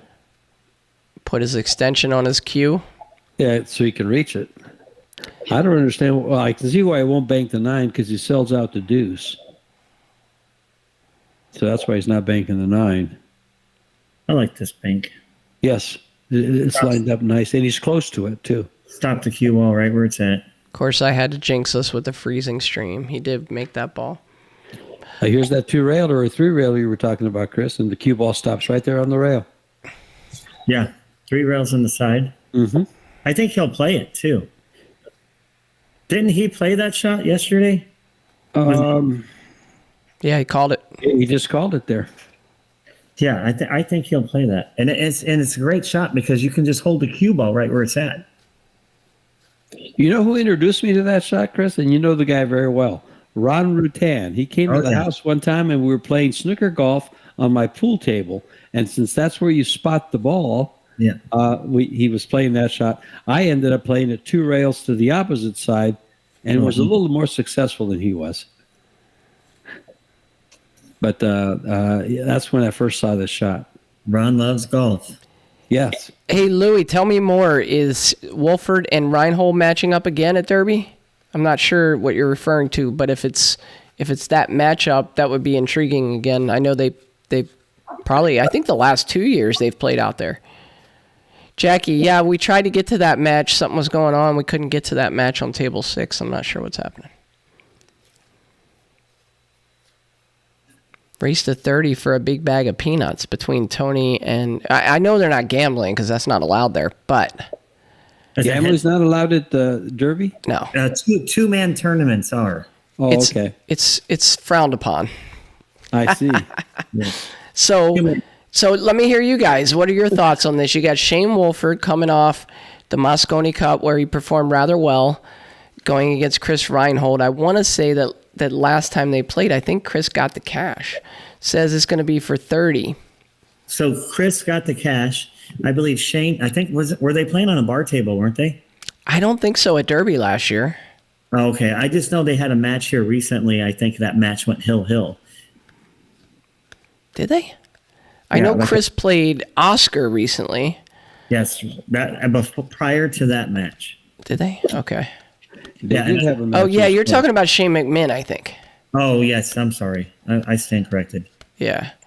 John Tadero helped me out there with that one. Yeah, 40,000 peanuts. That's a lot of entry.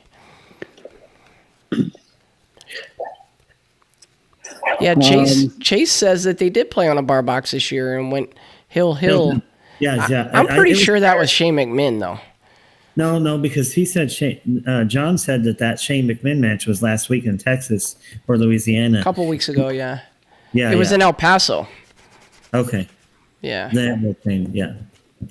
I remember Shane got to the hill and Chris needed like 2 or 3 games and it worked out where he got a little roll in the hill game and got a chance to win the set. I did watch that.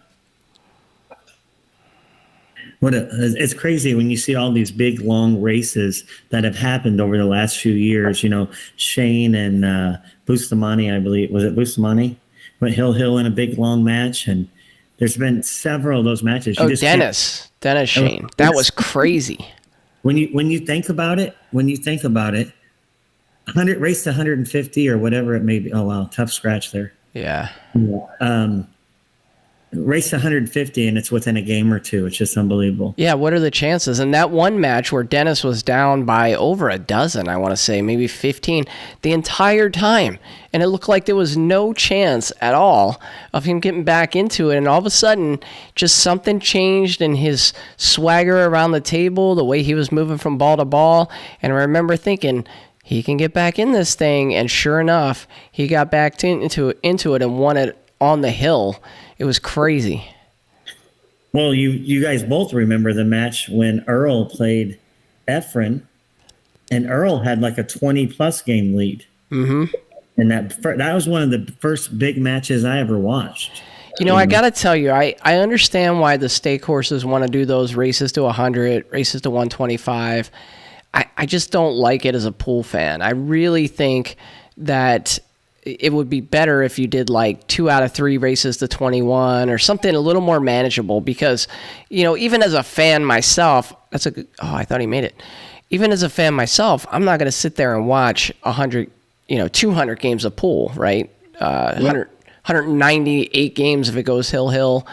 I'm not going to do that. So I would constantly like watch part of the match and then come back later and watch a little more and come back and watch a little more. But I've never watched them in their entirety. Whereas if they were playing like 2 out of 3 races of 21, pretty sure I'd watch the whole daggone thing. Well, it's 3 days. Who has 3 days to watch that much pool? Yeah. Yep. It makes it tough. So I do like the shorter races, 2 out of 3 shorter races, or instead of the long ones like you just mentioned. But you know what's funny is with the amount of talent we have nowadays in pool, you're seeing those races get a lot closer. Yeah. They never used to be. It was always you win by 20 games or 15 games. They're rarely closer than 10. Yeah. And now they're all coming pretty close to that. Yeah. Guys, if you're wondering the score, so are we. Just hang with us until we can get it. We're trying to find out what the score is. Melina's ghosting me right now. He's on. Yeah. So for the people at home, so they don't know if they just logged in, you are in, I believe, Arizona. I'm in Arizona in a different city. George is in Tucson, and this is being picked up via digital pool. And when we can move to each table, we cannot see the score. So until we get caught up, we can't update anything really. We'd be guessing. Correct. That's a great explanation. Correct. And then we spend so much time talking about stories and other things that we hope we're entertaining you, though. Yes. I think we are. I think we're doing a good job. Well, he tried to bank that in the side pocket. Yes, he did. Wow. I mean, that was fantastic. You know, that bank shot, when they're in the middle of the table like that, or where the cue ball is right now, that's a bigger pocket. So it's not that bad to bank there. This is similar to that bank you wanted to play on the side pocket a minute ago, George. You can hit this 2 rails with inside. and make it into the same pocket where it stands right now. Or you can go 3 rails. 3 rails, but the 6 might get in the way because he's got to bank it up and then come back down. You make it 3 rails to where he's at. If you keep it under the 6. Oh, that's what he was trying, looks like. And he did not scratch. Almost did. It did sell out a bank either on the 9 or the 6. I like the 6 a little better here, I think. 9 might be a kiss. Might have to do some funky stuff to avoid it. The outside English will be okay. I think he gets... No! I think it's a kiss no matter what he does. Chris, can you get out of that kiss? I don't think so. On the 9. You know, he might be able to 2 rail this to the bottom. Yes, he is. 2 or 3, either way. That one, I think I'm going to 3 rail because it's further out. Well, I mean 2 rail it to the top right. Excuse me. Yeah, John, Molina's dogging it, man. He's supposed to be our eyes on the scene. He's probably eating a hot dog in the food court right now. I don't know. You know what? I almost would lag this to the bottom right and leave the cue ball up table. If he can stiff this... I like that shot. That's the same shot. So that's the same shot that Oscar tried just a minute ago. And the tables play at 4.5 inches. So it's tougher to make that bank shot and stiffen it out and beat the kiss. You really have to have the angle there. I don't think you can cheat it on these tables. Chris, have you ever played that shot 3 rails? He's straight back and forth. But where's the cue ball going? And if you miss... It stays down there because you're using just inside English. Well, it stays down the bottom. I've never played it on purpose. I have played it on accident. I've actually played it and made it many times playing one pocket. That's why I get 9-8. I was waiting for something like that. No, I don't play for 20,000. Remember that, and that's why I get 10-7. Yeah. Here, straight back to his knee. No. Somehow we got over 200 people watching on Facebook right now and over 300 people watching on YouTube listening to us. I have no idea, but we appreciate it, guys. Hi, everybody. And we don't know the score. What's going on? We have no idea what the score is. We logged into 7 different matches that went there. We're having a great time, though. You know what I'm liking about this? I do a lot of commentary, but I never get to have anything like that. Oh, but they can't see it at home. Oh, what is it? Right. Tequila? No. I'm actually having a Dos Equis Sanford. I'm having a beer. And my wife's standing at the door looking at me like, what are you talking about? That's funny. And then Joey watches her bring me a cup of coffee first thing in the morning yesterday. I think you know what? Both of these guys are feeling a little heat here. Yeah. So it must be a tighter match than we know because we tuned into this match several minutes, 10 minutes ago. Do I know anybody else at Derby? Like, Molina's my lifeline. He's letting me down. There's 500 people in the tournament. There's what about Nick? Players. Yeah. Nick really on the hair. Hey, Nick, can you take a break from your match and find out the score? I think he just finished his match. All right, I'll check with him. Send him a message now. He just finished. Scott's up there, too. But Scott's probably got more matches, and he's a little more serious.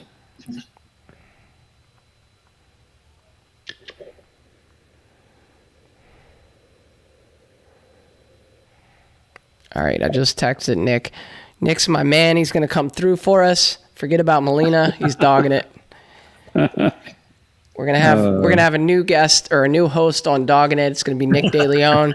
Molina's fired. You know the good thing about Nick, though, Joey, is you can buy him a bag of high chews and it pays him off. Yeah. And then if you buy some salsa from him, he'll be even happier. He sent me some salsa to try it out.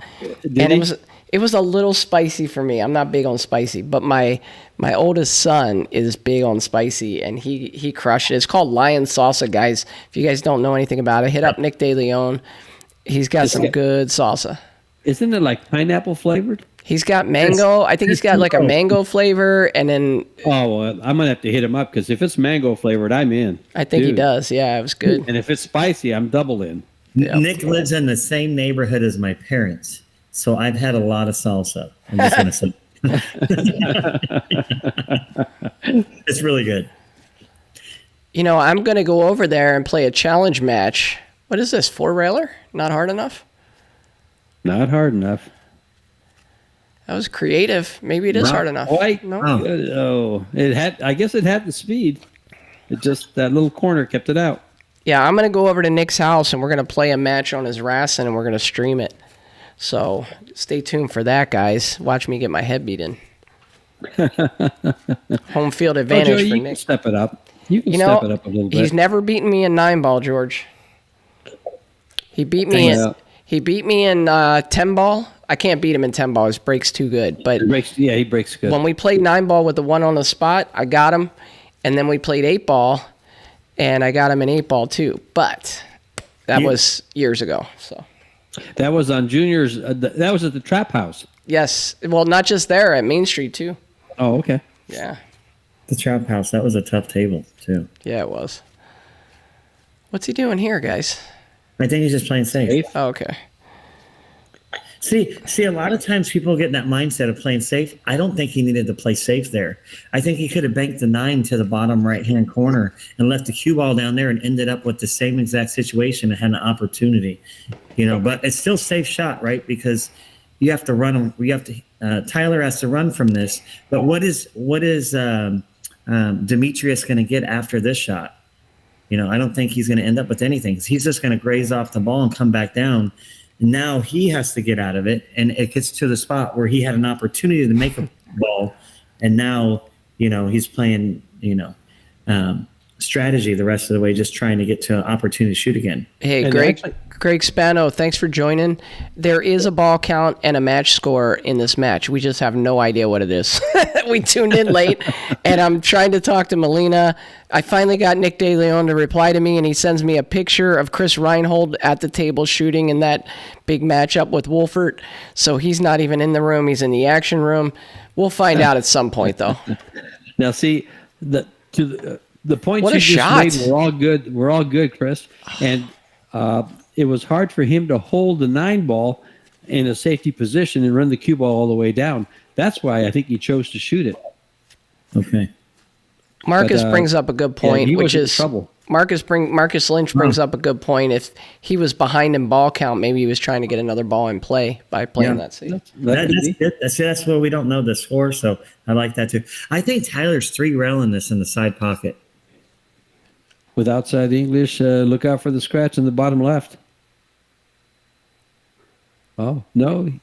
I guess so. Needed to hit it fatter. I think Tyler just sold the Rancho, Pancho. No, He's laughing. He turned around and smiled. Whoever behind him. that's very unusual for Tyler when he's competing.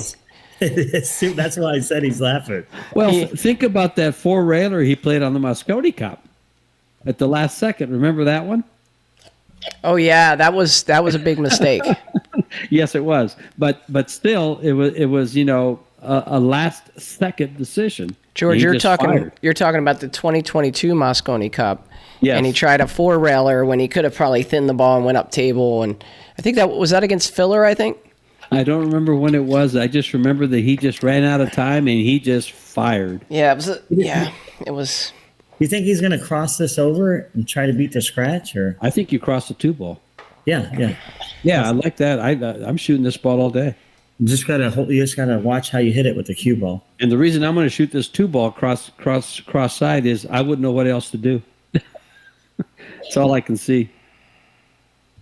I mean, you could raise off the edge of the 9-ball or 1-ball, whatever that is. And leave them all lined up Leave them together. all down. Yeah, leave them all. You could do that. Leave them all in the line. Scott, at the U.S. Open the last 2 years, I got to watch Scott play a lot. And he plays some long matches, and he is playing safe a lot of that time there. Rather than to give a guy an inch, he just doesn't want to do it, and I knew Scott was a great banker because of his one pocket game, but I didn't realize, that he was a great banker for bank pool game. And it's fantastic watching the guys grind it out. Nick just texted me back. Well, here's a good shot right here. I think he's liking this shot. He's going to back cut this to the left-hand corner. Dig it a little. And he's made it. Very nice shot. Nice shot. Looks like he got the game. Looks like he got the match, That's it. ladies and gentlemen. He said match on that Here's cut. your update. Match over. All right, who was saying where Chohan is? The next table over, 6, I think. They Okay, said. let's put on 6. Oh, that is Chohan. He's That's over not- to the right of the screen. He's chalking. Oh, yeah. He has a famous chalk technique that We got action, boys. Did you guys know that the first night in the action room, Omega Billiards had an open bar for everybody? What? Yeah. They had action in there. I mean, there was all kinds of action. They had a bank ring game for $40 a rail. And Omega Billiards, Mike from Omega, opened up the bar. And I think it was Upstate L was saying, I'm having a couple of these really nice bourbons. That's funny. But it was fun. And he was the one that was kind of commentating it and stuff. It was kind of fun to watch. This looks a bit frozen here, gentlemen. Yes, it does. It's Tony. He does that. He has that effect on the streams. I just told Zach, too. I reached out to Zach and said, looking better. Yeah. So now, just kidding. Till now. Just kidding. Table, what is this? Table 6? Oh, you know what? The guy just got up and got down. I think Tony's just standing really still. See, the guy shooting, he's waiting for it. You did see his head pop up and down, and then it froze again. Casper Maitikainen. There you go. Maitikainen. That's not Casper, is it?